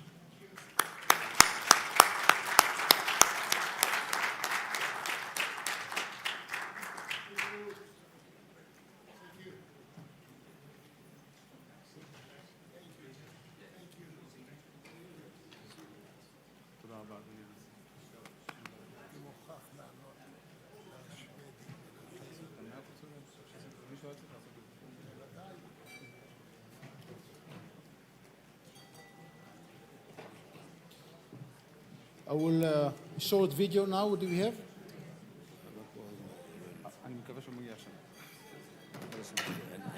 I woke up in the morning to the sounds of gunfire and shouting. Before I realized what was happening, the scary people came and shot my father. They shot my father to death. My mother protected me and tried to save me, but they also murdered her, stabbing her repeatedly with a knife in front of my eyes.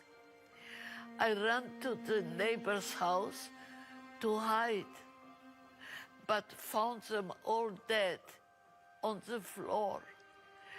I hid quietly in the closet for 15 hours, and that's how I survived. My name is Leah Koenig. I am 94 years old. I survived the Holocaust. I've experienced horrors, but this is not my story.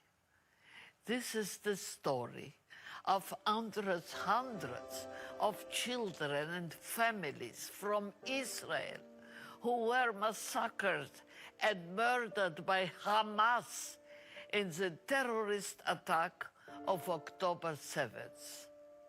Now I must tell their story as well.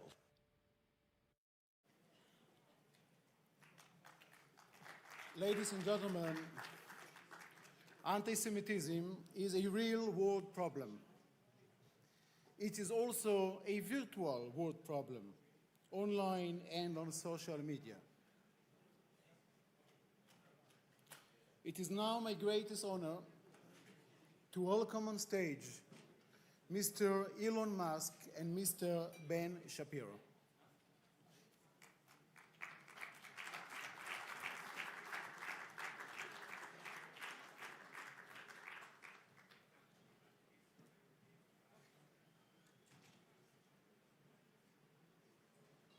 We kindly ask if there will be photo opportunities that will be only after the interview. We kindly ask everyone to not approach him now because it's not going to lead anywhere. So we kindly ask also all the journalists, all the photographers, please to wait at the back of the room. Thank you very much.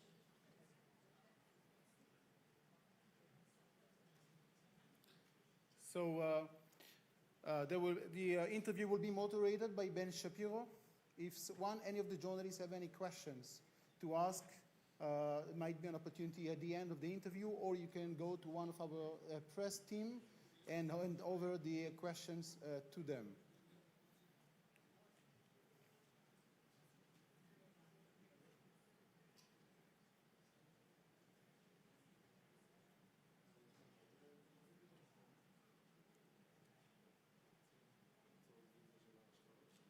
Yes, Masha? We will perhaps screen another greetings we received from one of the new member of the forum, and then we will start the interview.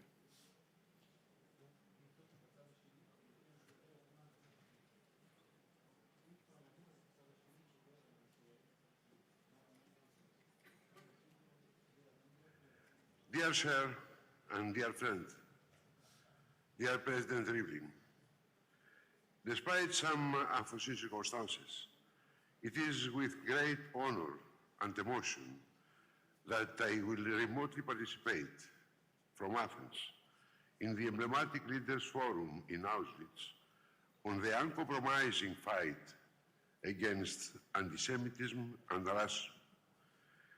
Please rest assured that my dedication to our common goal remains unshakable. Commemorate and honor the tragic victims of the horrific Holocaust, the greatest crime against humanity, and to always fulfill our common duty. Never again. We Greeks would be honored if, in the near future, the Leaders' Forum for the Commemoration of the Holocaust were to be hosted in Athens, or better, in Thessaloniki, a city in which, as you well know, Mr. President, because we worked actively together, the Greek New Holocaust Museum will be erected. I very much look forward to joining you in person in the next Leaders' Forum meeting. Thank you. This was the former president of Greece, and you also member of the Forum of Leaders, together with other leaders who are joining us today.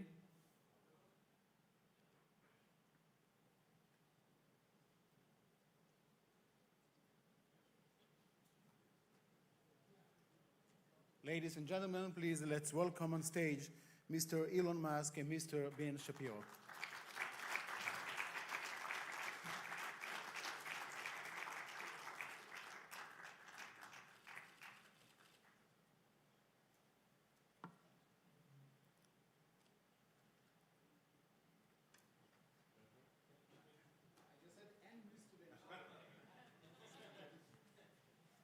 Sorry. Before we start, I just would like to express gratitude and appreciation to Mr. Musk for taking the time to join us today. In our times, we seek to see more friends, and we are appreciating very much the time you took to be with us today. And as a token of appreciation for taking the time to be with us today, if I may present something to you, please.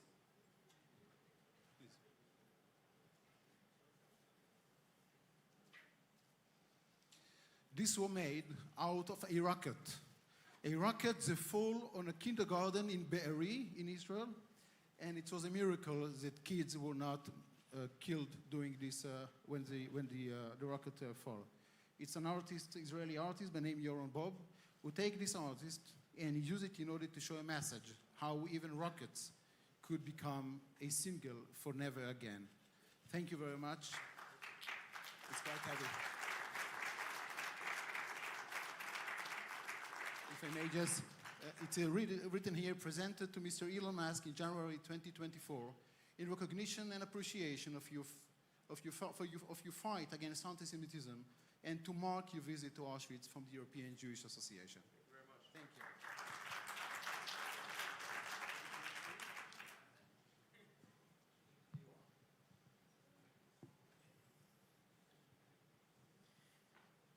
Well, it was an honor to walk with you today at Auschwitz. It's actually my first time there as well.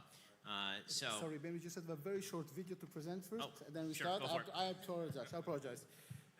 You know, Mr. Musk, when we were walking around Auschwitz together earlier on today, I couldn't help ask myself if the horror of the death camp could have been possible if social media was around in these days. After the Holocaust, one of the most heard sentences was, "We did not know." Today, everything is in public. Everybody is a journalist or eyewitness. Please watch how it could have been used.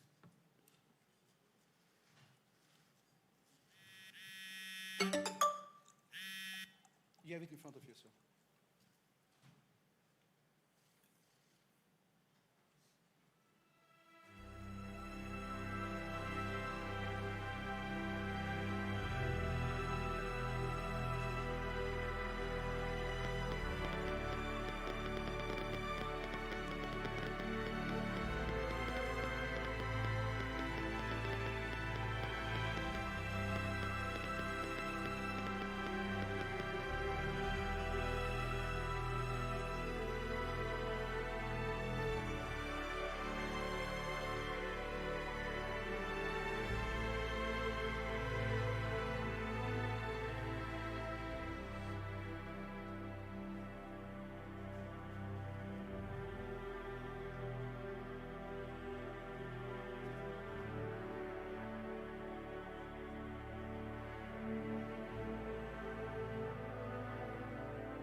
could have saved millions of lives.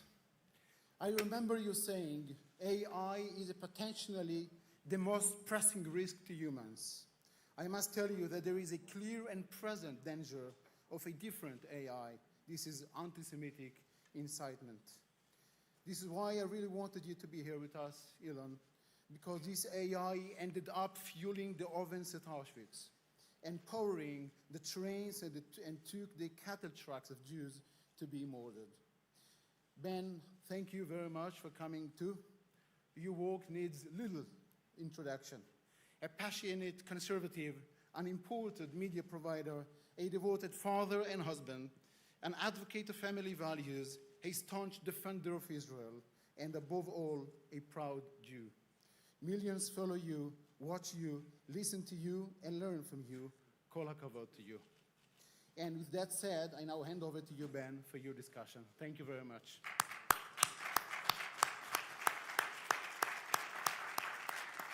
I apologize for the premature beginning there, but yeah, Elon, obviously we walked Auschwitz. I said I hadn't been there before either. First of all, just wanted to get your thoughts on what it was like to walk Auschwitz and Birkenau today. Well, it was incredibly moving and deeply sad and tragic that humans could do this to other humans.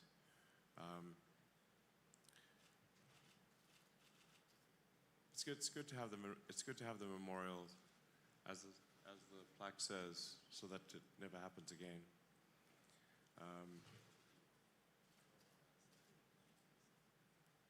No, I mean, I'm a student of history, so I'd seen the pictures, I'd seen the videos, but it's not quite. It hits you much more in the heart when you see it in person. I'm still absorbing, frankly, the magnitude of the tragedy that I witnessed, or the place where the tragedy occurred. I think it'll take a few days to sink in, frankly.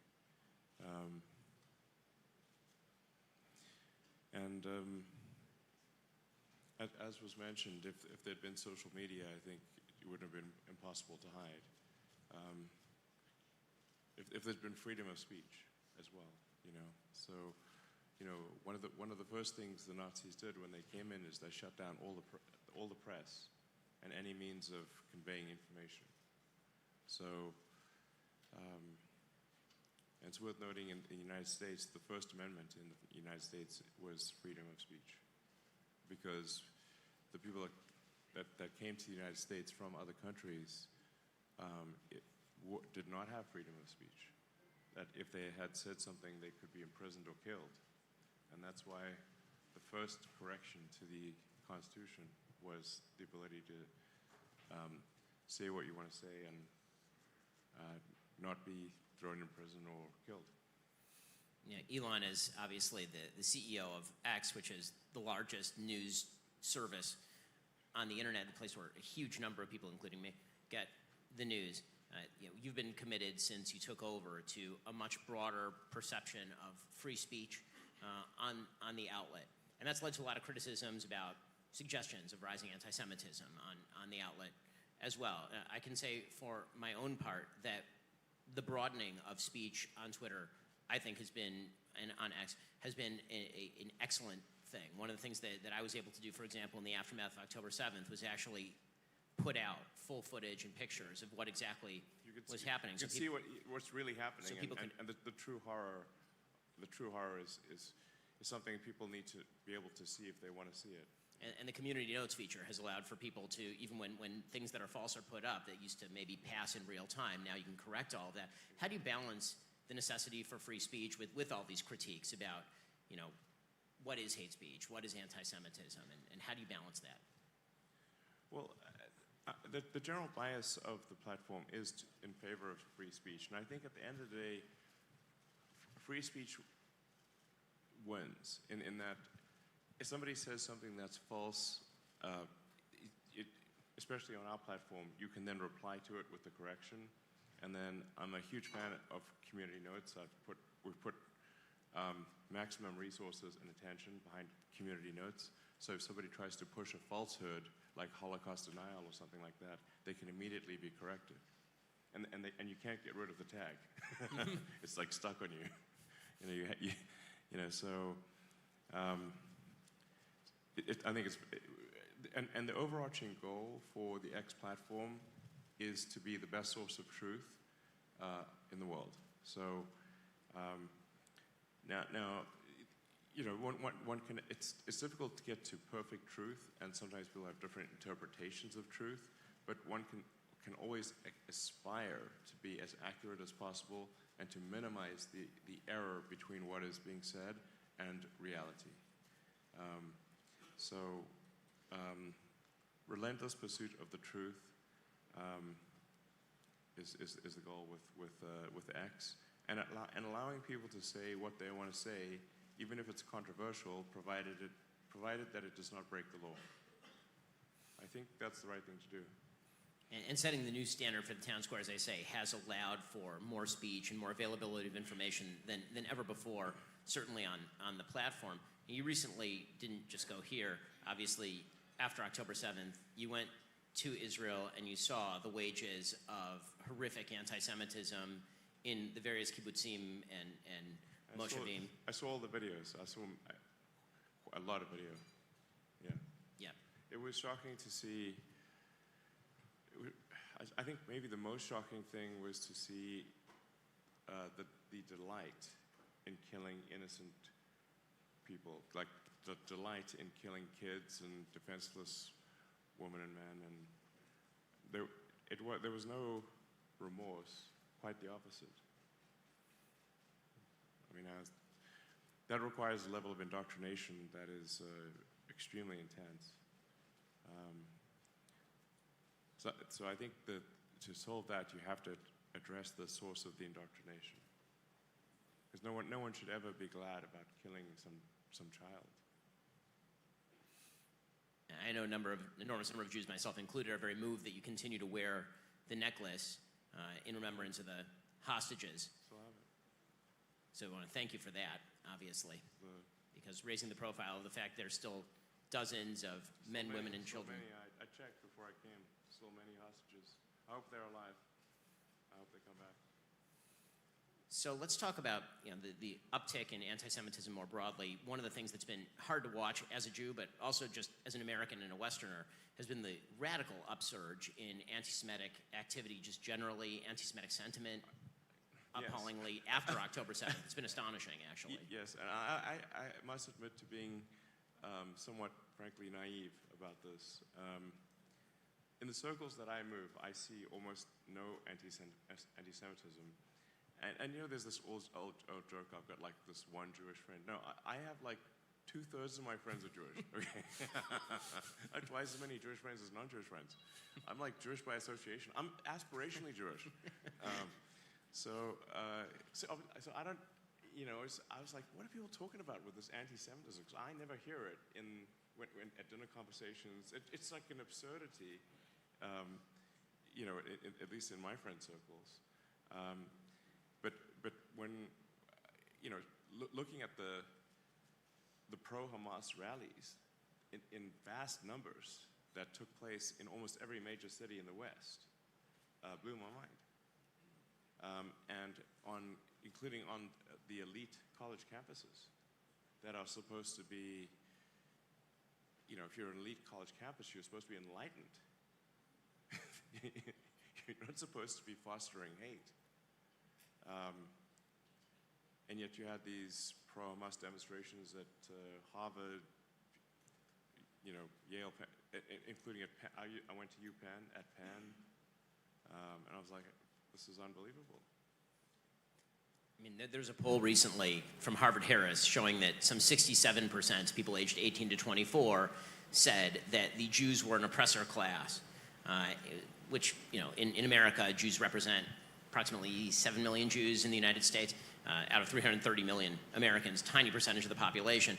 But that ideology, that the Jews are an oppressor class, matches up very nicely and very closely with what is a conspiracy theory. At root, anti-Semitism is a conspiracy theory, and it's a conspiracy theory about power. And if you read Nazi literature, the Nazis literally promoted the idea that Jews were, of course, this small, caste of people who were running all of the major industries, who were standing behind all world power. As Hitler's suggestion is that it was world Jewry that stood behind Germany's loss in World War I, and then the Allies' unwillingness to make a deal with Germany prior to World War II. And that theory of power and group identity is really ugly, and we see echoes of it today. I mean, the diversity, equity, and inclusion ideology that basically suggests that all of society is a vast pyramid of group identity, and that at the very top are the people who are successful, and that those people are exploiting everybody else. And we can tell who's successful by their group identity, not by their level of success, by their group identity. Yes. That matches up incredibly. It syncs up almost a Venn diagram circle with anti-Semitism. Absolutely. The diversity and equity and inclusion, I mean, you should always be wary of any name that sounds like it could come out of a George Orwell book. Okay? That's never a good sign. Because it sounds like, sure, diversity, equity, inclusion, these all sound like nice words, but what it really means is discrimination on the basis of race, sex, and sexual orientation, and it's against merit. And thus, I think, is fundamentally anti-Semitic. So,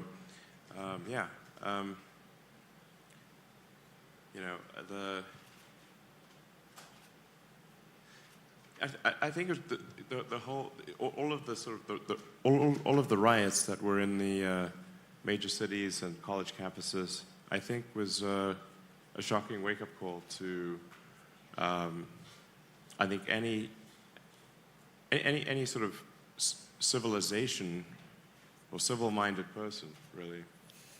It was quite a shock. The crossover between some of these rallies on college campuses in favor of Hamas, I mean, they unite the weirdest coalitions maybe in human history. You'll see LGBTQ flags in favor of Hamas, where, of course, if an LGBTQ person were to be actually in the Gaza Strip, they would no longer be in the Gaza Strip, they would be dead. Yes, exactly. And that coalition is... That's like seriously out of touch. Yeah.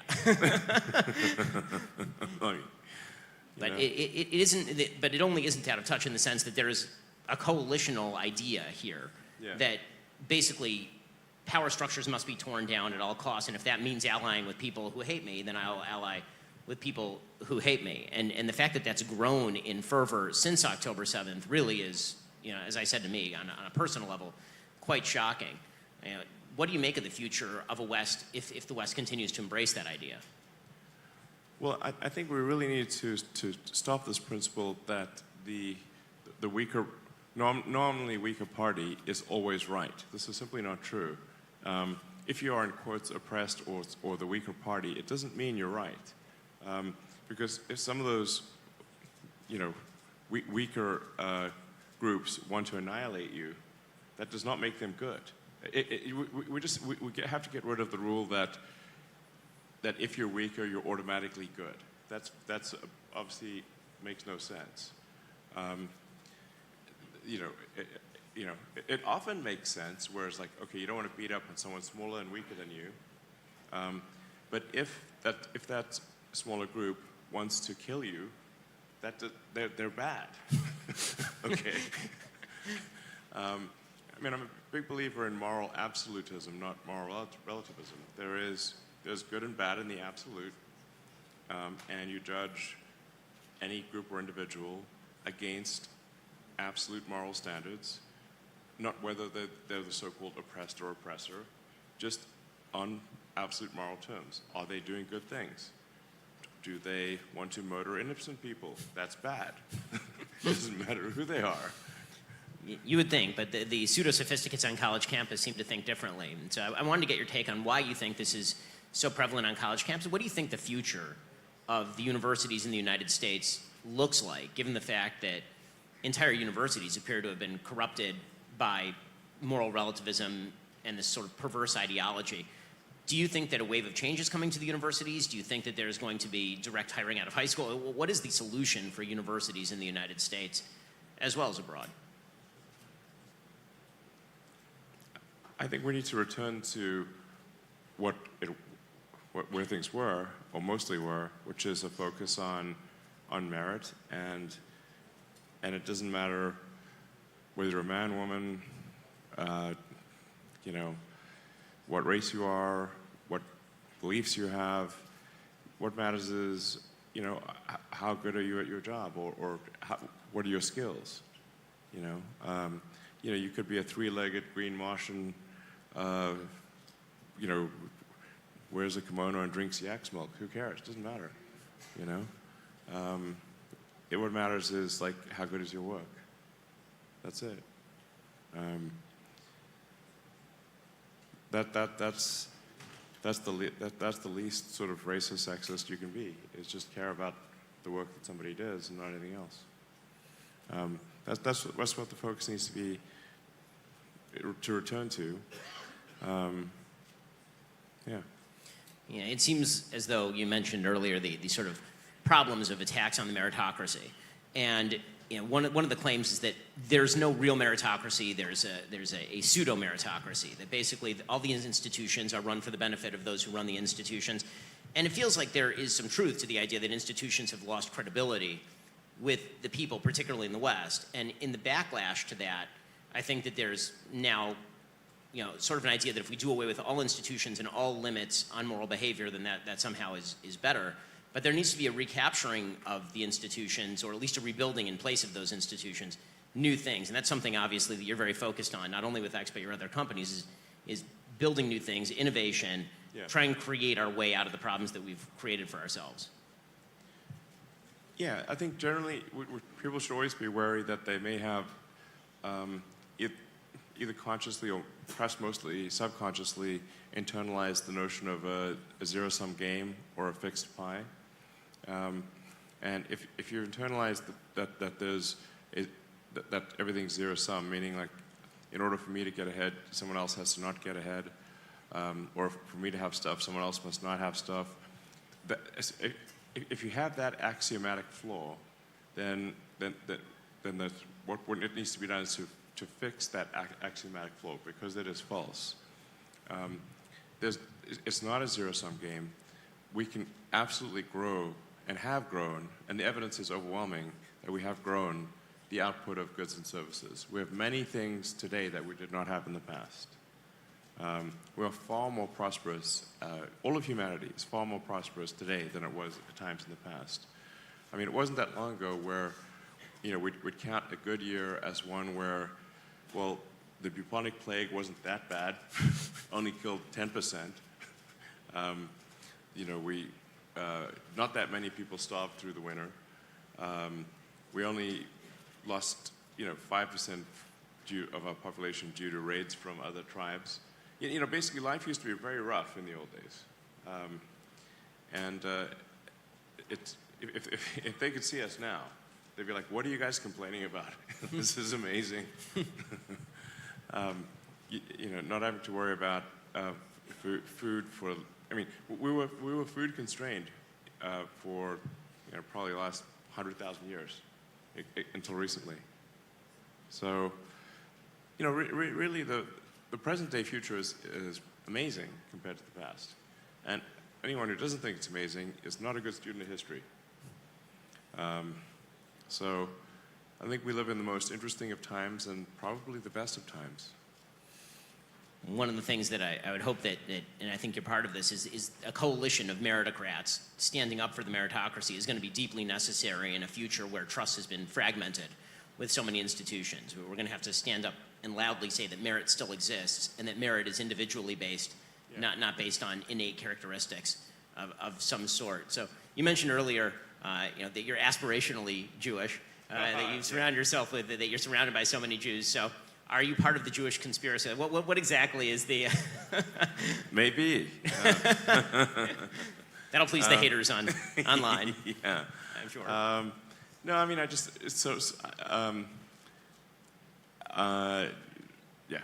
grew up around a lot of Jewish people. I went to Hebrew preschool, Rachel Spiro in South Africa. My name is very Jewish. I will tell you that for the past 10 years, people have assumed in my community that you were Jewish until I informed them otherwise. Yeah. Elon is a pretty Jewish name. He's super Jewish. Yeah. And then I went to Israel when I was 13, visited Masada. I'm certainly checking the boxes on a lot of things. Like I said, most of my friends are Jewish, just worked out that way. So sometimes I guess maybe I forget. Maybe, am I Jewish? I'm Jewish. Aspirationally Jewish.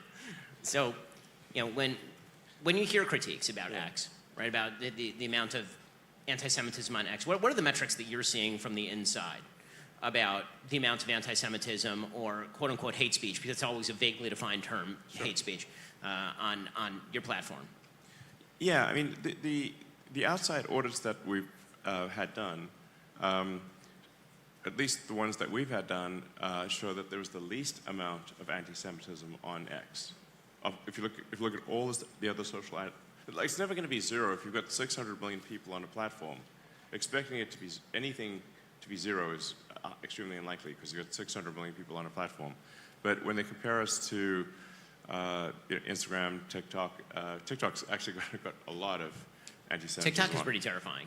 If people have not checked out TikTok, I mean, the algorithm is absolutely pushing you toward pro-Hamas material. Yes, it is. I believe we have, TikTok has like 5 times the amount of anti-Semitism per post than we do. So it's not, like I said, it's not going to be zero. But to the best of our knowledge, has the least amount of anti-Semitism of any platform. Legacy media has spent an awful lot of ink on you. There's been a lot of attempts to paint you as anti-Semitic or paint X as anti-Semitic. Where do you think that's coming from? Why does the legacy media seem to have you, particularly in the last year and a half, in the crosshairs so much? Well, I mean, the reality is that X is competition for the legacy media. So, X is where people go to get the most current news and learn about the world. So, the legacy media is our direct competitors. So they're really going to find every angle to try to cancel X. I mean, if you want to know why things are happening, look at the incentives.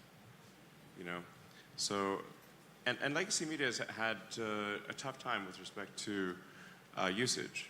The numbers I saw was that the sort of traditional print cable television viewership went down something like 20-30% last year. On the other hand, X went up roughly that same, roughly 20-30%. So it's a direct competition for people's attention. So if there's some attack they can levy against me, they will.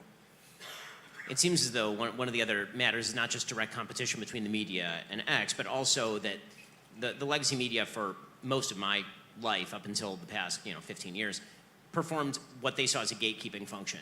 They were the ones who got to define the narrative. They were the ones who got to determine what was appropriate news and what was inappropriate news. And then even after social media arose, in the early days, there was this sort of the sort of things that you articulate were actually articulated by virtually all the social media heads. Mark Zuckerberg used to say the kinds of things that you say. Jack Dorsey used to say the kinds of things that you said. And then there seemed to be an institutional takeover by a lot of legacy media types in terms of the kinds of rules and restrictions that were placed on what you could and could not say on these platforms, who would get banned, who would not get banned. Advertisers weaponized against particular outlets if those outlets didn't follow the diktats that were put forward by these types. And it seems like since you took over, one of the biggest objection of all is that they're not performing the gatekeeping function anymore, someone else is.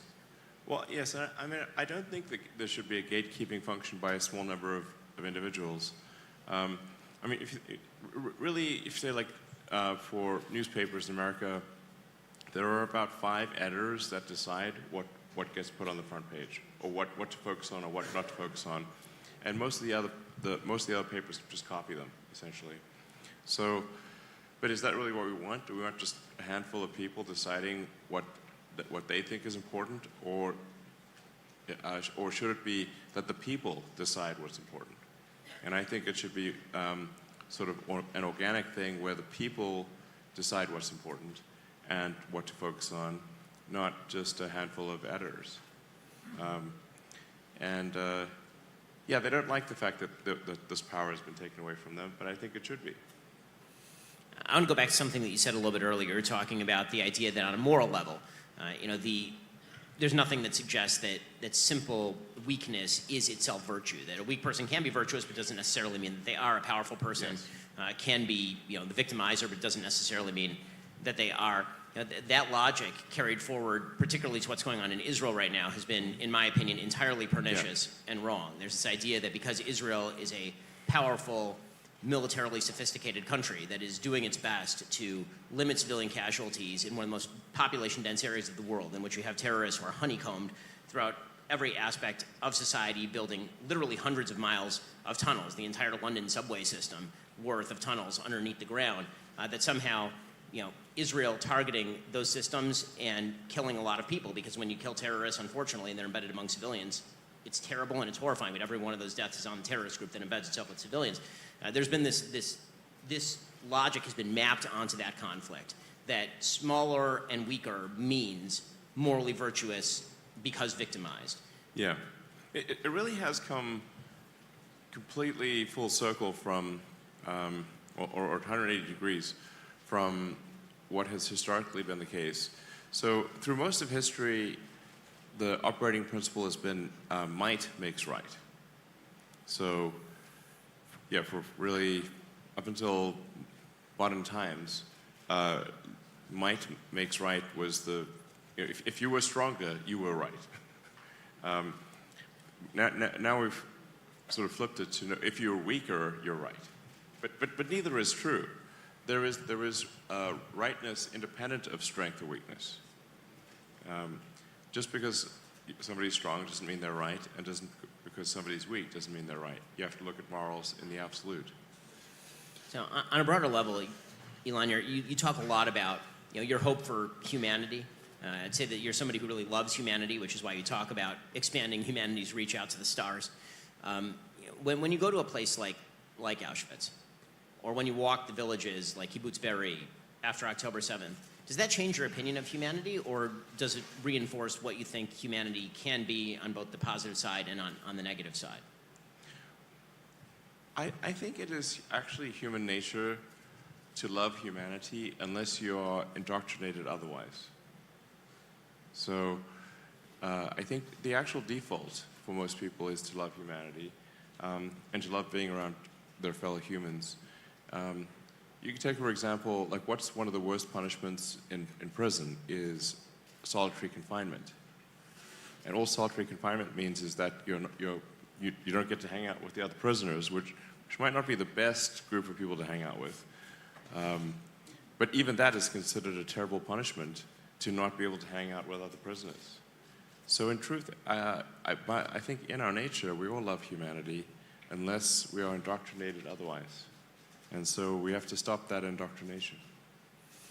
So how do you think that people ought to pursue that? Because obviously we have seen indoctrination at a wide variety of levels, ranging from sort of soft indoctrination in various schools in the West to very, very hard indoctrination that you see in, for example, the Gaza Strip, where kids are literally, unfortunately, at very young ages, they have graduation ceremonies that we've seen tapes of where they're reenacting kidnapping of Israeli soldiers or killing of Israeli soldiers, for example. That fundamentally has to be addressed, or there will not be peace.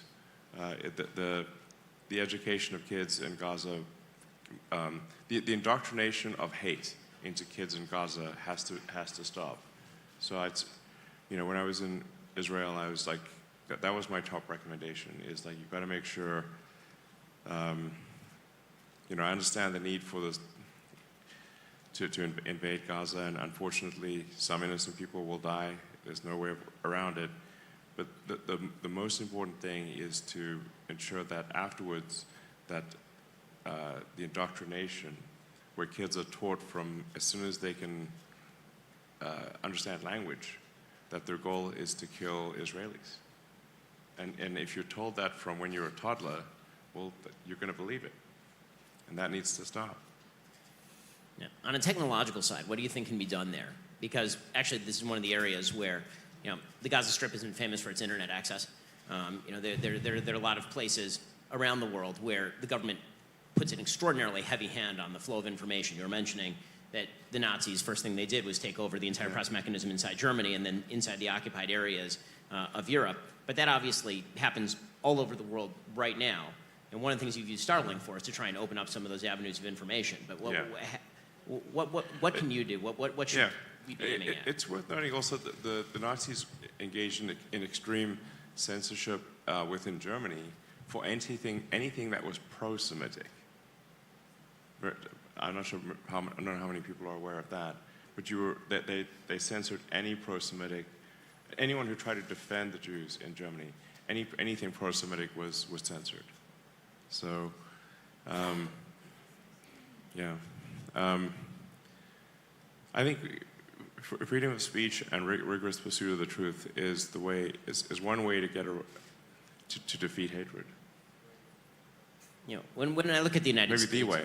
Yeah. Well, when I look at the United States, one of the things that seems to be breaking down, and the first element historically, maybe the last element of a society in a state of mental decline, is a vast outbreak of anti-Semitism. This is what was happening in not only Nazi Germany, but historically, countries that are in a state of decline tend to have wild outbreaks of anti-Semitism. And it seems to me that one of the key things that can reverse that process is the rebuilding of local institutions. And as local institutions break down, you see sort of this fragmentation of the population at large. How do you merge the need for technological development with the building of those local institutions, families, churches, schools, the kinds of things that societies are built upon? Yeah, actually, I should say there were really three things that were my strong recommendation visiting Israel. One is, obviously, one has to get rid of Hamas fighters where reform is impossible. Their only goal is to kill Israelis. They ought to be either killed or imprisoned, because otherwise they will simply kill more Israelis. Then the second thing is you've got to change the indoctrination in the schools so that kids are not taught to hate from the moment they are 2 years old. And then the third thing is, which is a very hard thing to do in this situation, is conspicuous acts of kindness to the people in Gaza. Conspicuous acts of kindness to the people in Gaza. It's just that much harder to hate someone if you do nice things for them, even if they try to bite your hand when you do it. Keep doing it. And you look at the Marshall Plan after, look at the difference between World War I and World War II, where after World War I, Germany got an unfair share of the blame. It led to immense bitterness. It's what allowed Hitler to rise to power, was the embittered German soldiers from World War I. But then you look in contrast to what happened after World War II. You had the Marshall Plan.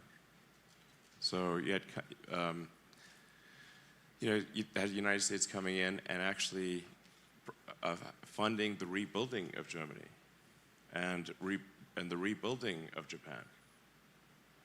How often does that happen in history? But look at the results.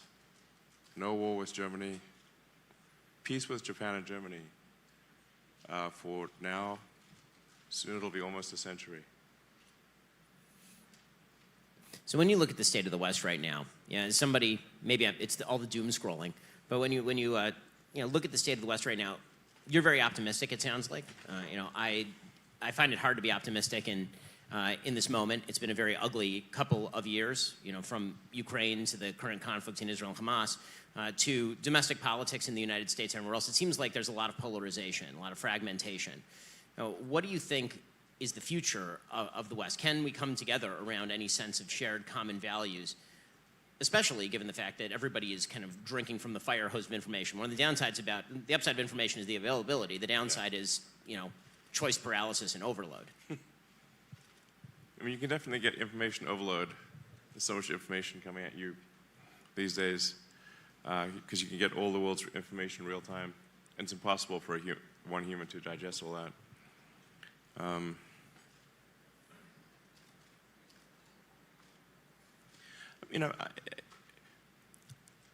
I think there are some things that we can agree on, or most people would agree on, are cool and inspiring, like humanity going to the moon.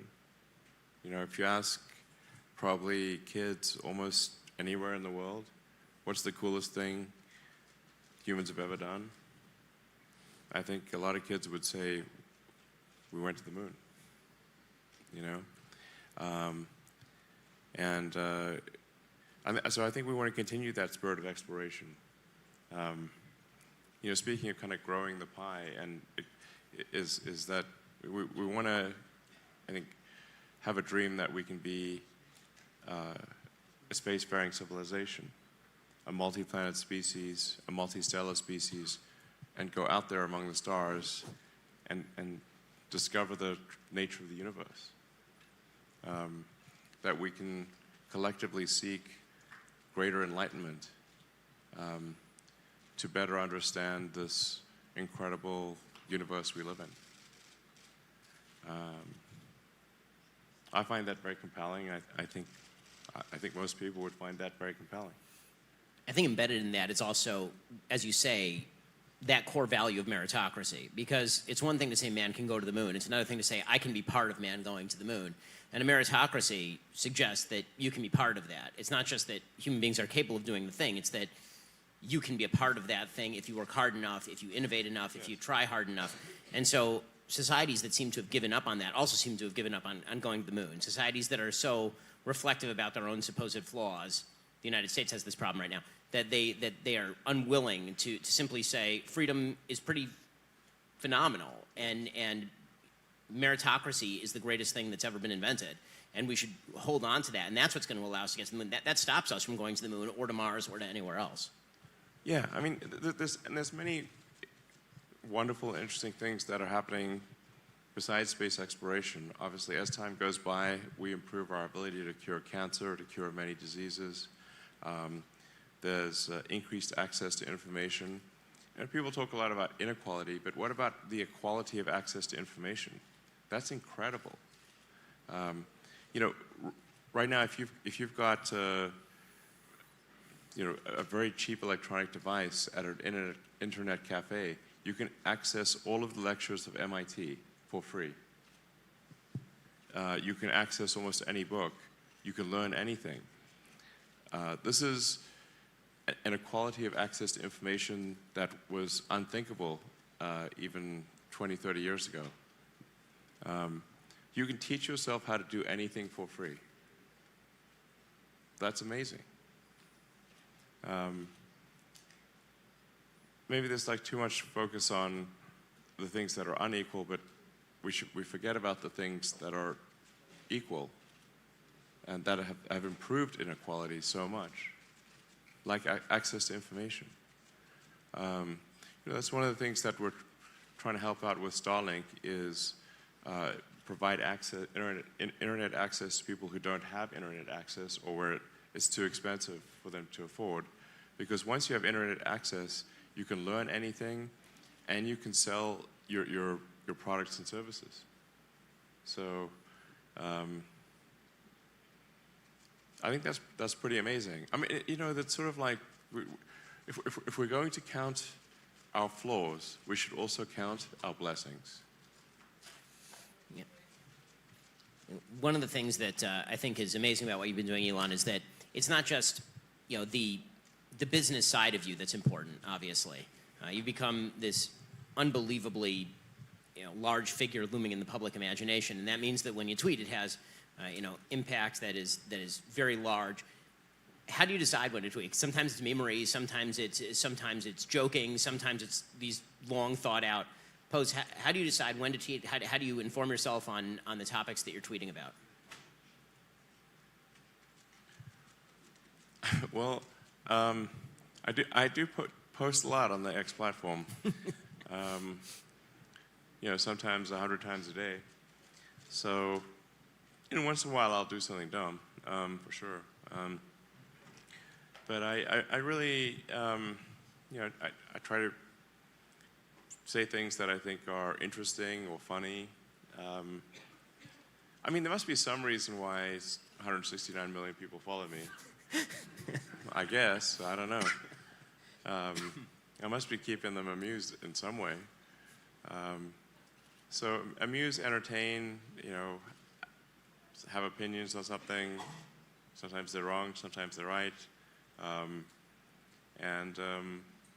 you know, and for things like community notes, it applies to me as well as it applies to anyone else. So if I say something that's incorrect or, you know, not full context, then community notes will correct me very quickly.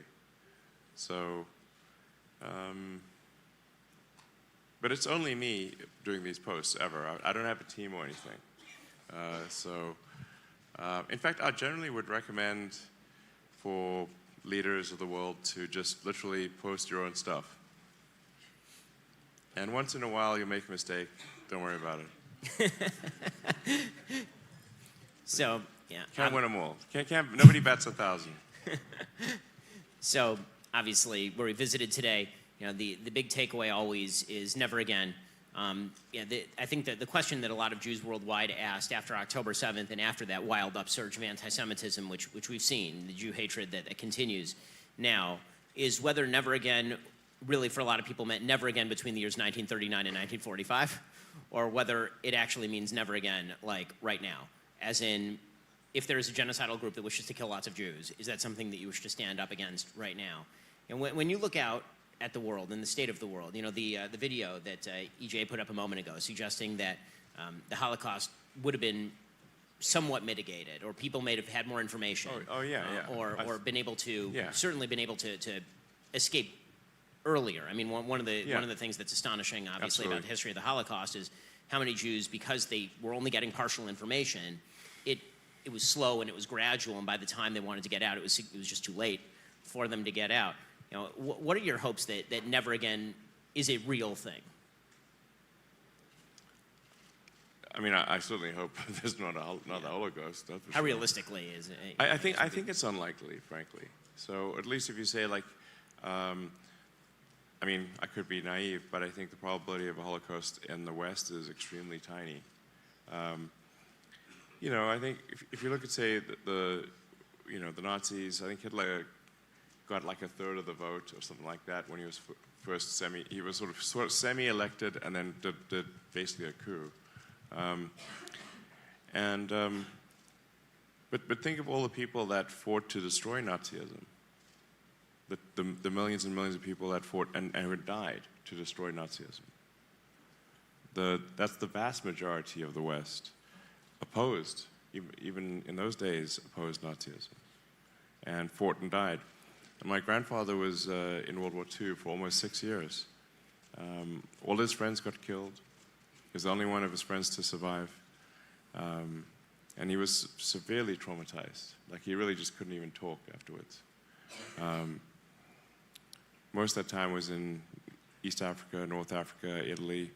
The only reason he's even alive, frankly, is because towards the end of the war, they gave like an aptitude test, because he was just a corporal. He didn't graduate high school, so he wasn't eligible for officer school.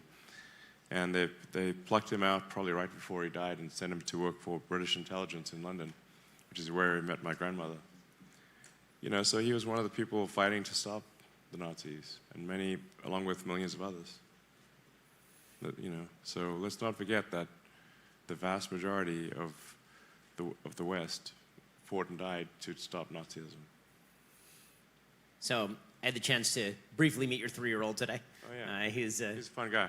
Adorable. I have a 3-year-old of my own, so they're all very similar. But you know, you have some kids who are much older. You have kids who are younger, obviously.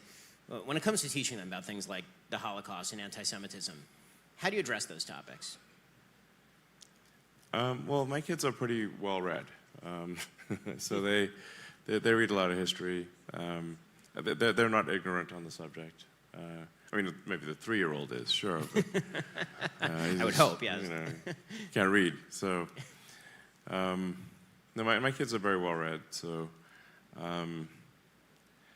But I've had some sort of disturbing conversations with sort of some, say, nephews, or some family members, not my kids, but kids of family members, where I was actually shocked to see anti-Semitism, or at least, yeah. One disturbing conversation was, saying that you know, that we deserve to have the trade towers destroyed because of our terrible foreign policy. And I was like, this is what they're teaching you in elite New York high schools? This is messed up. Well, Elon, I think I personally, Jews all over the world, and a lot of people in this room want to thank you for not only visiting Auschwitz, but also for visiting Israel after October 7th and for the strong moral voice you've been on behalf of the fight against anti-Semitism. It's great to spend time with you. Thank you so much. Thank you. Thank you for having me.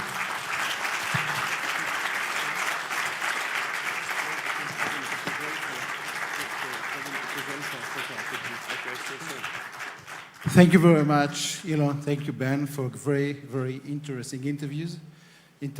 Thank you for the questions and thank you for the answers. I would like now, please, to call the 10th President of the State of Israel, Reuven Rivlin, and Dr. Joël Mergui, the President of the Consistoire of Paris, for a brief picture, please. The 10th President of Israel. Dr. Mergui. Thank you. Joël. Dr. Joël Mergui, the President of the Consistoire of France. We'll take, please, a picture before we move on with the program. Thank you. President Rivlin, if we please could call you for the... Okay. Okay. How should we hold it again? It's quite heavy. Okay. Okay. Please, yeah, please do. Okay.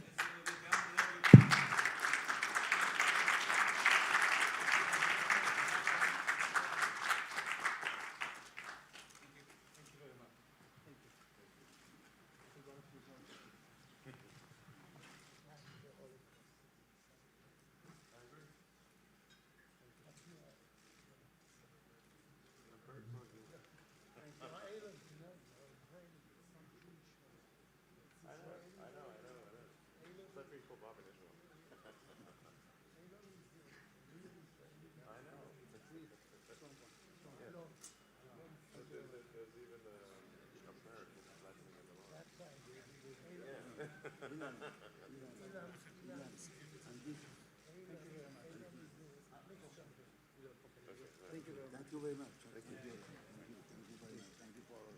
Thank you. Thank you.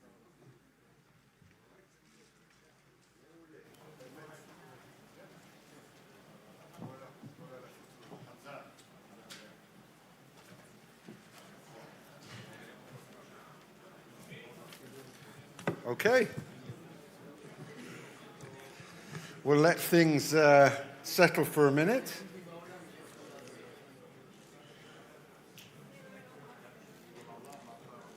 And then we'll continue with our last program item of the day.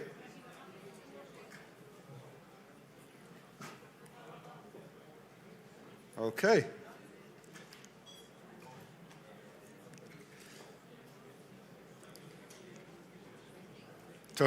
So, ladies and gentlemen, if I could ask you to take your seats again, please, I'd be extremely grateful. Thank you. I'll give everyone another few seconds, and then we'll continue.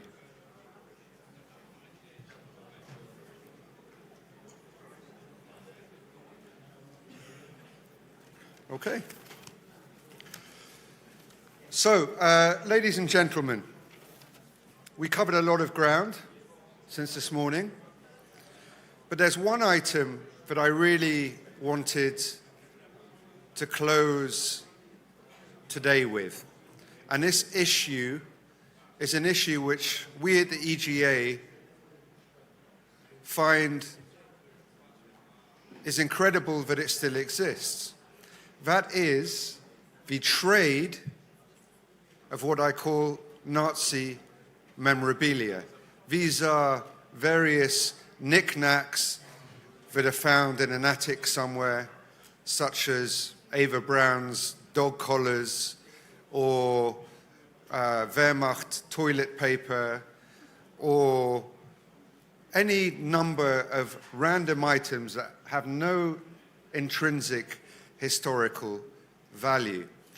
And I remember it was about three or 4 years ago, there was an auction in Munich where they were selling some of these items. And we raised the issue in the media, and something quite incredible happened. Josef, I'm going to ask you to play the video, please. He spent more than $660,000 of his own money to buy Adolf Hitler's personal belongings that had gone up for auction in a sale in Germany. November 2019. An auction house in Germany is selling the personal items of Nazi leaders, including Hitler. The European Jewish Association was outraged. The items could fall into the hands of neo-Nazi fanatics, or worse. What kind of people look to buy personal belongings of Adolf Hitler and others, if not because of those people are their inspiration? The auction house refused to stop the sale despite the public and media outcry. But Abdallah Shatila, a Lebanese Christian businessman, heard our call and bought much of the collection and gave it to Keren HaYesod in order to be kept at Yad Vashem, the World Holocaust Remembrance Center. He too didn't want it falling into the wrong hands.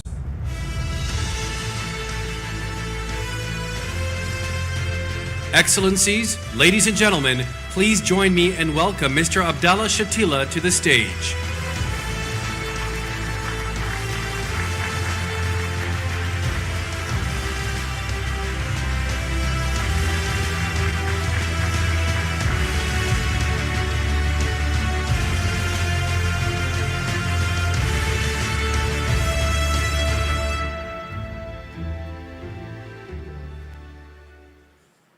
So, Abdallah, it's really good to see you again.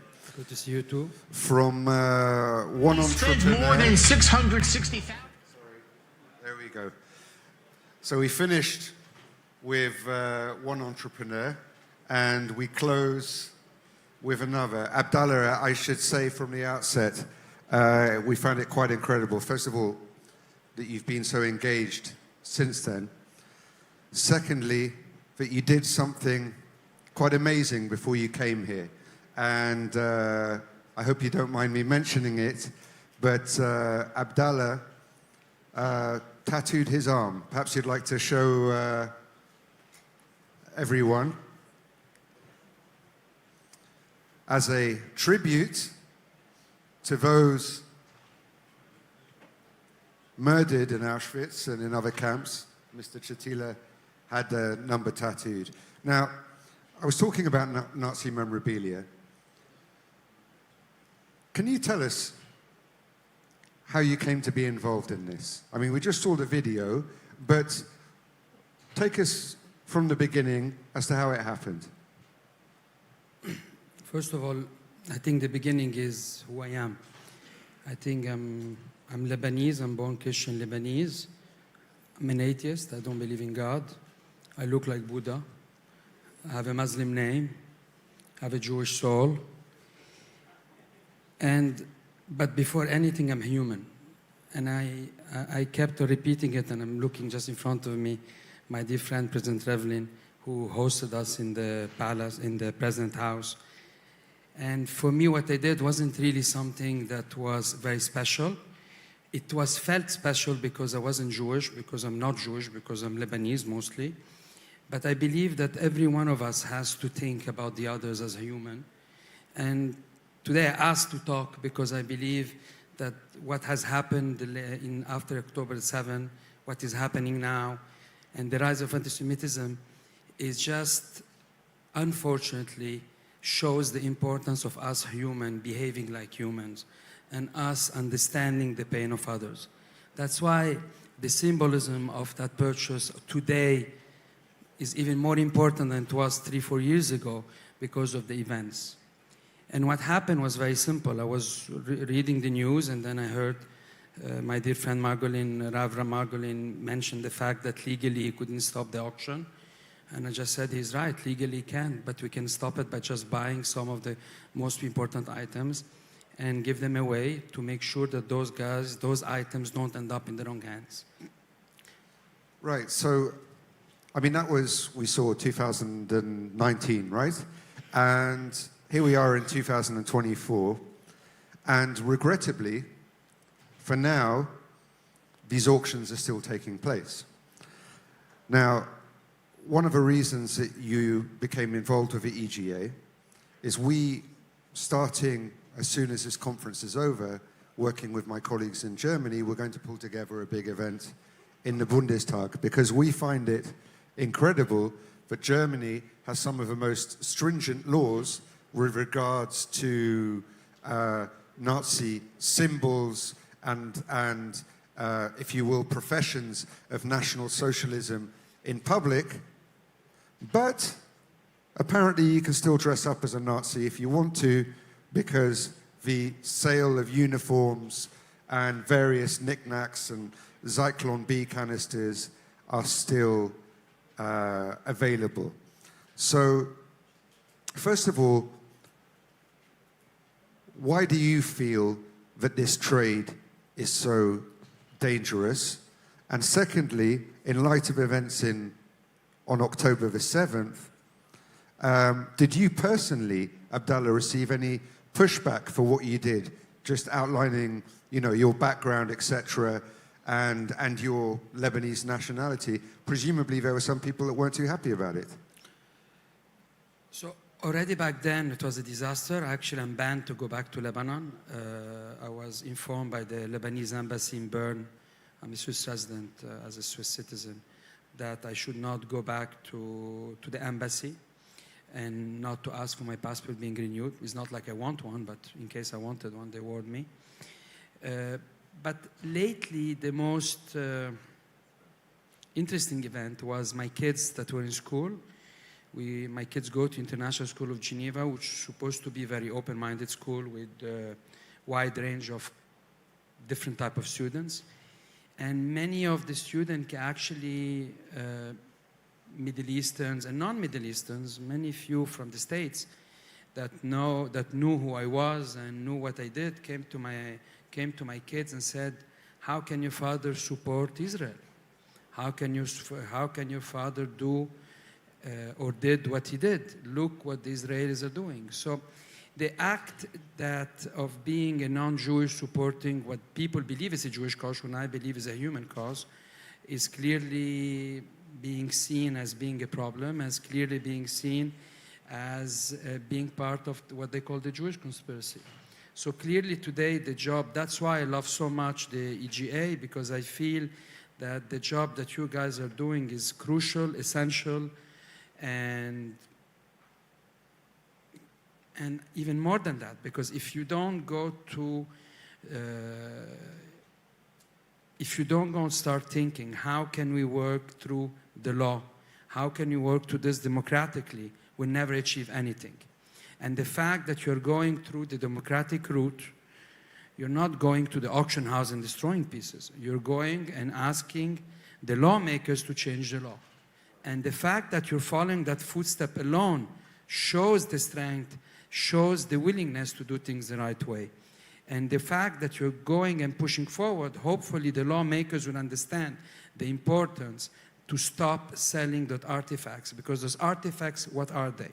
They're not just a piece of tissue, they're not just a piece of material. This is the symbol of terror. This is the symbol of hatred. This is the symbol of the worst time in human history.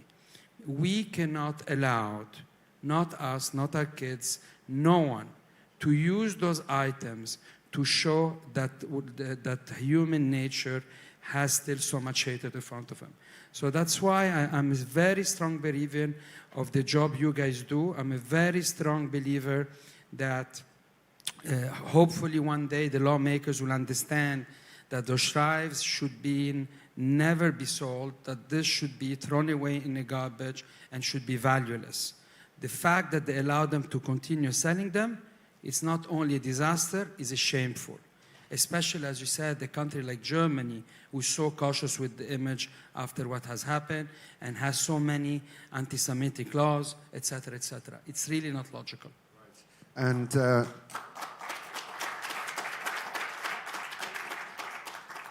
I mean, you spent over 600,000 euros of your own money to buy this stuff, which you then handed over and is now in safekeeping. Clearly, there's an issue, and you brought it to the front of a table, that you were even in a position that you had to, that you felt you had to do this. I mean, we have a number of parliamentarians in the room. These auctions are still able to take place. What's your message to these parliamentarians? And why do you think, or how can we explain the reluctance to just put this legislation in place over what is so completely obvious to you and presumably the vast majority of the public? Look, I think that I'm going to say something that might be tough, but I think 7th of October might help. Now people realize how anti-Semitism exists. I actually find it very interesting because last time I came here, I made a speech.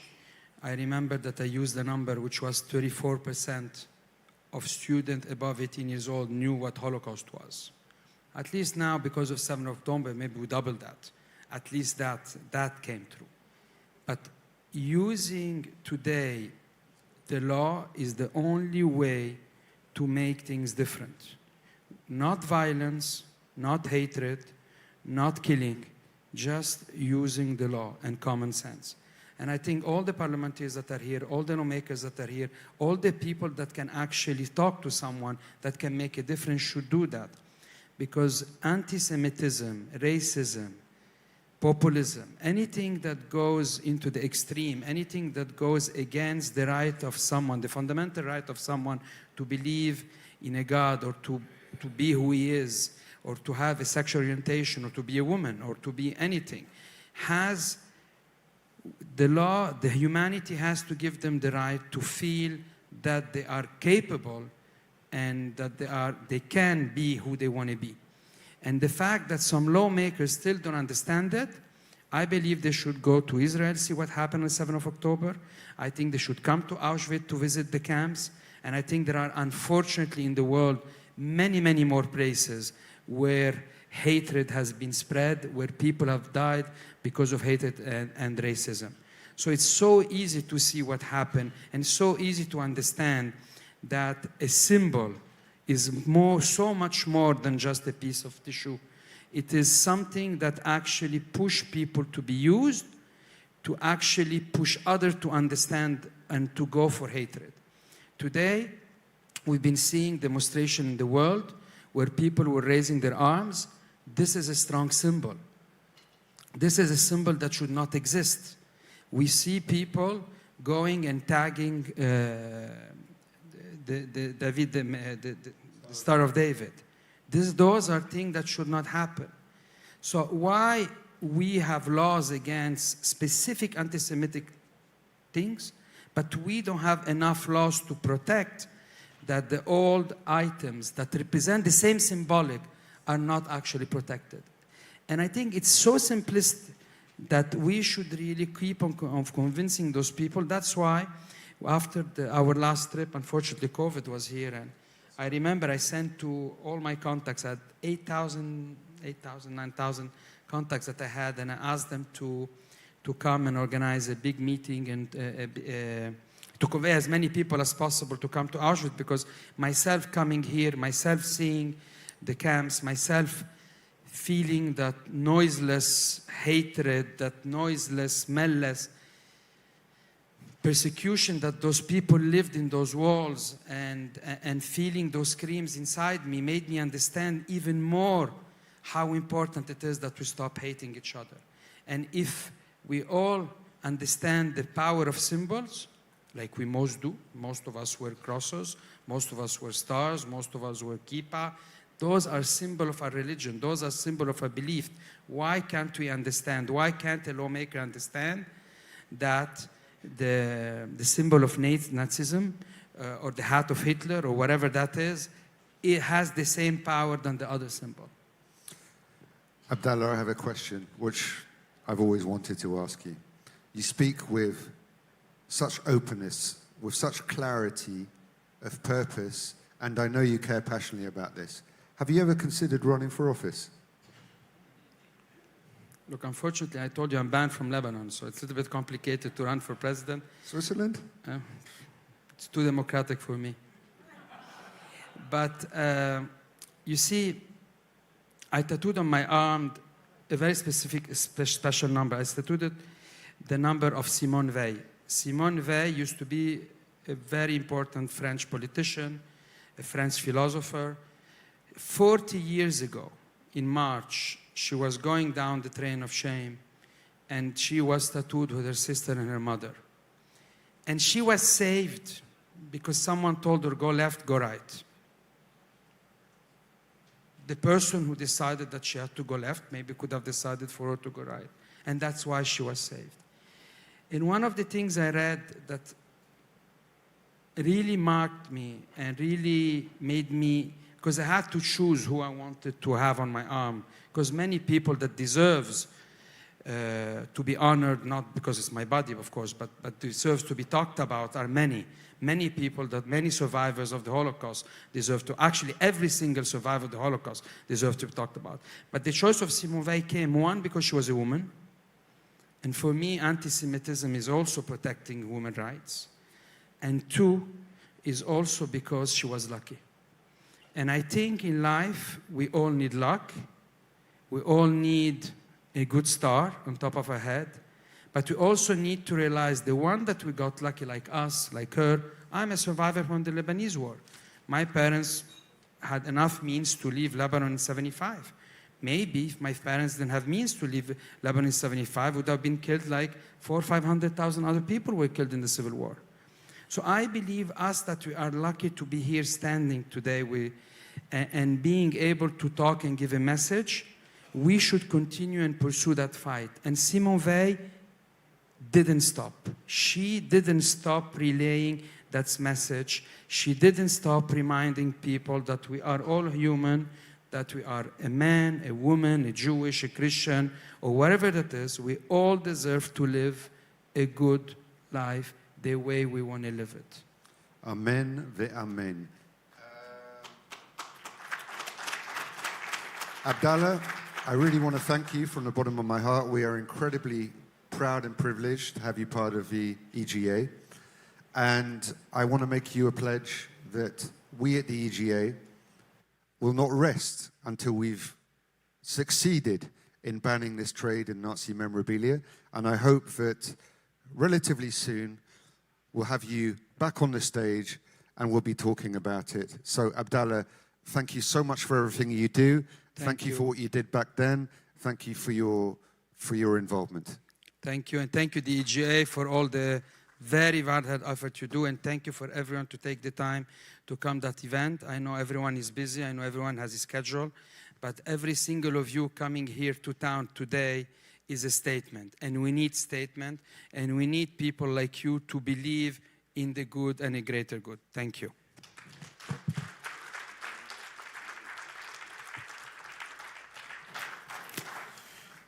Ladies and gentlemen, that concludes our day. Allow me just the briefest of remarks. At 7 o'clock, there will be a pre-dinner cocktail in the foyer. Around 7:45, we'll be opening the doors for the gala dinner, which you will find just next door. For those of you, because I know it's been a long day and some of you might leave the dinner perhaps 5 or 10 minutes early, I want to just state here and now that breakfast is served from 6 o'clock tomorrow morning. Our buses for Auschwitz leave at 7:15 sharp. We would also ask you to check out of your hotel room before boarding your bus. Ladies and gentlemen, thank you so much for your attention today, and I look forward to seeing you at the dinner. Thank you.